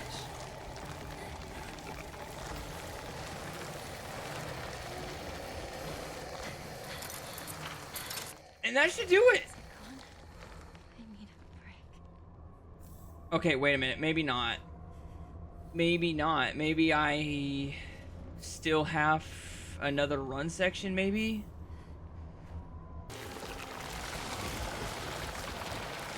Hey, it didn't look like I took damage there. I let him scream. Haha, there we go, baby. Agile escape. Escaped from the fog monster at Sugisado without getting hit. Again, like, it's too easy right there. If you get hit, just start over. You know, you're on hard anyway. You don't want to be wasting heals when you don't need to. So, like, quitting out to save your resources is just part of the game. But let's go. Another one down. There it is. The truth about the Tsuneki family. Obtained the following documents: housemaid's note, family physician's log, and strict mother's letter. So you have to find all of those documents that I've shown you so far, and took the time to, like, blatantly say we need to get those, and there's the next trophy. Let's go, baby. The great news is that you don't have to get every single collectible in this game, just a set number of collectibles pertaining directly to a few trophies. It's pretty great. I wish more games would do that.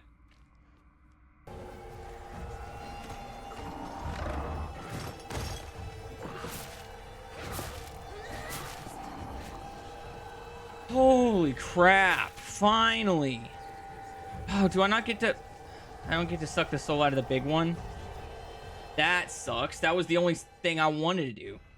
I wanted that freaking beast of a health bar. Sly like the fox obtained all the crests without making a single mistake on the Inari statue puzzle. So there we go. Another one down. That one's pretty easy as long as you find the fox that has the arrow pointed in it. It will aim its face at the door you need to go through. So it's actually not that hard. But who cares? Another one's down. Okay, we're not fighting everything. I am going to try and catch up to it 3 times, because if I can catch up to it 3 times like that, then you get a trophy.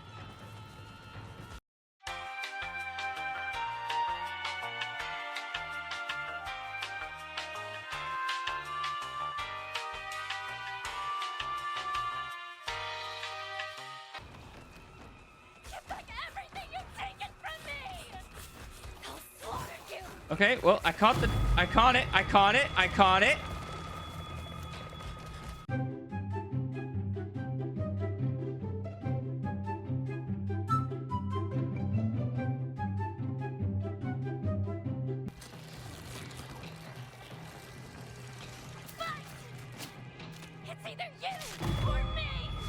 Okay, there we go. Where are you going? Caught up with the fog monster 3 times, which is what I was trying to do. I really don't care if I die here.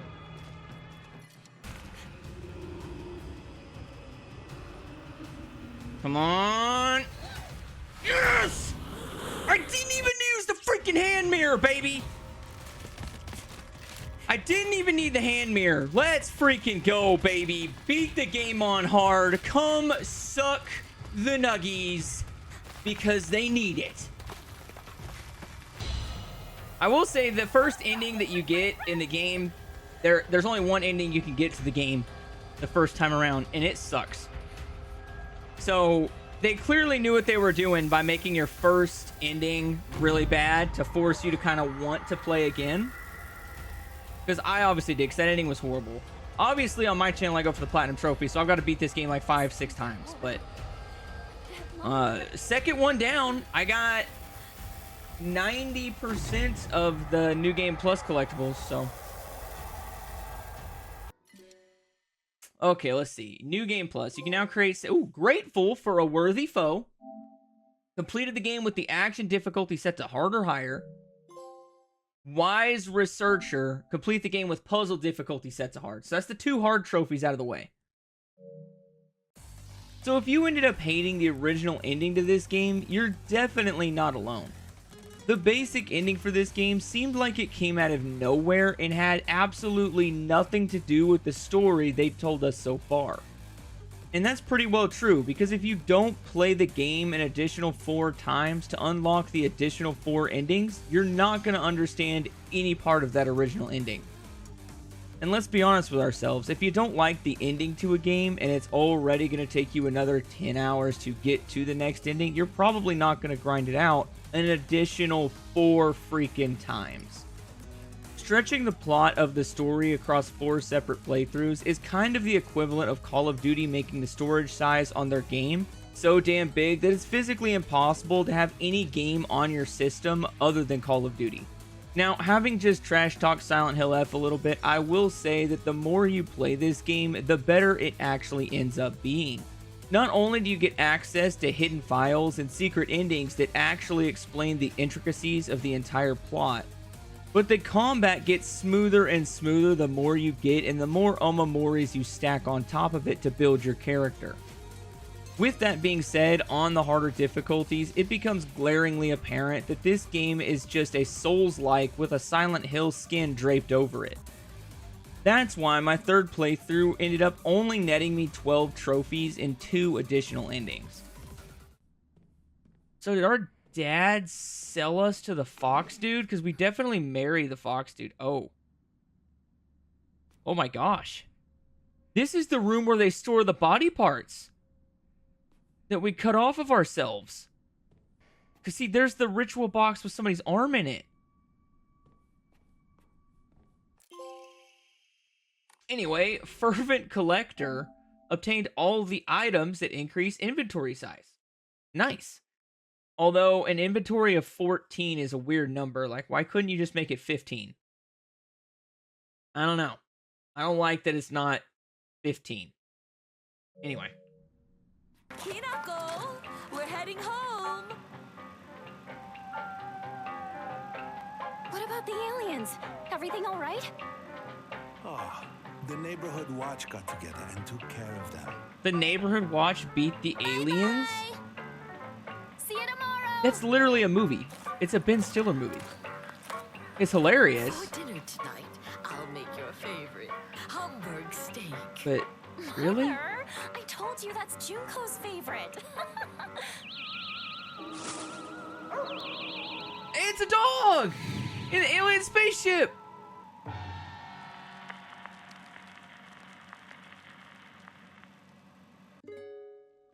I did, because this is the same cussing. Gosh dang it.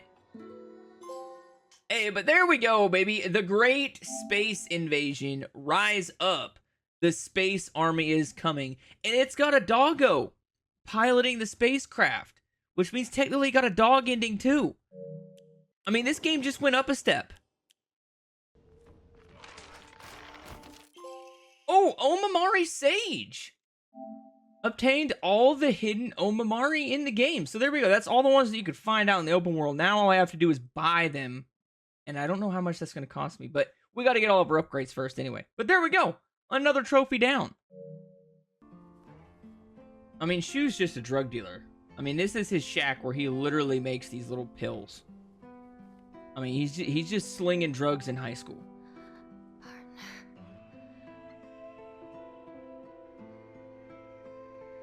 Thanks for everything.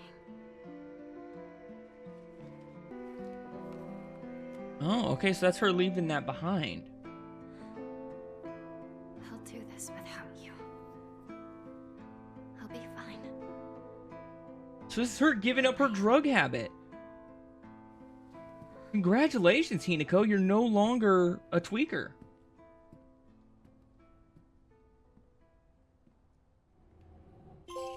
And there we go. Winners don't do drugs. Reached the EY residence without taking a single capsule and left the capsules on Shu's desk in his workshop. So there we go. No need for capsules, baby. You don't need them. They don't really heal you that well anyway.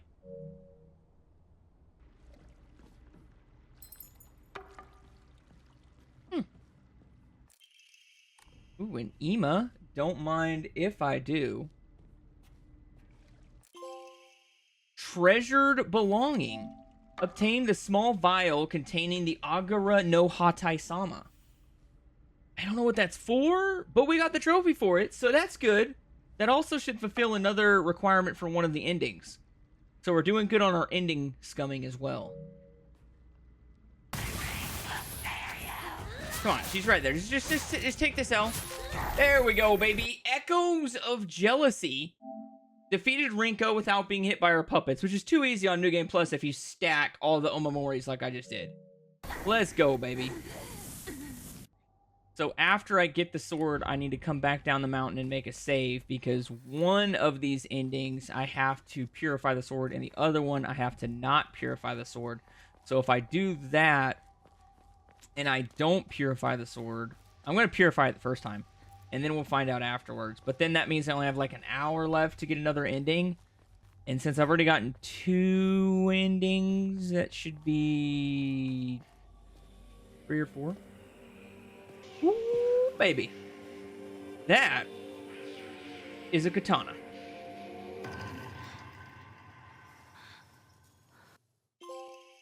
The malevolent blade never rusts. Obtained the sacred sword after uncovering its legend. Sweet. Yeah, so basically, once we throw this blood water mixture in here and purify this sword, we should get another trophy. Be free of your hatred. Purified the sacred sword. I don't know what ending that locks me into, though.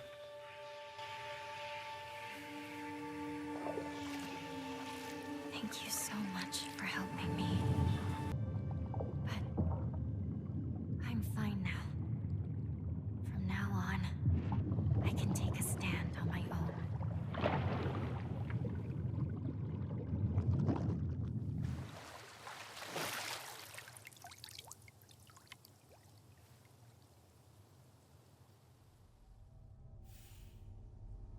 Okay, so technically that made the Sacred Sword worse because now it won't respawn its durability by using other weapons. But it does get us an ending, and then the next time we do this, we won't purify the sword, and we'll get to cook. Anyway, continuing. Take the Aurora for now. I don't need it, but take it. Seats taken. Okay, here we go. And one of these rooms should have the last box I need. Yeah, this one right here. It should have the last Diary of Revenge document and a character upgrade. Fate of the Apostate. Obtained all the following documents. Diary of Revenge. I didn't get to read it because I accidentally hit the pause button because I thought I was in a cutscene. But anyway, there it is. Another trophy down. And that's got to be like 5 or 6 upgrades just sitting there waiting. And they carry over. So it should be too easy to fully upgrade myself later. Okay, so this right here should be the last Inari Sama door. And there it is, baby. Inari Sama's secrets. Opened all rooms and boxes marked with Inari Sama's seal. So there we go. Another trophy down. Although there's like 100 trophies for this game. So 1 down, 95 more to go. Is he going to turn evil now? Yep, he's evil. You should hate me. Oh, I do. You're the most whiny character in the game so far.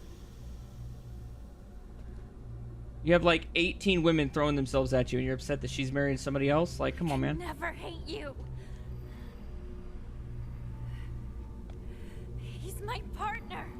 Well, you did leave him swinging from the rafters earlier. I can remember. How could I hate him? You're trying to ruin today. To ruin everything that we've had together.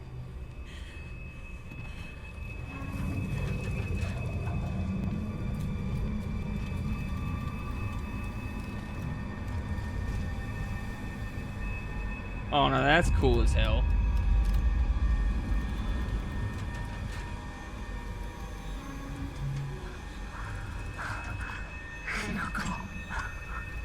Just forget about me. And run. Oh, I'm definitely forgetting about you, but after I murder your ass. Let's do this, partner. What? Alien scum won't go down without a fight. But together, we can take it on.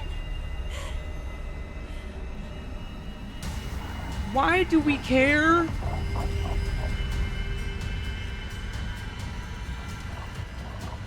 This is the most anime thing I've ever seen.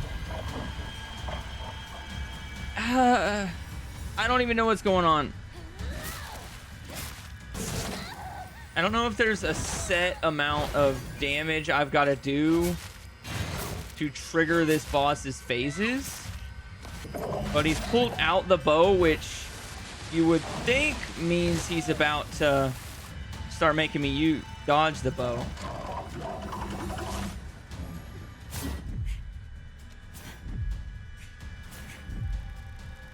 Okay, so that one, I'm just not gonna get cute with my dodges. I think getting cute with my dodges was what was costing me earlier. I gotta be careful, because if I remember right, I lost the match last time because I got hit by an arrow at this point in the fight. Come on, just stand in there and bang. Just stand in there and bang. Just stand in there and bang.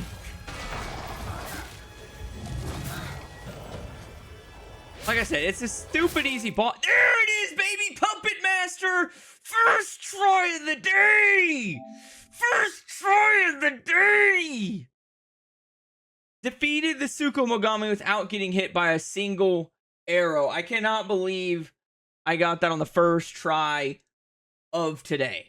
Like, I failed that like 5 or 6 times yesterday, got frustrated, thought this was going to take me all day to get done, but hey, 1 run magic, baby, 1 run magic.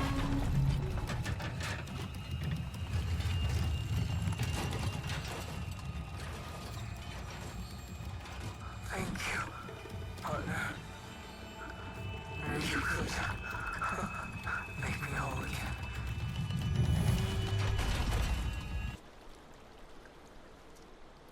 Kotoyuki,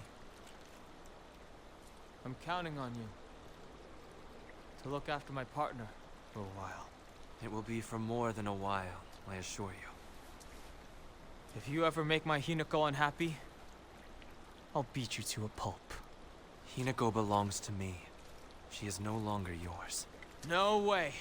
She's my partner, so she's always mine. I'm just lending her to you. Stop treating me like an object. As I see it, you and I are the only two in this world who truly understand Hinako. Perhaps we could become friends.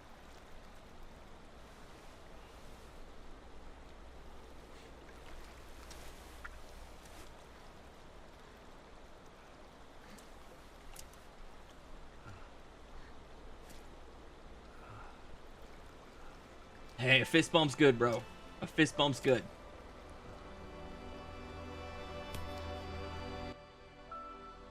That's a bro fist right there.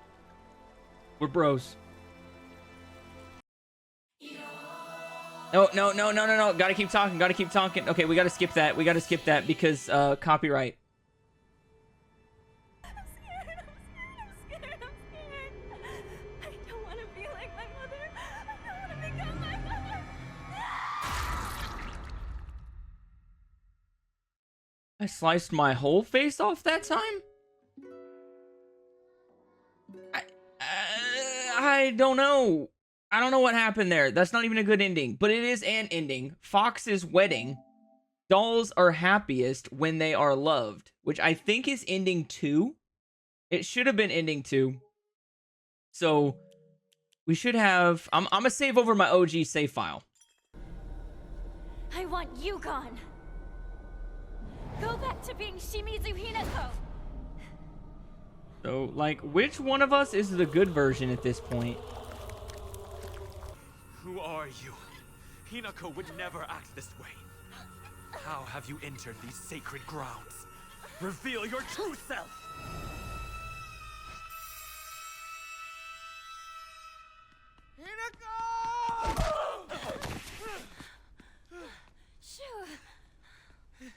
I always believed in you, partner.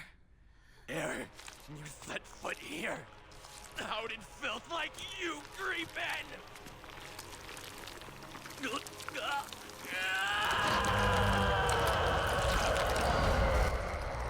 Oh, so he's the nine-tailed fox.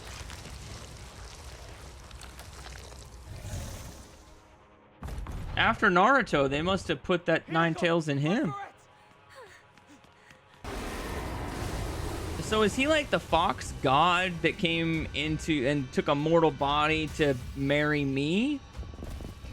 Oh, defeat the Shichibi.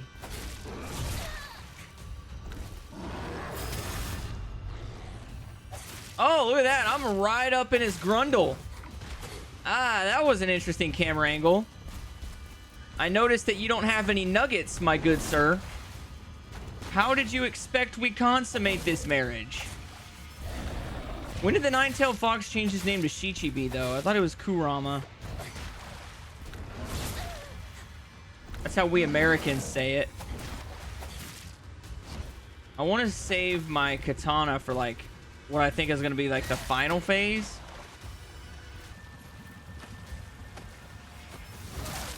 There we go. That was a good one. Fox Tamer defeated all the summoned monsters before putting an end to the Shichibi. That's cool. It pops in the middle of the boss fight, so you'll know if you got it or not. I like that. Instead of making me wait till the end and hope I got it. Oh, it was an instant kill.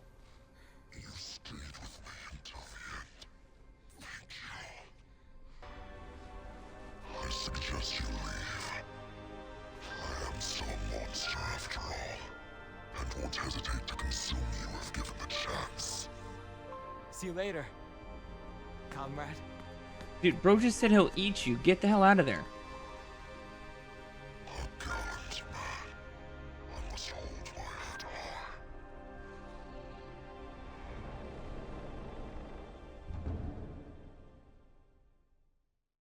So he was a fox spirit after all? The dude that I met as a kid?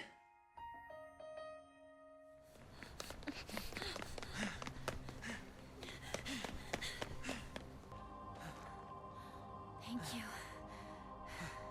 partner. Can we drop the whole partner routine? It's kind of weird. Like, are you going to end up with Shu or not? I mean, you dumped your husband for him. You look really weird in a tie. Yeah, well, you look really weird in that.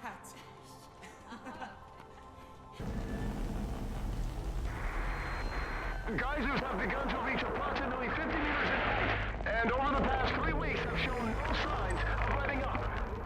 Water temperatures and concentration levels of the accompanying hydrogen sulfide gas continue to increase dramatically, and the fire has spread to even this location. All residents of Evisagawaka have been ordered to evacuate. Earlier we spoke with the head of the So we angered the water dragon?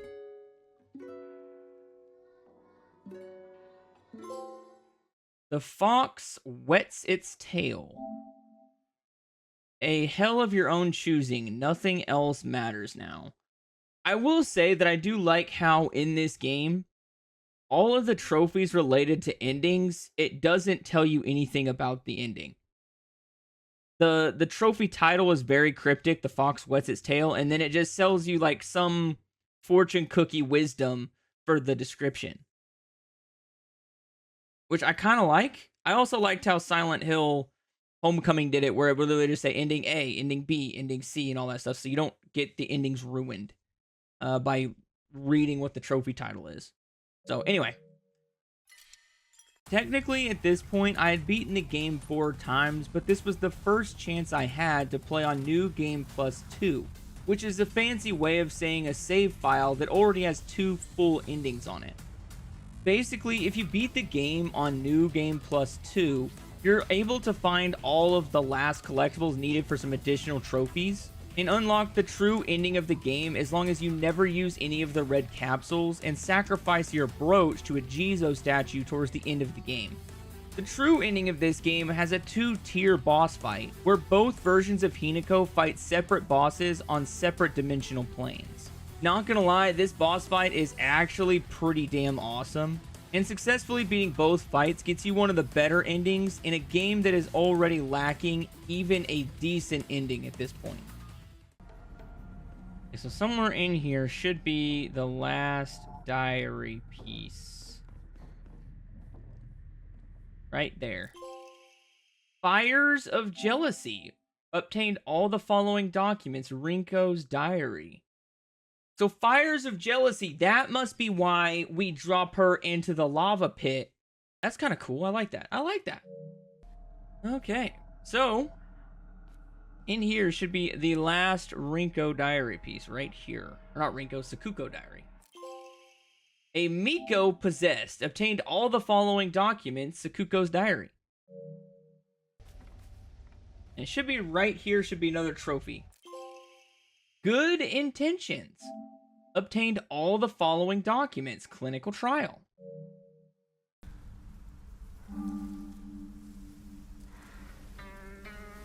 You've given me an amazing gift. Thank you so much. I appreciate the sentiment. Is a mystical hand gonna come up out of the concrete and drag it down? Kinda. A gift I cannot accept. Offered the brooch to the ancient Jizo statue. Okay. I'm down with it. A trophy for that? Oh, please, please, please, please, please, for the love of all that is holy and divine, let this be the last paid Omamori. Yes! Omamori collector obtained all the Omamori available from Hokora. Let's go! Finally! That's kind of goated. That would be a really fun one to use. I'm not gonna use it, but that would be a fun one to use. Kodayuki, no. He just... all he wanted was for us to get married and be happy together. He tried so hard. He was alone all that time. Don't laugh! Oh yeah, let's get it, dude. Yeah, I gotta beat both of these guys in less than 10 minutes.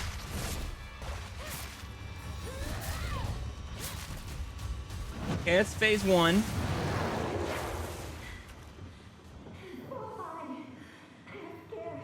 Hopefully it stops it during the cutscenes, the timer anyway. That was cool as shit. Oh, the doll's inside of it this time instead of our boy Shuhei Utani. Or no, this one's called like the Shinerator. I don't remember what the hell that thing's called.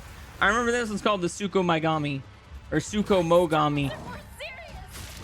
Because I made that really awesome joke called Suko My Nuggets for the title of this stream. Because I thought this guy was going to be the hardest part.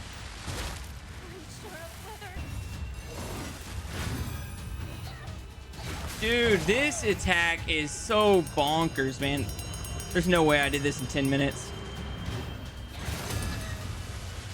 There's just absolutely no way.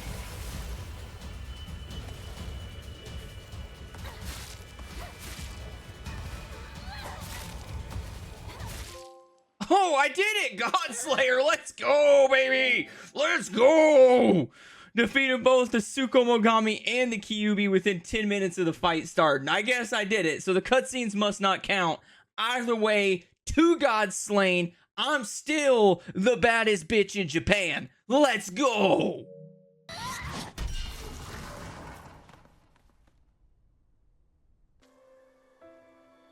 Yeah, we gotta quit taking those drugs. If that's what we seen and then we woke up on a mountaintop.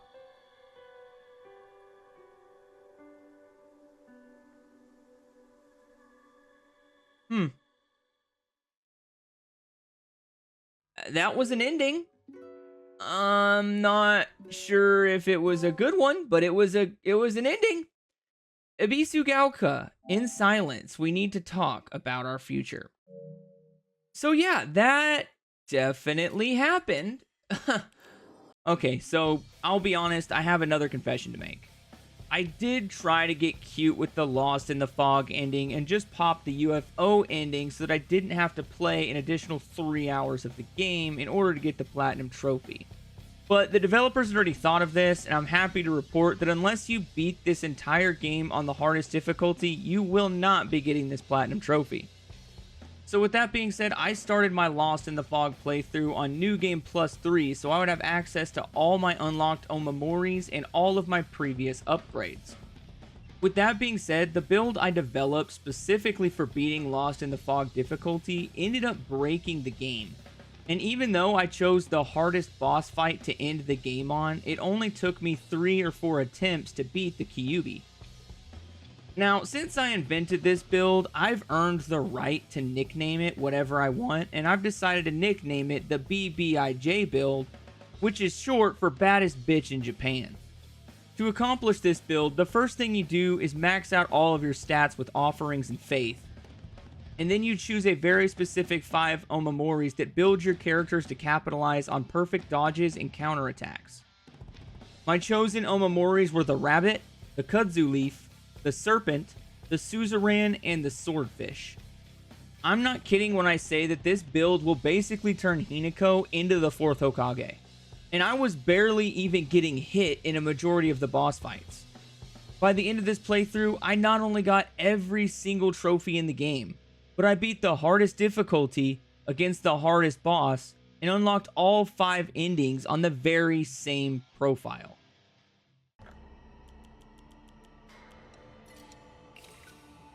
Okay, so we got that. So now we can pray and get our last upgrade for a trophy.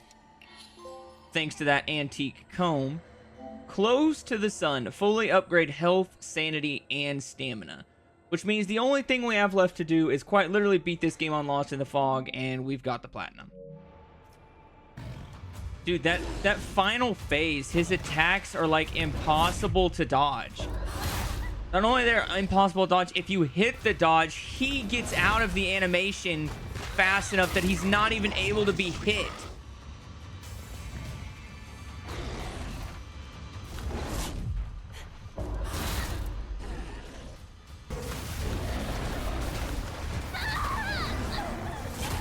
Dude, now I'm just getting my ass handed to me. I had a perfect run almost last time, and it just...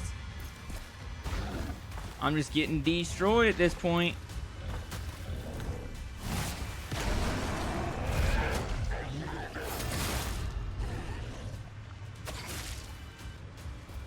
Yeah, I basically just built the character to where perfect dodges break. Like, it's way more powerful. And then I make it easier to do the perfect dodges.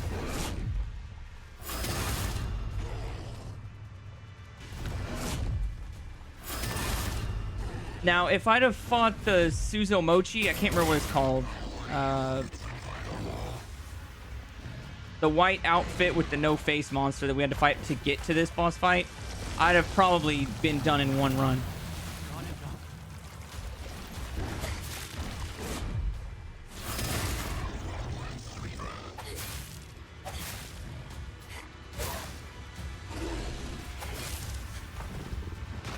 Okay, in this phase, I've got to risk it for the biscuit right there. Because you don't get a lot of great... See, like that counter right there. I couldn't use my stamina bar like I normally do.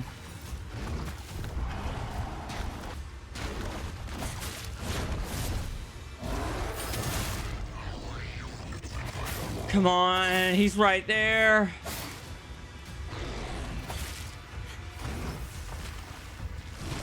Yes! That should be it. That should be it. That should be it. Yes! Oh! Come get some, son! Come get some! I am still the baddest bitch in Japan! In spite of everything. Proved it again, baby! Woo! Let me just let me just see that sweet, sweet, sweet platinum drip, baby. Come on. And to be fair, I did it on the hardest boss in the game. All right. So did I use the UFO sword? Did I use the lightsaber? Did I use the cursed sword? Yes, I used all of the above. But hell to the yes, I beat the hardest boss in the game on the hardest difficulty. Okay, let's go. Clear skies. Complete the game on action difficulty, Lost in the Fog. Puzzle Master. Complete the game with puzzle difficulty set to Lost in the Fog. And I still have Wings, the platinum trophy for Silent Hill F, baby. Let's go.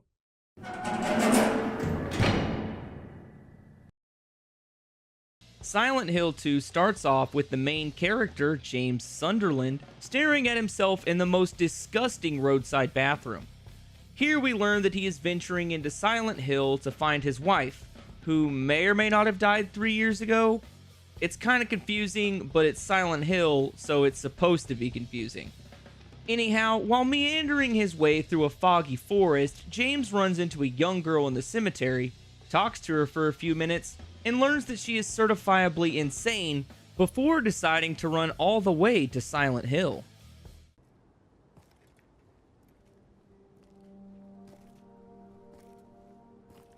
Hey, there's a map. We could use that. Let's take a picture on our cell phone. Enjoy your stay. Reach Silent Hill. So first trophy just for reaching the town. Let's go, baby. Let's go. We're locked in now. While studying his new map and exploring the town of Silent Hill, James begins seeing figures in the fog that keep disappearing before he can get a solid look at them. Eventually, these mysterious figures decide to show their ugly, fairly attractive legs and begin attacking James.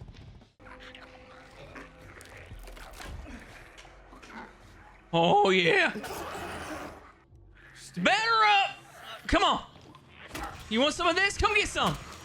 Oh, she threw up on me. What the hell is that? Yeah, beat that ass! Beat that ass, James! Beat that ass!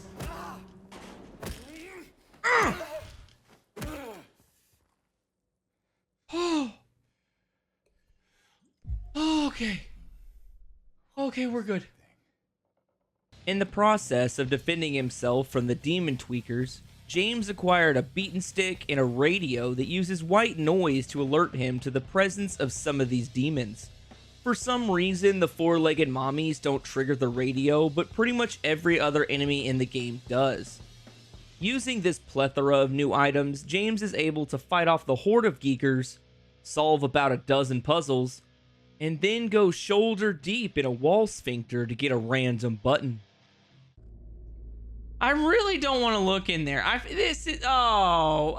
don't want to know what goes on in here. Also, if it's what I think it is, that dude's like 8 feet tall. It's Yao Ming's personal bathroom up in here. This is a bad idea. This is a bad idea. What am I doing? Why am I doing this? Why am I doing this? Just go. Just send it. Just send it.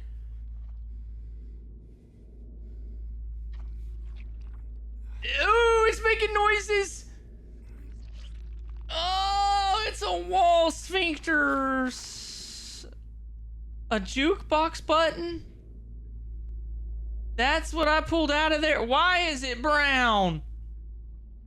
Is this some kind of supernatural horror thing and I just reached my hand in this apartment complex's booty hole just to pull out a number 2 jukebox key? After pulling out of the nastiest hole we've ever seen, James heads to the bar for obvious reasons and solves the jukebox puzzle. Solving the jukebox puzzle gives us a key that opens up the Woodside Apartments and lets us get a much-needed break from the chaotic streets of Silent Hill. It really doesn't tell me where I'm supposed to go. I got the keys to the Woodside Apartment.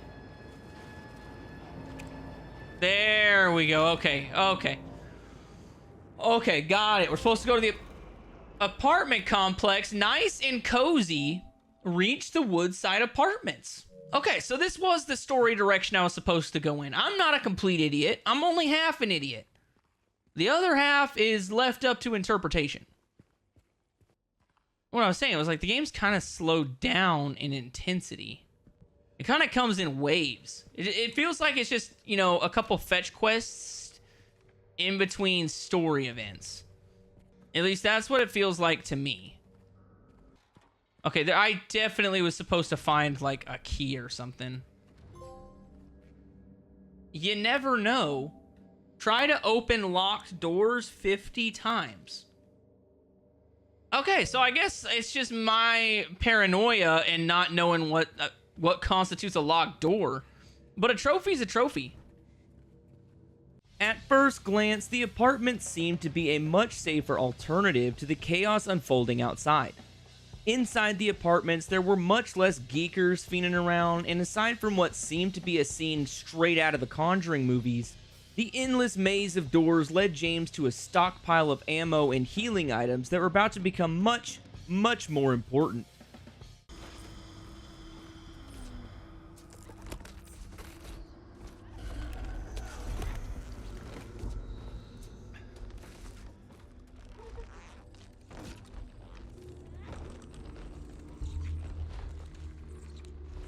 Is what I think happening?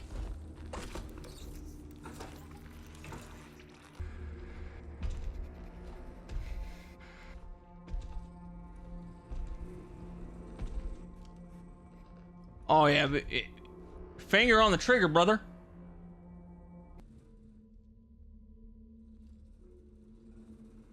don't think he can see.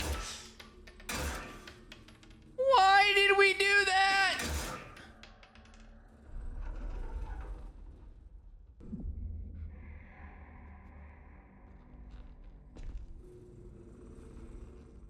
What is going on?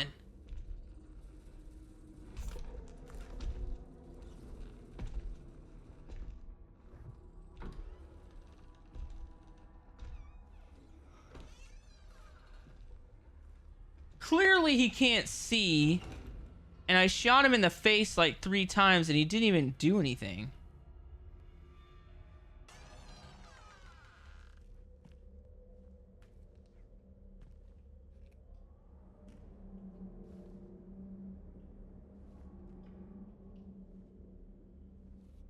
No.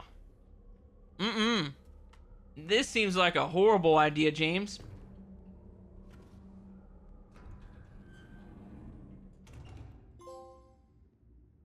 Otherworldly.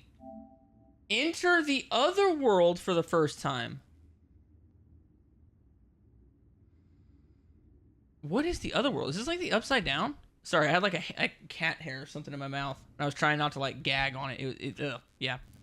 Hate cat hair. My wife's cat sheds like a sieve. Anyway, so we made it to the other world. So I guess this is like we made it through the apartment complex. And the other world is basically just like Pyramid Head's domain. It's like he sliced the shit out of something right here. Shortly after witnessing what I think was just the murder of a 4-legged mommy, James pushes through the other world in search of an exit and comes across a grandfather clock that must be fixed in order to open the way forward. Fixing the clock requires that James find the hour, minute, and second hands of the clock, but doing so is much easier said than done. Each hand has its own unique puzzle that must be solved, and only after we solve the 3 individual puzzles does the doorway out of the other world open up. Here we go. Okay, now we're cooking. If this game has a boss fight, this is gonna be the boss fight.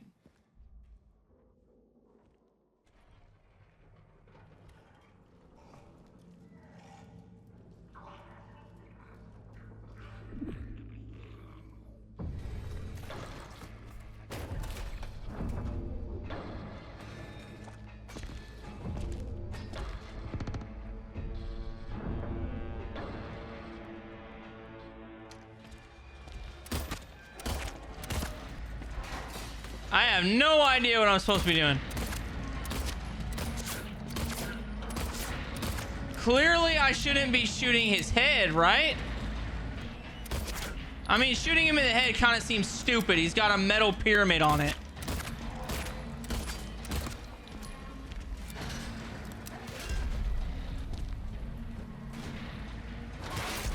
I'm thinking his legs.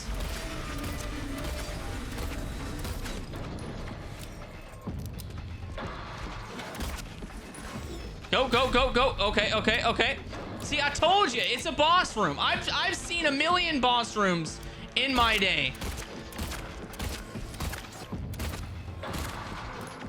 Okay, but I'm also gonna shoot him right up in his man jubblies. Southern headshots are always good, you know? Southern headshots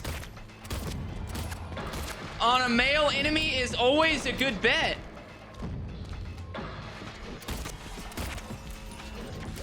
Well, I know where Resident Evil did the whole shower sequence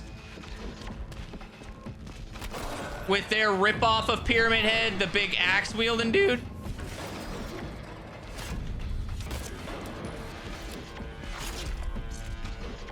Come on, damn it.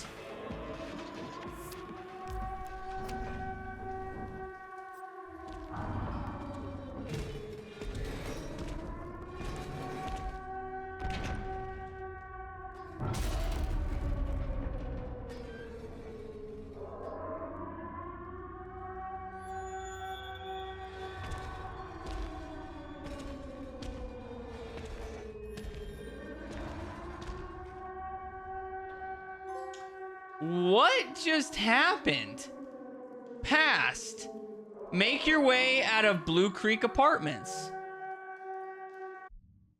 Okay, well, that is, like, I don't know what is going on there. I honestly don't. I'm going to assume that it's a safe. I gotta get to a safe spot. I'm gonna get to a safe spot. I really am, but I didn't beat him. He took all my ammo and then he walked out. Did I do enough damage, or are you just supposed to waste all your ammo there? That was bonkers, dude. He just was like, you know what? You're not worth my time, brother. You're not worth my time, brother. After asserting dominance over his Egyptian-loving friend, James was able to escape the otherworld and runs into a gorgeous woman standing at the edge of the pier where he thought he was going to find his wife. James makes a point to tell her that while she looks oddly similar to his wife, she definitely is not his Mary. The mystery woman tells James that her name is Maria while simultaneously flirting her way into his good graces. Hey. I think I might know. I mean, there's this one place. Not far from here. What kind of place? The kind two lovers might call special. Okay. I can show you if you want. Mm-hmm. Unless you have somewhere else to be. Mm-mm. Something else to do. Mm-mm. Hey, easy there. I'm just messing with you. Come on. It's this way.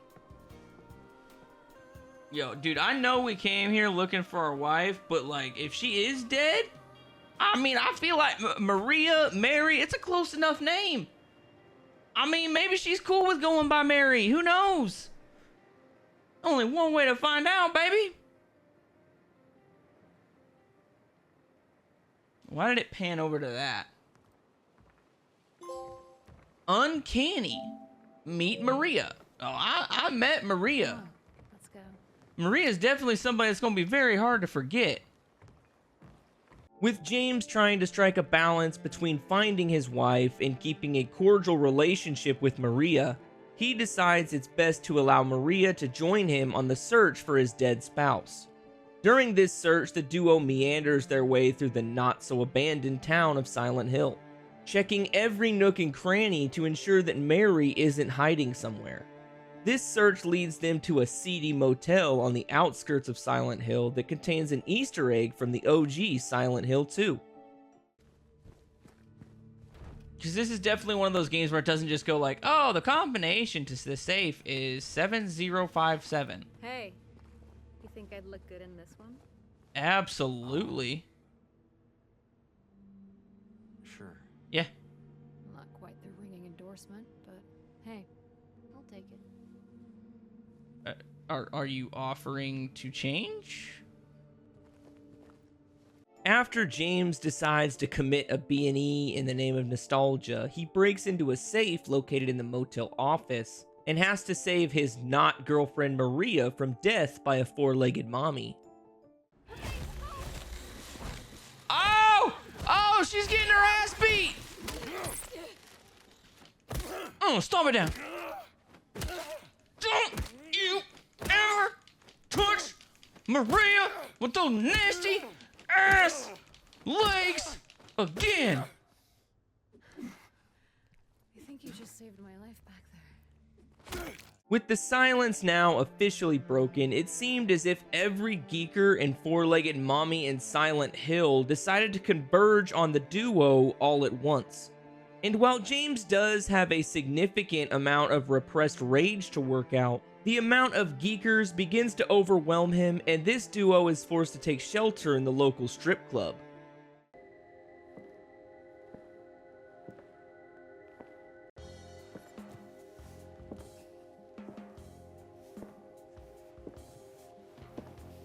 Okay. I didn't know it was this kind of game. What? Oh, come on, don't give me that look. I was just kidding. What is this? About what? Is this a special place you met? Don't be silly. Just have to go through and out the front. Aww, that's a bummer. Then again, now that we're here... Yes, yes. Can we stay? Just for a little while. Mm-hmm. Catch our breath before we head back out there. I don't have time to take a break. Mm-hmm. Mary could be out there, waiting for me. I know. It's just... this place, this whole thing, it's like a nightmare. I just wanted to get away from it, even for a second. I'm sorry. No, it's fine. Sorry, I didn't mean to. I guess this place is getting to me, too. This particular place? Despite the clear sexual tension building between the two, James is a man of honor and turns down a stiff drink and an even stiffer After hiding out in the club, James and Maria continues through the town of Silent Hill looking for any signs of his missing wife. Just when these signs begin to make less and less sense, the duo hears a girl scream in the distance and ends up running into a familiar face.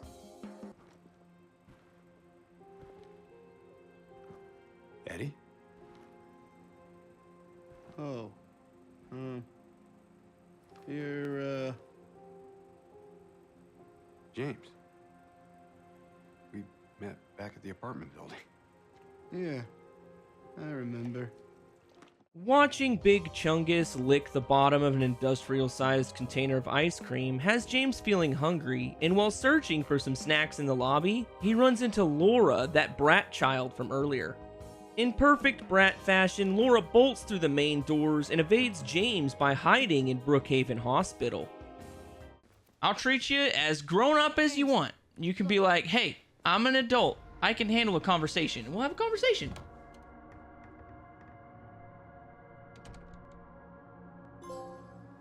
Admitted. Reach Brookhaven Hospital. Okay, another gimme trophy down. The Brookhaven Hospital in Silent Hill is abandoned like the rest of the town, but still in a decent condition. Enough so that an 8-year-old child has no problem playing in the stairwell, drawing on the walls with chalk, and playing hide and seek upstairs. As James slowly loses his patience with Laura, he heads downstairs to flip the breakers and receives a trophy-shaped prize for his efforts.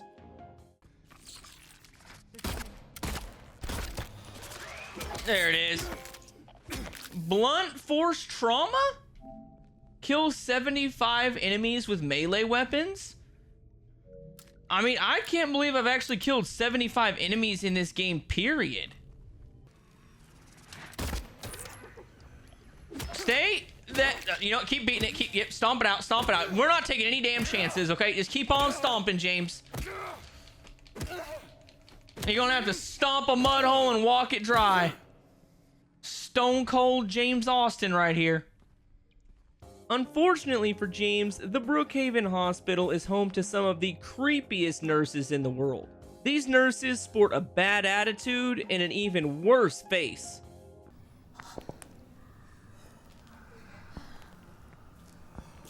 When these nurses aren't trying to stab you in the chesticles, they wander the hallways, stopping every few minutes to geek out and start tweaking.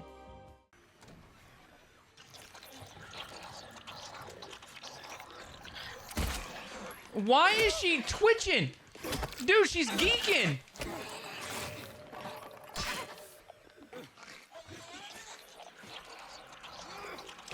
Oh yeah, I'll snap her back into reality. Oh, there goes gravity. Let's go. She's definitely gonna have some vertigo after that. Like, dude, she is straight up geeking. Either way, James came here to find Laura, and he isn't leaving until he finds her.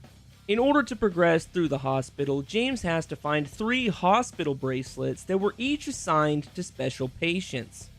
While some of them are rather easy to find, others require a masterclass in MacGyvering.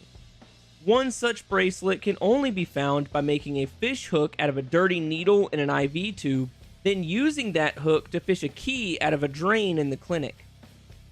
While James certainly is clever enough to complete puzzles of this nature, he apparently doesn't have the situational awareness to hear 250 pounds of human killing machine coming up behind him. The meds made me feel sick today. If I'm only better when I'm drugged, then who am I anyway? Man's kind of got a point. Okay, that's locked. Holy shit, I knew it!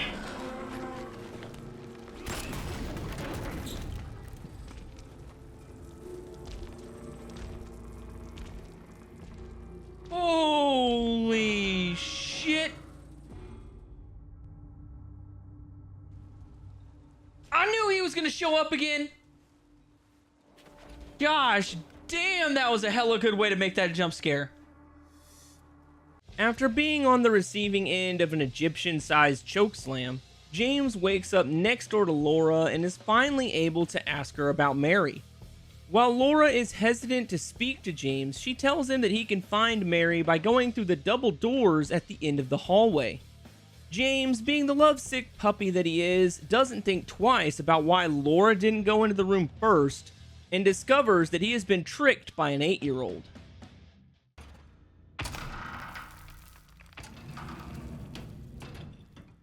This is not going to end well for me.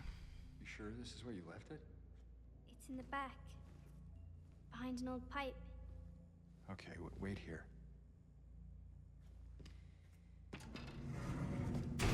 Yep, seen that coming. Open the door, Laura.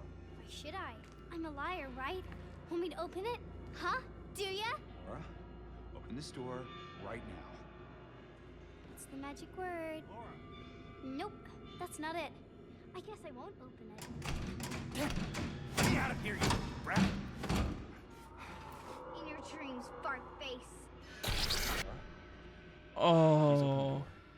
There's something in here. Sure there is. A big lying fart face. See a fart face? Laura! Oh, shit.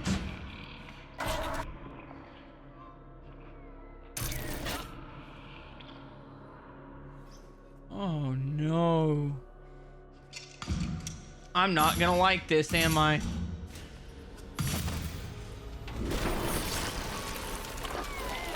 Ooh, what the are you? After a lot of Googling and lore diving, I was able to assess that this boss enemy is a manifestation of James's memory of his dead wife while she was in the hospital dying of an unknown illness. Known as the Flesh Lip, it is the first enemy in the game that features a mouth, and according to the Silent Hill wiki, this is because of the verbal attacks James received from his wife while she was dying in the hospital bed. The monster is a lumpy pile of rotten flesh that is trapped in a square frame reminiscent of the hospital bed that Mary was trapped and ultimately rotted away in.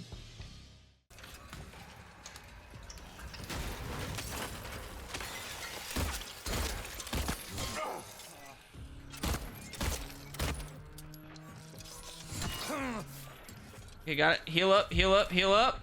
Heal up. Okay, boomstick it is.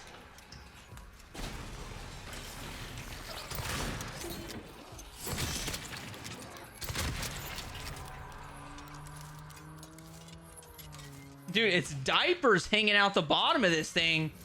Am I supposed to be shooting the lumpy stuff, or am I supposed to be shooting the frame?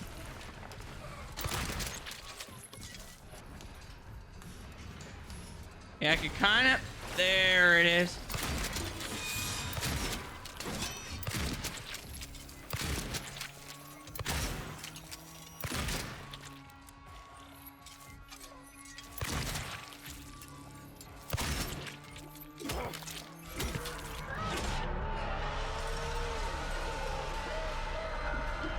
Get in there! Get in there! Get in there! Get in there!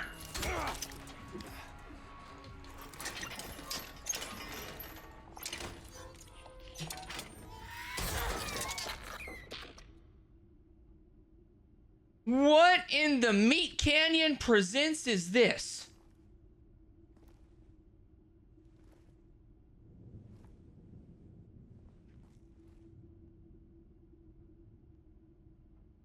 Don't go near it.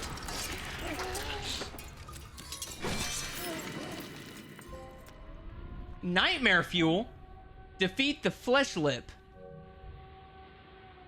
Okay, so I was supposed to get attacked there. Killing the wife in the box sent James further into the other world, and he wakes up in the same hospital as before, but this time the building is falling apart. While in the other world, James finds a lockbox puzzle that requires 3 separate codes that have been scattered around the hospital. By following the chains attached to the box and mutilating all the enemies he comes across, James manages to open the door and is surprised to find Maria.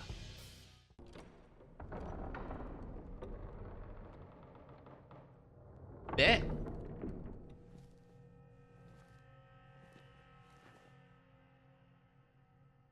What's wrong? I thought you wanted to get out of here. I know. It's just... something doesn't feel right. Come on. It's gonna be fine.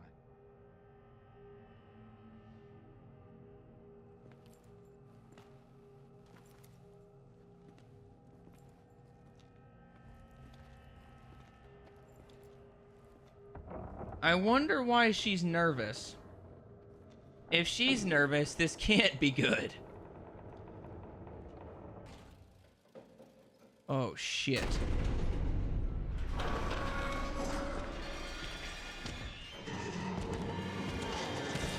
Run!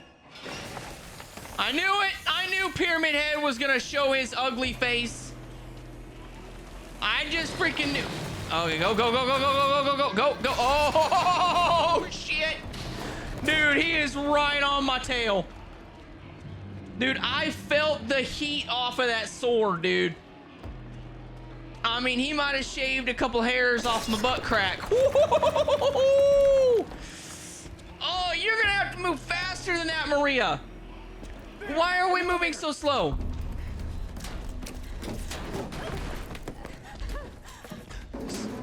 Come on, hurry!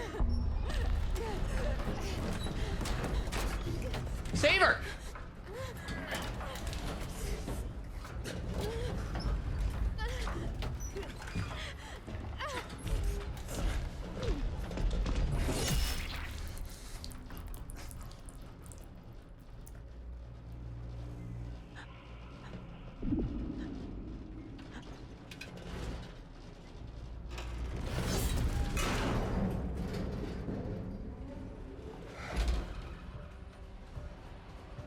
I so seen that coming. I could tell by how she was just like, I don't feel comfortable going down there, and they were like, hey, it's okay, everything will be all right.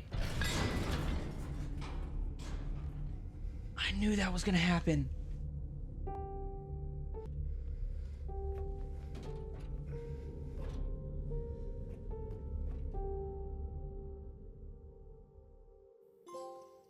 Alone again, survived the chase in Brookhaven Hospital.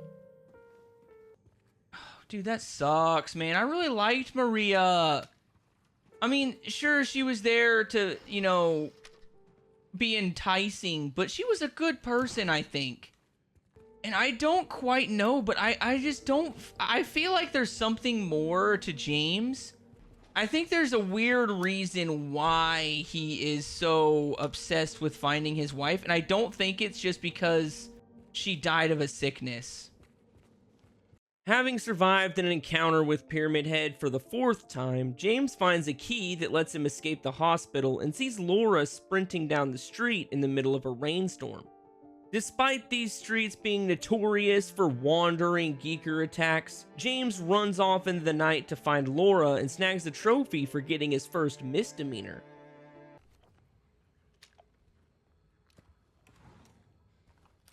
Okay, there's some shotgun.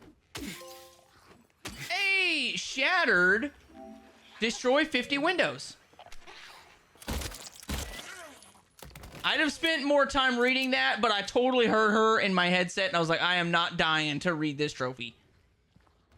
All crimes aside, as James continues his search for Laura, he receives a phone call that tells him he needs to venture into the graveyard to find a key that will open the Historical Society building. This building is basically the cult headquarters for Silent Hill, and inside this building is the longest staircase ever constructed. This can't be good. Something tells me there's gonna be some kind of cult down here that's like worshiping at the altar of the Pyramid Head. And like sacrificing themselves or something to it. Oh my gosh, these stairs are going forever. Is this like a Blair Witch situation where at the end of the game you just keep walking for like 10 minutes straight to see if you'll put the dog down? Listen, I did not put Bullet down in Blair Witch, and I'm not about to stop running down these stairs.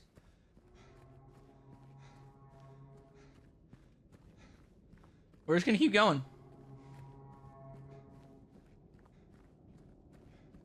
I feel like it wants me to turn around. I have a sneaking suspicion that, oh, it did not want me to turn around. Into the abyss. Reach the end of the long staircase. Okay, so that was supposed to happen. I was like, I feel like it wants me to turn around and then it'll show me the end. Apparently, at the bottom of the staircase is an underground facility that doubles as a firing range for obese psychopaths and some kind of black site prison. Luckily, James is able to side skirt getting his head canoed by Eddie long enough to make his way into the prison armory and find himself some more firepower. Oh, hell yeah. We're gonna find out what this rifle's made of. The first enemy I see, I'm blowing its head off. Or its butt off if it doesn't have a head. James likey steroids. Oh, you. Oh, I remember what I said? I remember I said I was gonna snipe this one. Oh! One shot, one kill! James of all trades! Kill at least one enemy with the wooden plank, the steel pipe, the handgun, the shotgun, and the rifle in a single campaign. Awesome! So I'm guessing that's get a kill with each of the weapons we get. With an inventory full of rifle and boomstick ammo, James eventually completed the weights puzzle outside of the underground prison and found himself a brand new way to enter the otherworld. Unfortunately, this ended with a short drop and a sudden stare down with the most disturbing boss in the entire game. Be domestic violence or something. I'll be good, I promise. Tell him I'll be good, please. Angela? Angela, it's me. No, please.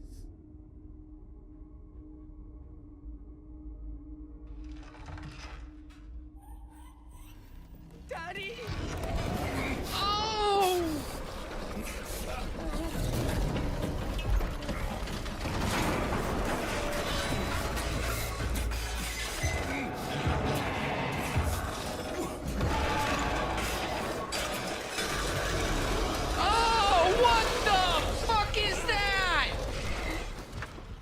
This boss is known as the Abstract Daddy and is actually a figment of Angela's subconscious.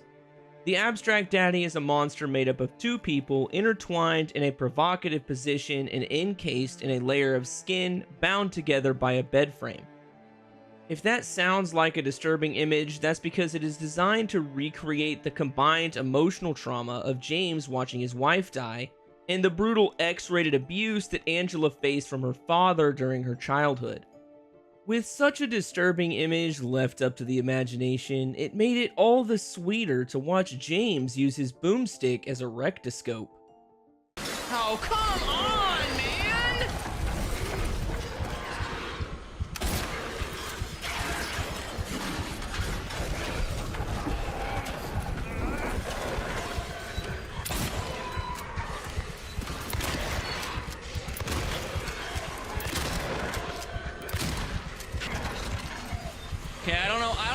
gonna get out of this. I don't know how we're gonna get out of this.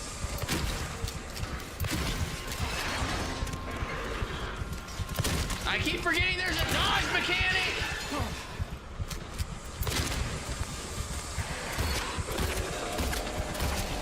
Yeah, arch that back, fat boy. Arch that back.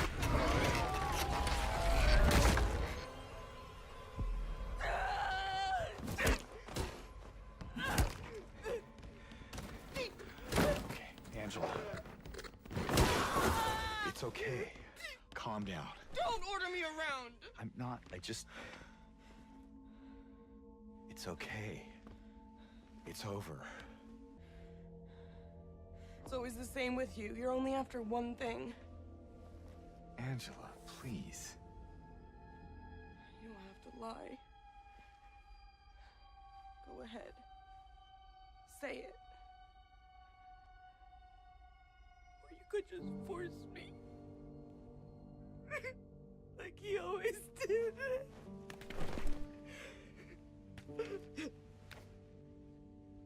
You disgusting pig. I hate you. I hate you.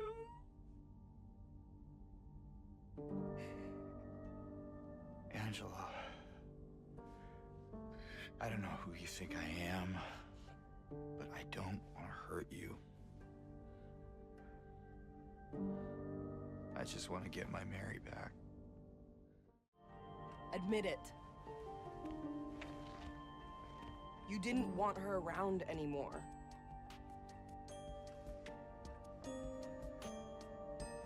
No.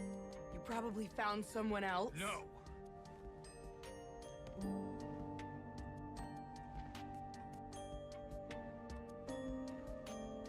I need to find my mama.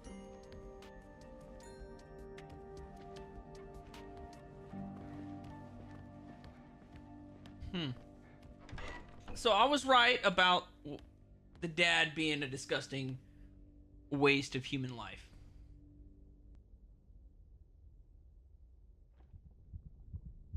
I mean, unforgivable.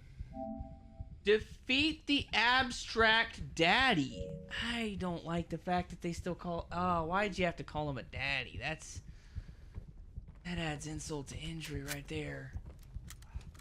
Beating down the human coffee table opened up the doors to the labyrinth, and hiding in the basement of the labyrinth was none other than Maria, who looks healthier, sexier, and a lot less penetrated than when we last seen her.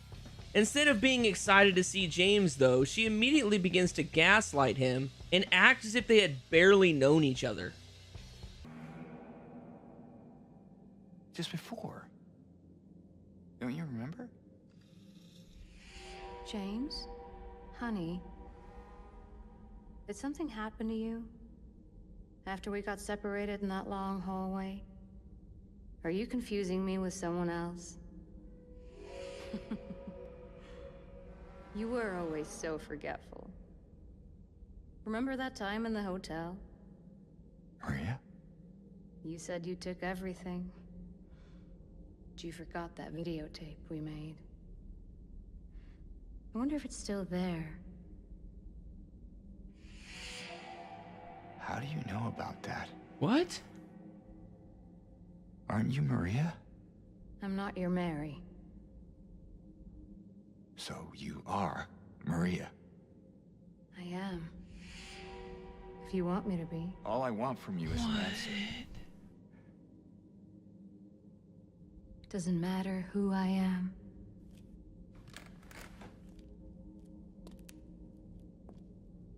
I am here for you, James.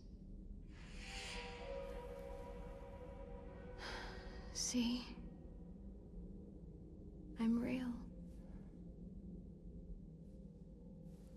Don't you want to touch me? With Maria acting strangely, James decides to X-nay out of there and finds himself solving a box puzzle that moves an entire room every time you shift the pedestal. Inside of this cube puzzle are multiple rooms, each that have their own puzzles you must solve in order to find the next set of rooms. While inside of the second set of puzzles, James finds himself inside of a mansion and discovers that he is actually exploring Pyramid Head's bedroom. Oh, perfect. This place was literally just there to give us some roids. I love it. Okay, I'm okay with it now. See, if you give me a couple of roid rooms like that, sprinkled in, I think I'll be okay. I just like to know that they're taking care of me.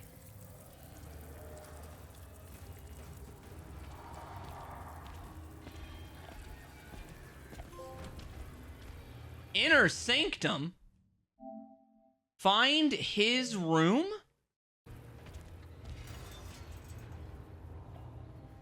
Oh, crikey.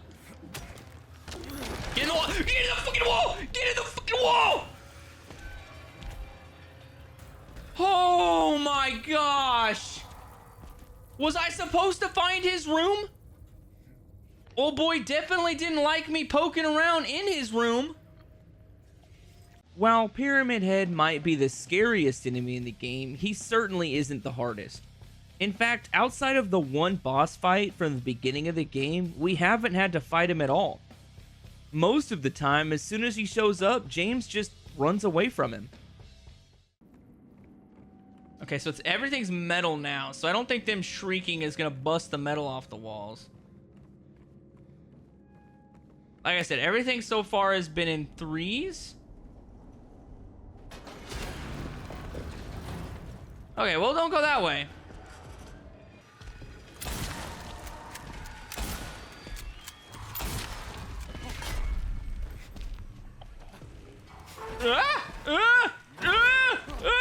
No, just keep going. I don't know. We did it. We did it. We got past him. Shit, it's a dead end.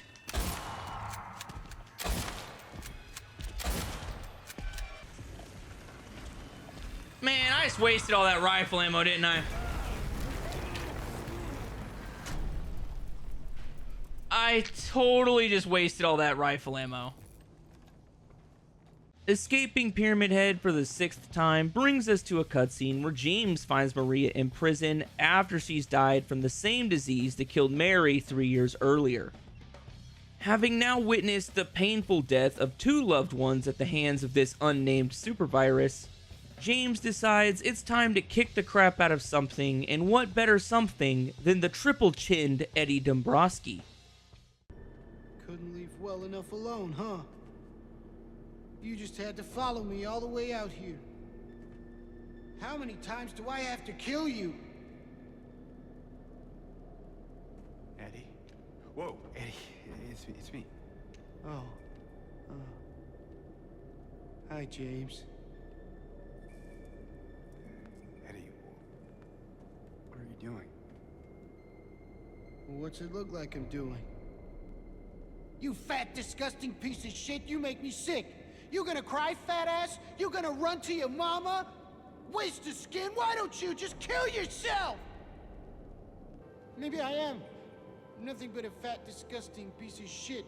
Nah, I ain't but you true, know what? man. It doesn't matter if you're smart, dumb, ugly, pretty. It's all the same once you're dead. And a corpse can't laugh. Oh, is that me? He's got the same haircut as me. Eddie. This right here. That's me. Maybe it's not. Maybe the haircut was just a coincidence. But he keeps saying, like, look, it's another version. It's the same exact person. We've done this multiple times through here. I feel like I did something wrong to Eddie before I died.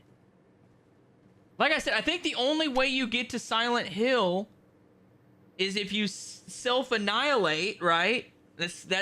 You water slide yourself. That's the best way I could put it without YouTube getting mad at me. And then you get stuck here forever and just re-experiencing the same stuff over and over, but you wake up at the beginning of Silent Hill every time, and that's your punishment. I feel like I'm right, because it's not showing me directly that this stuff is James, but it is the exact same outfit we're wearing, and look at this haircut. That is my haircut. I know, because it's a crappy haircut. But we'll see, we'll see. But I do kind of feel bad for Eddie, because I feel like... Does to you, James? When you're hated, picked on, spit on, just because of the way you look? Yeah, I ran away after I killed that dog. But you know what? It was fun. It tried to chew its own guts up. It finally died all curled up in a ball. Then he came after me. I shot it right in the leg. He cried more than the dog. And now it's your turn, James. Okay, so that's...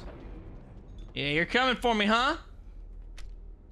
I kind of feel bad for you, and I'm trying to make amends. So, because otherwise I would start calling you all kinds of mean names, but I'm not going to. I'm not going to. I'm gonna be the bigger man. And the bigger man is gonna shoot the shit out of you, homie. Hey, bro, you wanted the meat locker fight. You wanted this fight, dude. This is on you, brother. I was gonna let bygones be bygones. I have turned over a new leaf. You're the one who can't can't give up the past.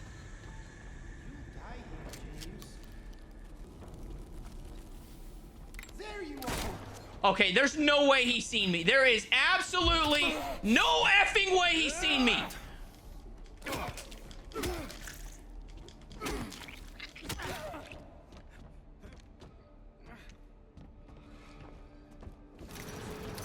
Okay, come on, dude. Go right ahead. Go right ahead. Dude, do me a favor. Get me out of this shithole, bro.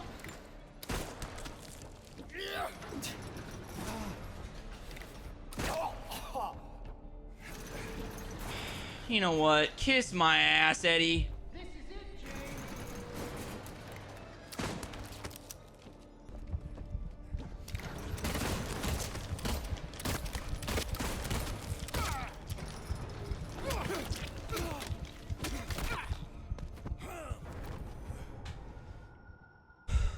Dude, it amazes me how this guy doesn't miss a single freaking shot in this fog where I can't see anywhere, but he can apparently, with his night vision freaking seeing eyes, his moonlight shine, whatever the hell he did, whatever spirit realm he's from, he can just see through to the ends of time. He can see my heartbeat from across the damn room. He's got the super diabetes, all right? And the super diabetes is actually a superpower, all right? It's not a disease. It's a superpower. Stop making fun of him for it.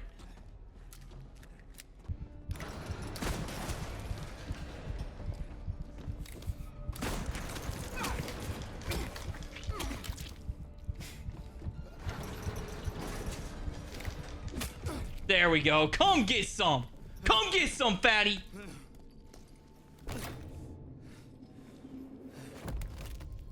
I don't even feel bad anymore. Oh yeah, he's a big boy. Get that fatty some mud flaps for his ass. Big old jiggly fatty butt.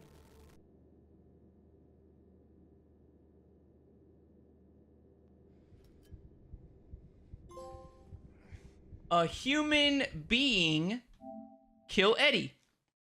He asked for it. All right, I kind of felt bad for 0.2 seconds, okay? I'll be honest. I felt bad for 0.2 seconds, and then he started shooting at me, he started mocking me, and he started pissing me off with his super diabetes, just giving him superpowers where he could see in the fog. All right, it's unfair, and it got under my skin. I'll be honest. He ran his mouth one too many times. I had to put him down. Now that Eddie is slow dancing in hell with the clown from Iowa, James is free to cross the lake in search of his wife, Mary. Fortunately, unlike in the HD remaster of Silent Hill 2, James has a much easier time crossing the lake this time around and even gets a trophy for doing so. Okay, we just got to keep going. We just got to keep going straight. That's the key. And that's the key. Row, row, row your boat gently through the lake. Merrily, merrily, merrily, merrily. We're probably gonna get killed. Whoa, whoa, whoa, whoa, whoa, whoa, whoa, whoa! What the hell was that? Have you ever rode anywhere before, James? Wait, why? I think my controller's busted, dude. I am not hitting just one side. Oh my fuck!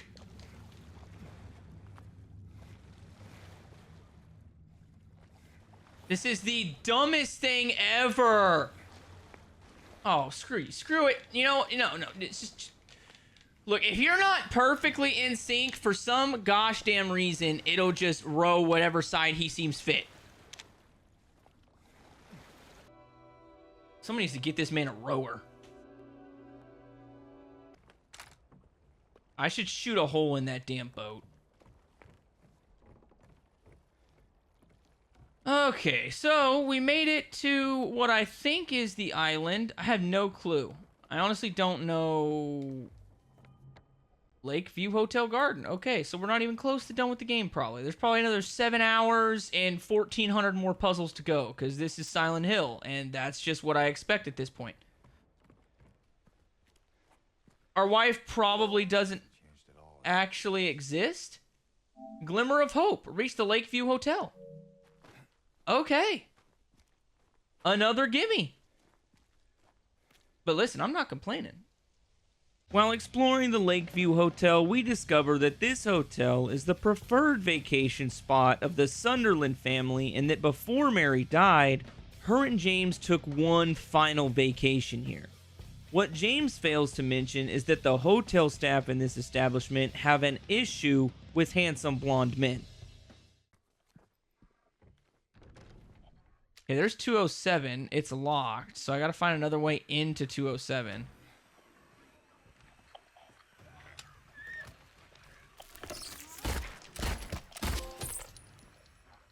No big deal. Kill 75 enemies with ranged weapons. Okay. I like that. I like that one. I actually like that one a lot. Throughout his time exploring the now decrepit Lakeview Hotel, James must solve puzzle after puzzle until he is able to reach room 312.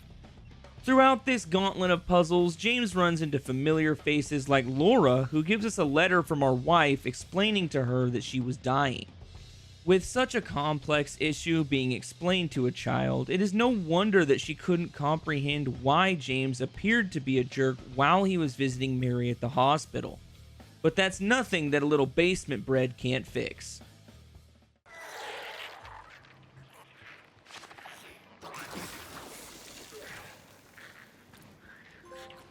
It's bread! Interact with bread! I don't know what that trophy's for, but that's funny. Having broken bread with Laura and finally patching things up between them, James makes his way into room 312, and we finally learn what actually happened to his wife. Oh well, we'll see. What's the worst that could happen? Truly special. Reach room 312. Okay, so it's a gimme. It's a gimme trophy, but it's still a trophy. I don't think I'm gonna like this.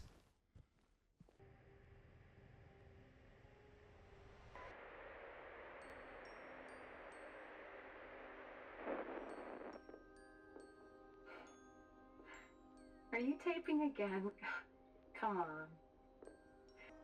You know what I heard? This whole area used to be a sacred place. I think I can see why.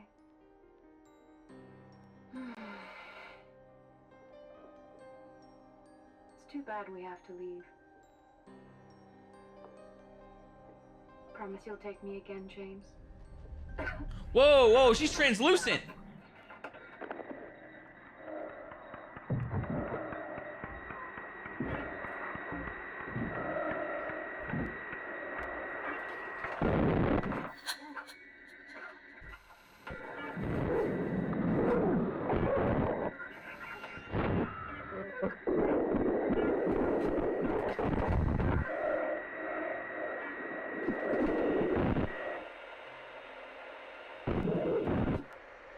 While some people might have reservations about James smothering his wife, it would appear that nobody took it harder than James. The entire reason that he has to relive this nightmare over and over is the fact that he feels guilty for killing his wife because deep down, he killed her out of resentment rather than to put her out of her misery. This is the entire reason that the Pyramid Heads exist. They are a constant reminder to James that he turned himself into an executioner for his own selfish reasons, and he has yet to get over it. In order to finally move on from this torment, James has to learn to forgive himself and figuratively kill the hatred he feels deep inside. He also has to literally kill 2 Pyramid Heads in order to finally realize this. Leave us both the hell alone.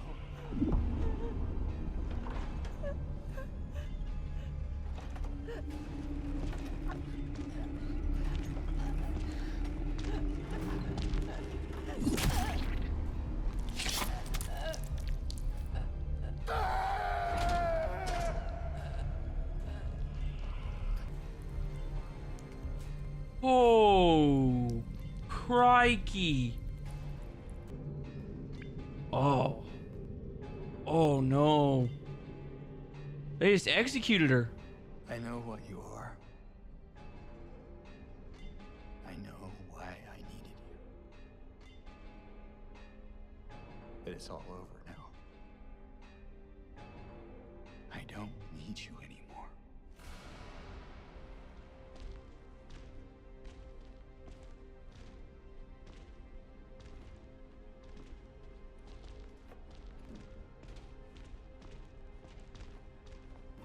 Oh, hell no. I gotta fight 2?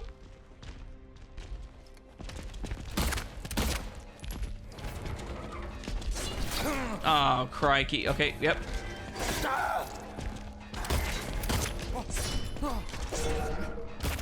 I'm just gonna focus on 1. That's my method. We're gonna focus on this guy first. Oh my gosh. Oh my gosh. I got my butt kicked by 1 of you, and now I have to fight 2 of you at once. That's okay, let's dance. Too bad okay, come on, let's dance. Okay, I'm on, this is gonna be fun. Yeah, let's go. Let's go, buddy. You think you're all big and bad because you get that cool little mask?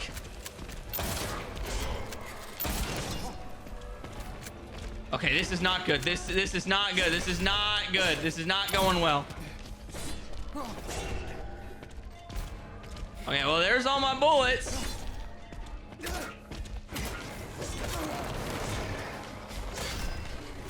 Oh, come on. Okay, go. There we go. Chug-a-lugga-lugga. Chug-a-lugga-lugga, let's go.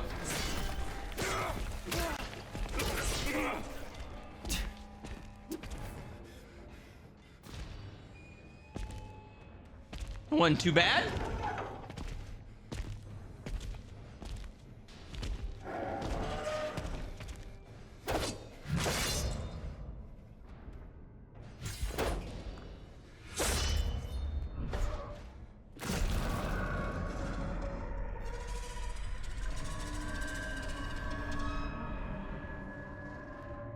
What?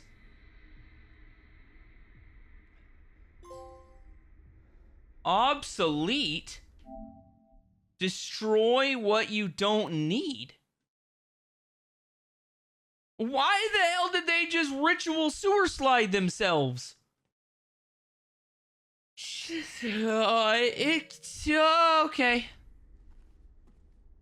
Having finally learned to forgive himself by schwacking 2 geometrically inclined henchmen, James is finally able to make his way to the overlook at the top of the hotel. Upon reaching the highest point in all of Silent Hill, he finally comes face to face with his wife Mary and gets to have one final conversation with her. Mary?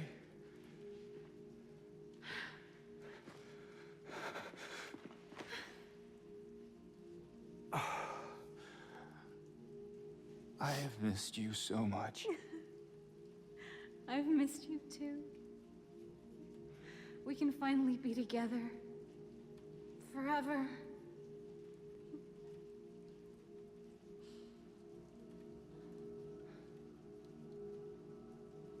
No.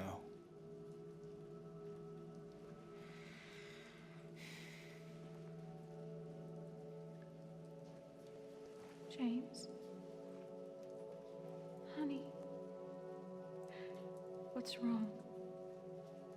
I know you tried, James, please. but she's gone.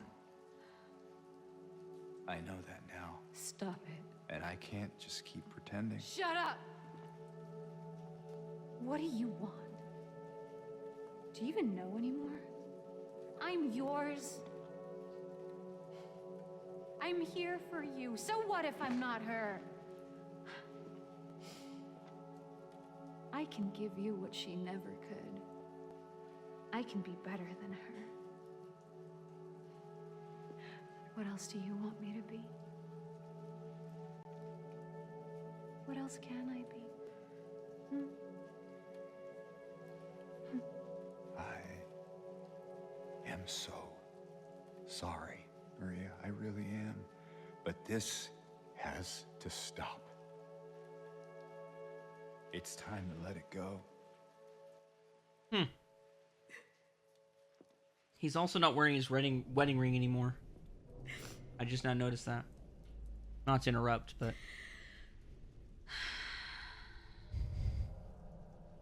Seems like a final boss.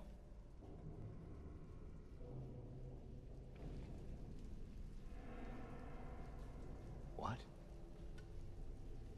I won't let you do this to me. I won't let you go. I can't! Oh!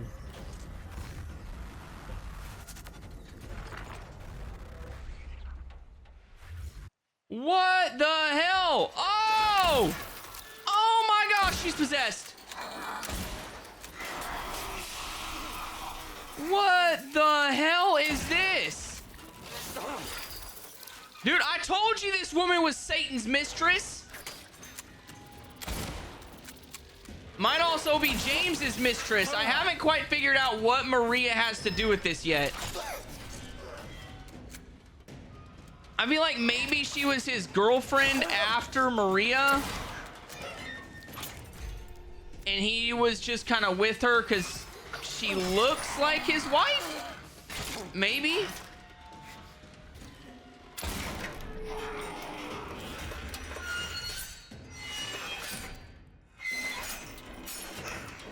Oh,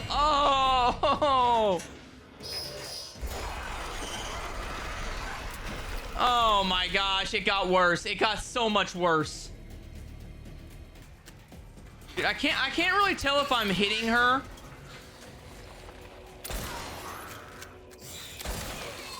I can't really tell if I'm hitting her with these sniper shots or not. Like, it's really hard to tell if the sniper shots are landing. There's no like blood spurt. I just kind of guesstimate. Really based off the the noise the enemy makes, realistically. Oh gosh, here we go, here we go. Come on, come on, come on, come on, come on.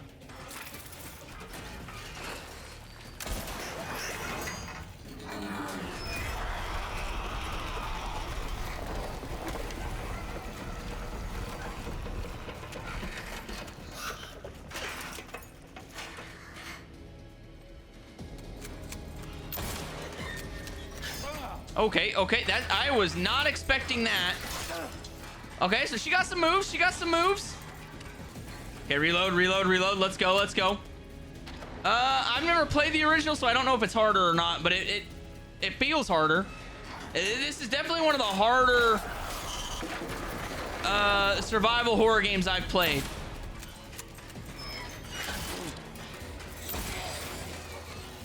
Okay, come on. You gotta admit, them shots are perfect. I can't tell if these shots are actually landing, but it feels like I'm hitting her right in the dome.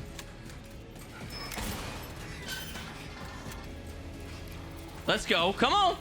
Come on, Maria. I told you it's over. Why can't you just take no for an answer, baby? Okay, she gave me some shotgun shells. Was that syringe? I don't know why I couldn't grab it. That was weird. This game does not make grabbing stuff on the move easy. Speedrunners are probably gonna hate this game. Because grabbing stuff on the run is so difficult.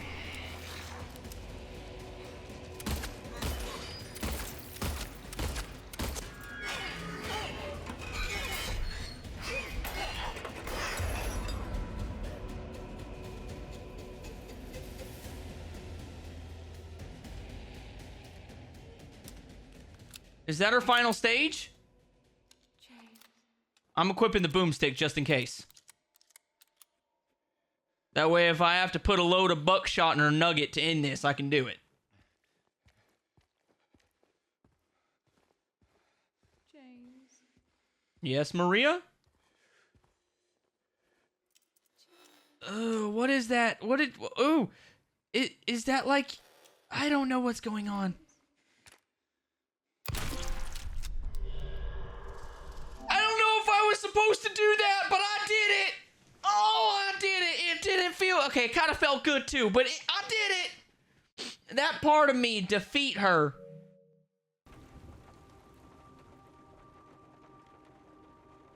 I miss you so much.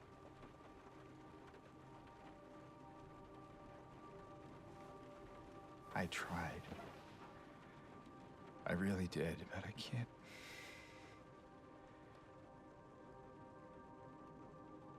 Just can't go on without you. I can't forgive myself for what I've done.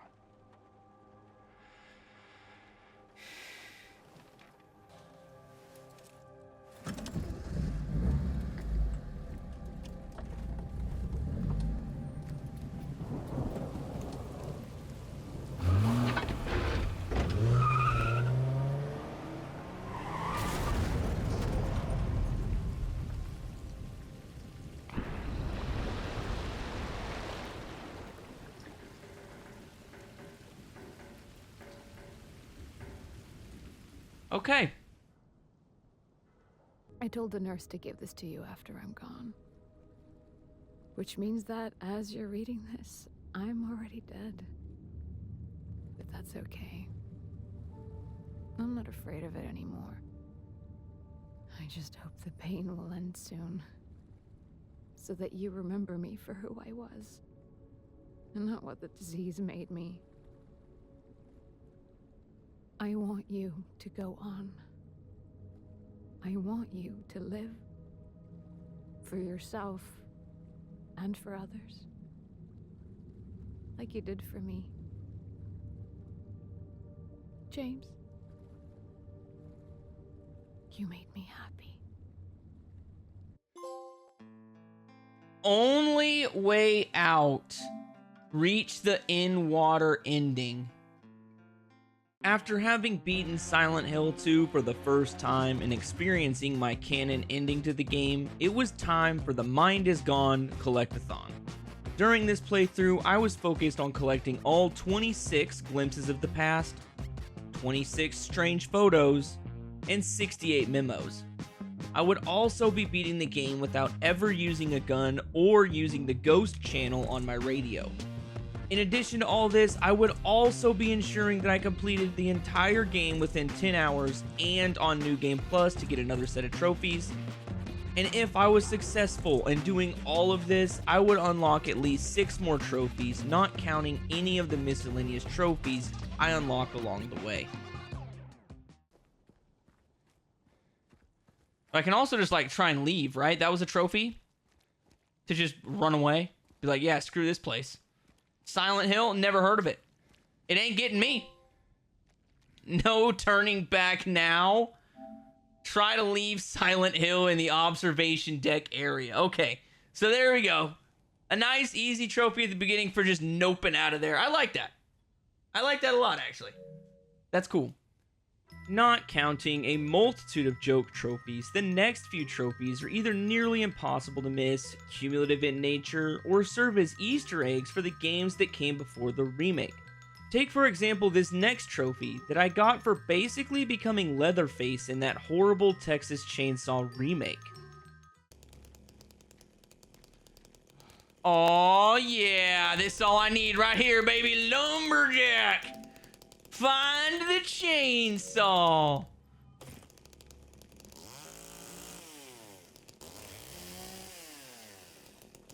I have no clue if this this feels like a cheat code, basically.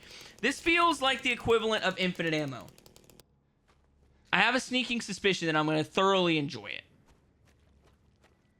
The next trophy was just for stomping out 50 enemies over the course of the game and was the last cumulative trophy that I needed to unlock. Okay, fine.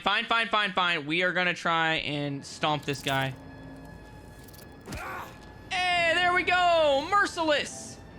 Finish off 50 enemies with a stomp attack. Too easy. Now I don't have to worry about the stomp attack, and I can just chainsaw everybody to death. The way the developers intended. The remaining trophies I had yet to unlock were all Easter eggs from the original Silent Hill 2 or Silent Hill 3. Firstly, I had to find some pizza that everyone's favorite obese psychopath was busy munching down on.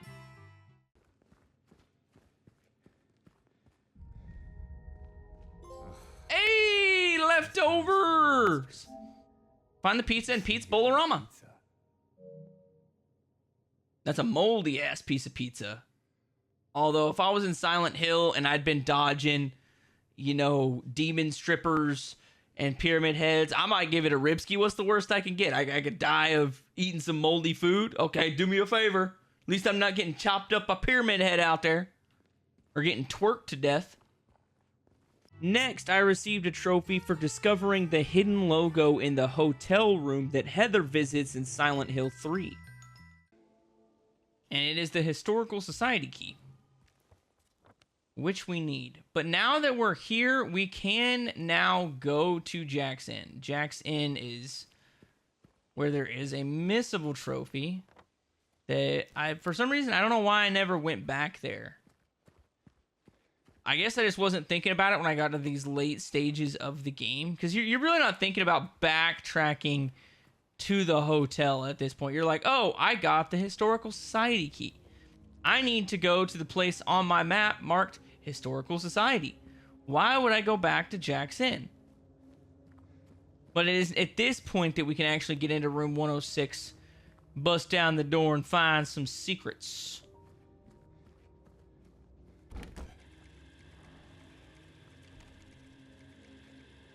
And it is right there. All seems in order. Discover the secret of room 106. So all you have to do is look at the back wall with the torn wallpaper and it shows you this cult symbol. Which I still have no clue what it means, but it's there. And that's all you have to do for the trophy. So there we go. Finally, I got a trophy for just enjoying a nice conversation with the fam on the lake. This trophy is a reference to the brutal 10-star challenge from the OG Silent Hill 2 and its nearly impossible rowing sequence. Luckily, this time around, all we have to do is sit on the lake for 10 minutes. It's a pretty good game. It's such a good game that I would love to do nothing more than just sit on this lake for an extra 10 minutes. Staring at the fog. Yes, that is my idea of a good time. I always hated when, especially on the PS3, like there was a lot of trophies and there were a lot of games that Sony was like, hey, you need to make the 6-axis stuff work. And if you don't know what the 6-axis was on the PS3, I don't have a PS3 controller next to me, but basically they were like sensors in your PlayStation controller. So like an example is GTA 4 had 6-axis controls when you're like piloting a plane. So like you would have to like tilt your controller like this to pilot the plane and stuff. And it never worked right. The 6-axis stuff did not work from the get-go. So everything was just completely freaking jank and never worked the way it was supposed to. And it was just atrocious. atrocious. And there was a lot of trophies that were like super hard to get because the 6-axis sucked. And I'm glad with the DualShock 4s, they were like, yeah, screw that. We're not doing 6-axis garbage. Oh, I gotta show this off. While I can. Look at this. Is that not the most dope? Oh, sorry about that. Is that not the most dope wallpaper you've ever seen on a phone? That is goated. Found that bad boy on Zedge on my lunch break today. Goated. I don't know if I'm gonna have the time to platinum it, but I would love to. Dude. Some of the what ifs. Oh! Scourge of Toluca Lake, we did it! Spent 10 minutes out on Toluca Lake! A garbage trophy! But hey, it was a good chance to chit-chat with the fam, so I'm all about it. With the vast majority of the miscellaneous trophies complete in the game, all I had to do was find the last remaining collectibles and then beat the game with a different ending than I had gotten the first time. And there's a save right there, which is perfect. But right there, we're going to look at this radio, Sony Walkman. Anybody? And we're going to get the next glimpse of the past. And there we have it! Echoes!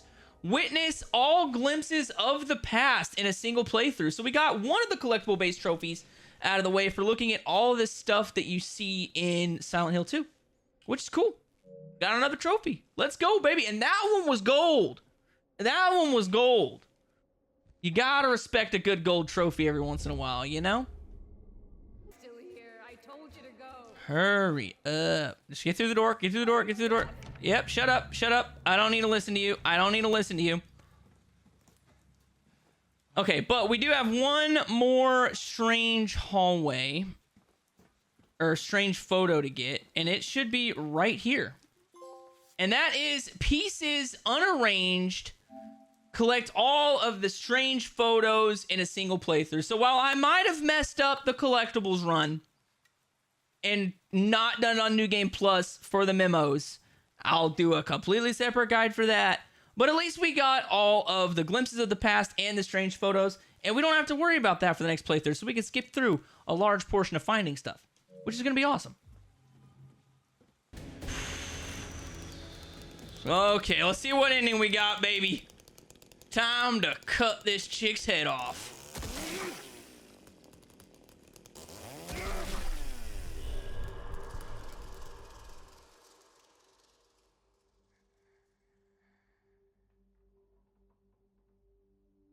Mary. Hey, handsome.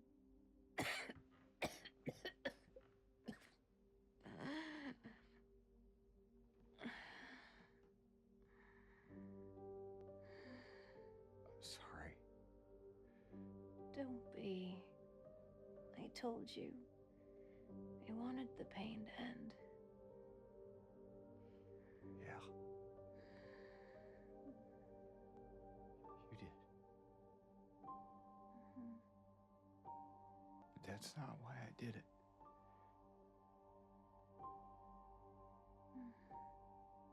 The truth is, I hated you. I wanted you out of the way. I wanted my life back.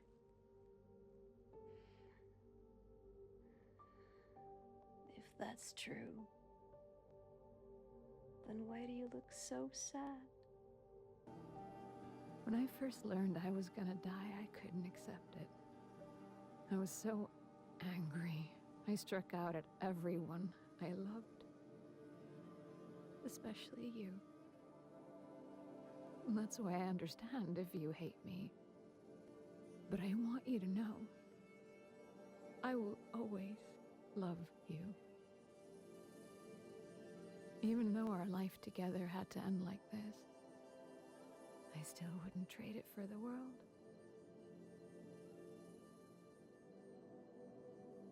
Well, this letter has gone on too long, so I'll say goodbye. I told the nurse to give this to you after I'm gone. Which means that as you're reading this, I'm already dead. But that's okay. I'm not afraid of it anymore. I just hope the pain will end soon. So that you remember me for who I was. And not what the disease made me. I want you to go on. I want you to live. For yourself. And for others. Like you did for me. James. You made me happy.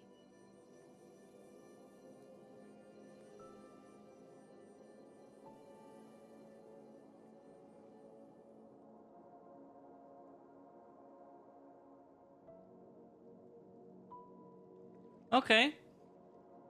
Is this insinuating that they got to leave Silent Hill or something? I know this isn't the Maria ending.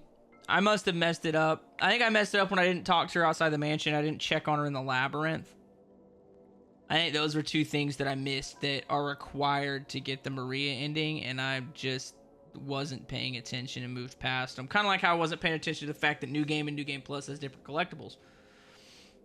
But I'm hoping I still got the speedrun trophy and the using no weapons trophy, so I can at least get a couple things out of this collectathon, you know? And I got another ending down, which I kind of like that ending. It's very sad, but it makes sense. Faster than fog, baby! Finish the game in under 10 hours.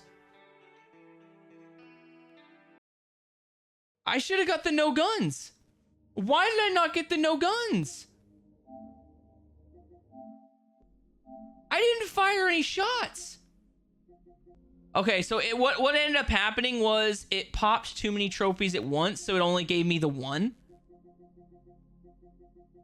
It only gave me the faster than fog because too many trophies registered at the same exact time. So basically, on top of getting faster than fog, I also got... I saw that town complete New Game Plus on any difficulty. Radio silence, complete the game without using the radio.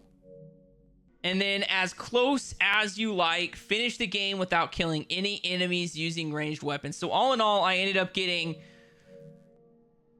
2 of the 3 collectibles trophies. The Leave Ending trophy. Complete New Game Plus on any difficulty trophy. Complete the game without using the radio trophy. The 10-hour speedrun trophy. And the finish the game without using guns trophy. While I thought that I was on track to finding all of the collectibles, I had unfortunately missed one memo at the very beginning of the game. This meant that I would have to do a fresh playthrough of the game without using New Game Plus and its enhancements to ensure I got the remaining collectible related trophies. Fortunately, this game requires me to get at least 6 separate endings, so it wasn't the end of the world to have to start over. I also needed to ruin a little kid's birthday party using a previous save in the Second Amendment. Okay, I got 10. There's 1, 2, 3, 4, 5, 6, 7, 8, 9, 10, 11. I need one more bullet. Come on, there's got to be more in this room somewhere. Okay, let's try this again. So we're just going to pop a hole in each one of these balloons. Just go center mass. Dude, that's cool. They actually put a bullet hole in that E. Looks like every other one... Okay, that one didn't get a bullet hole.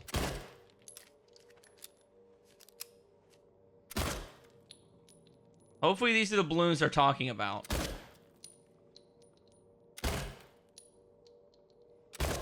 Hey, there we go, baby. Let's not party. Shoot all the balloons in the Woodside Apartments. That's like the last miscellaneous trophy I had to get. So now it's just on to the endings. And the collectibles run that I messed up. But mostly on to the endings. As I mentioned before, there are a grand total of 6 different endings that you are required to get if you want to platinum this game. There are the 5 endings from the original game, the Leave ending, the Maria ending, the In-Water ending, the UFO ending, and the Dog ending. The 6th ending is new to the remake and is called the Rebirth ending. Each ending has a strict set of things you must accomplish in order to get the ending and the trophy associated with them.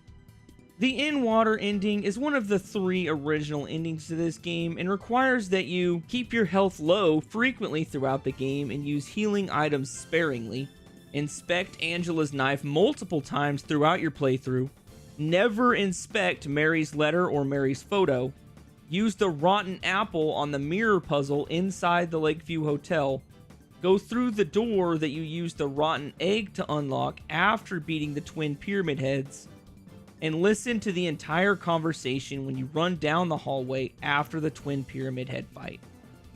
The leave ending is another one of the 3 regular endings to this game and requires that you keep your health as close to 100% as possible throughout the entire playthrough.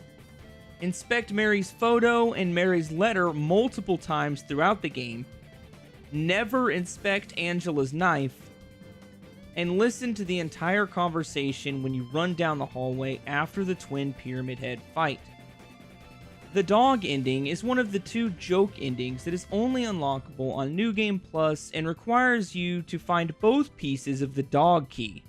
One can be found in Southvale East next to Big J's Diner in the Pet Center, and the other piece can be found in Southvale West behind the house that has a gate with a dog bone on it.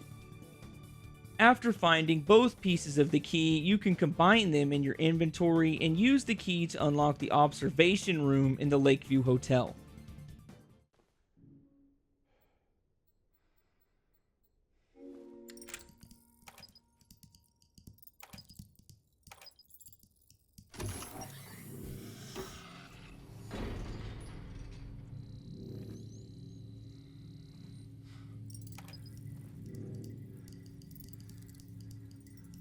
Fuck ass shit.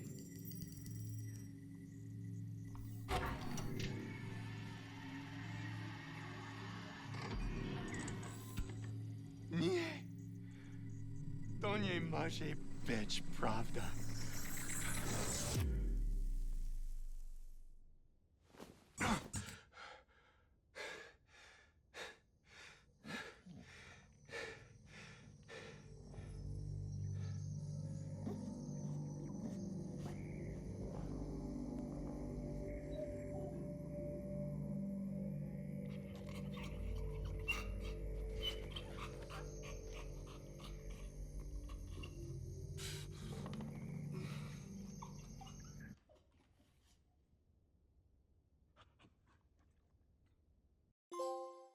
The goodest boy.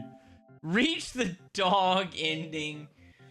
I don't understand. I know it's a joke ending from the OG game, but I don't understand it. I don't think you're supposed to understand it. But either way, we got it. That's a good ending. That's a quick ending. I like it. That's hilarious. The UFO ending is the other joke ending that is only unlockable on New Game Plus and requires you to collect the blue gem from the jewelry store in Southvale East. You then must inspect the item from your inventory in 4 key locations. Once on the roof of the Saul Street Apartments, once on the pier where you meet Maria, once as soon as you cross the lake and get off the boat, and then one more time once you enter room 312 in the Lakeview Hotel.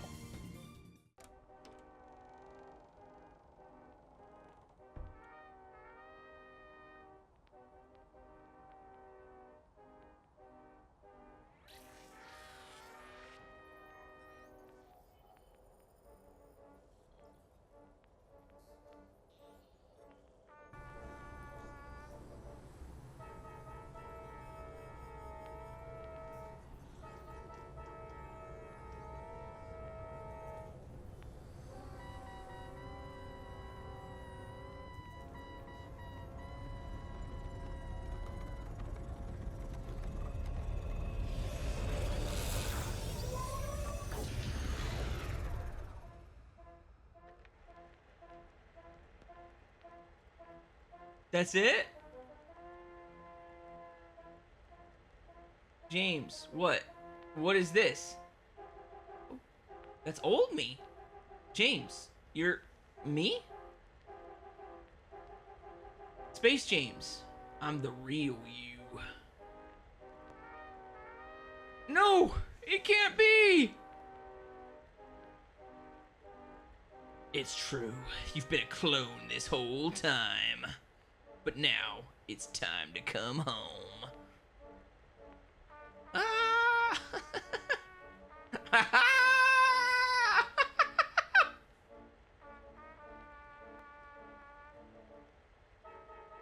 Finally, all is as it should be. Finally, we can be together.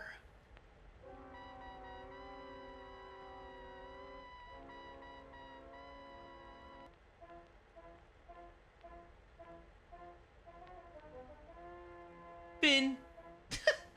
I'm so glad that's not the real ending, because that ending would have really sucked for this game. I'm glad it's a joke ending. Tin foil hat. Reach the UFO ending. But I mean, it's cool. I love that they have so many different endings. I thoroughly enjoy when games have extra endings, even if they're like joke endings like this one, because it's just fun to get the extra stuff. It's fun to see different things. Like, I don't want to, I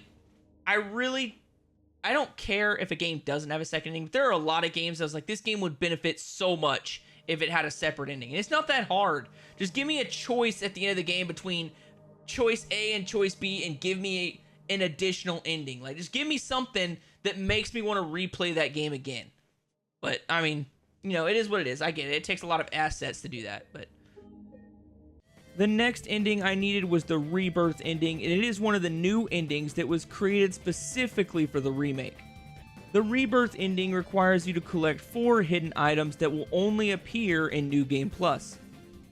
The first item is the Crimson Ceremony, which can only be found in the graveyard where you meet Angela before entering Silent Hill. The second item is the White Chrism, which can only be found in Southvale West, directly outside of the Baldwin Mansion. The third item is the Obsidian Goblet, which can only be found inside the Silent Hill Historical Society. The fourth and final item is the Lost Memories, which can be located in the Lost and Found room of the Lakeside Hotel. Once all 4 items are collected, it will lock you into the Rebirth ending upon completing the game. Sorry about this, Maria. I gotta put you down, old girl.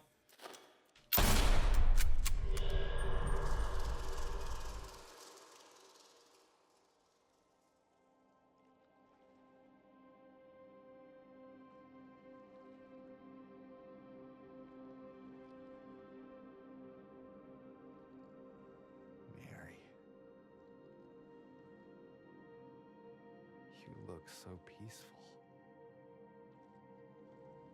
Forgive me for waking you. But without you, I just can't go on.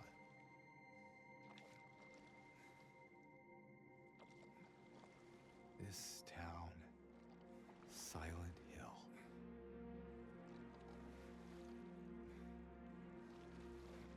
The old gods haven't left this place.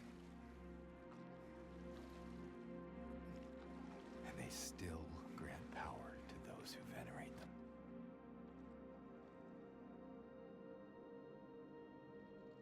Power to defy even death.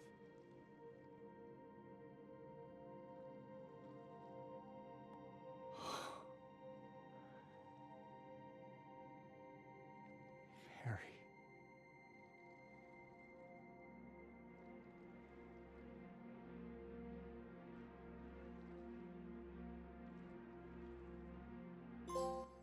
Defy even death? Reach the Rebirth ending?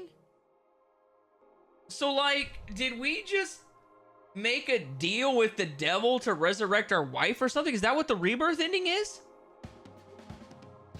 I don't know. Like, that seemed like he was going to, like, a church on the hill or something. I'll have to look into that. I don't know what that is. I know the Rebirth ending is new to this game, though. So it's a new thing. I'll have to look into that. That's super, super dope. I managed to get all but one of the endings that I still needed by making a strategic save outside of room 312. However, I still had to start a fresh playthrough so that I could snag the trophy I had missed earlier for collecting all of the memos.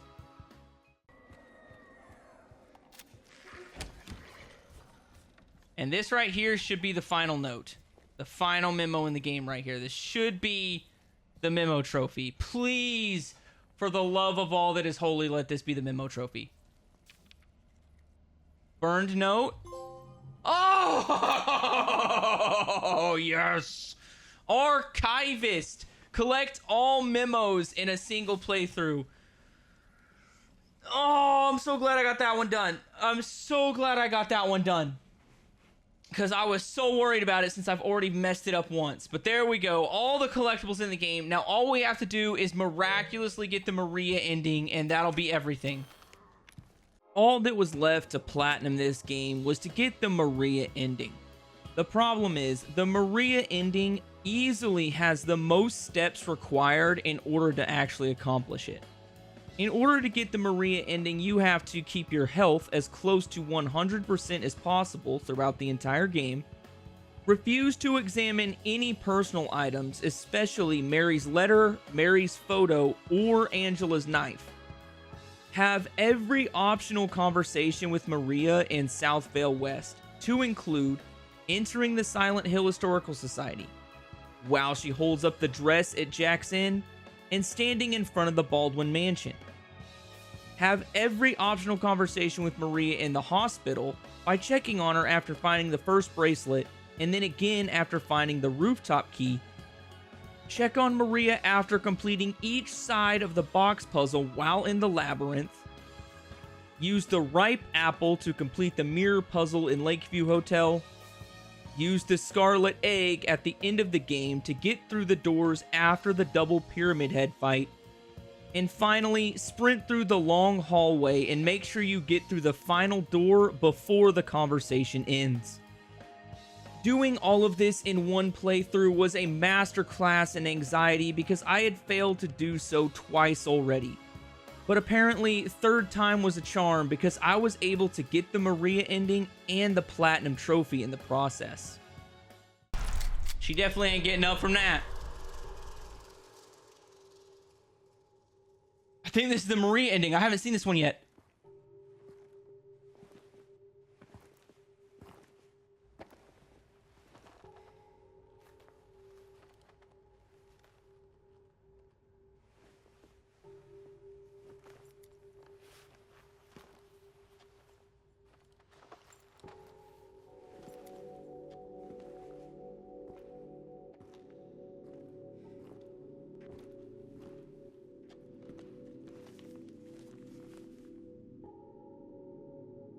What is this? Is what you've been looking for.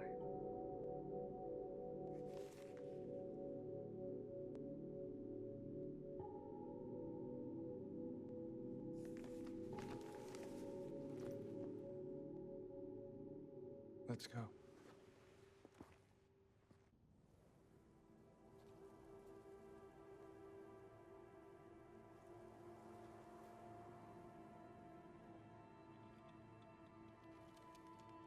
Okay, okay.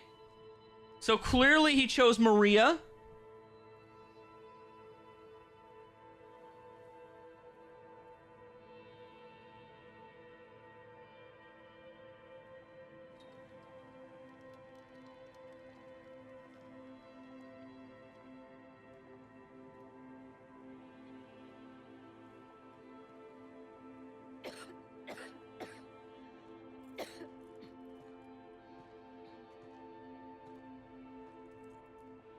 Better do something about that cough.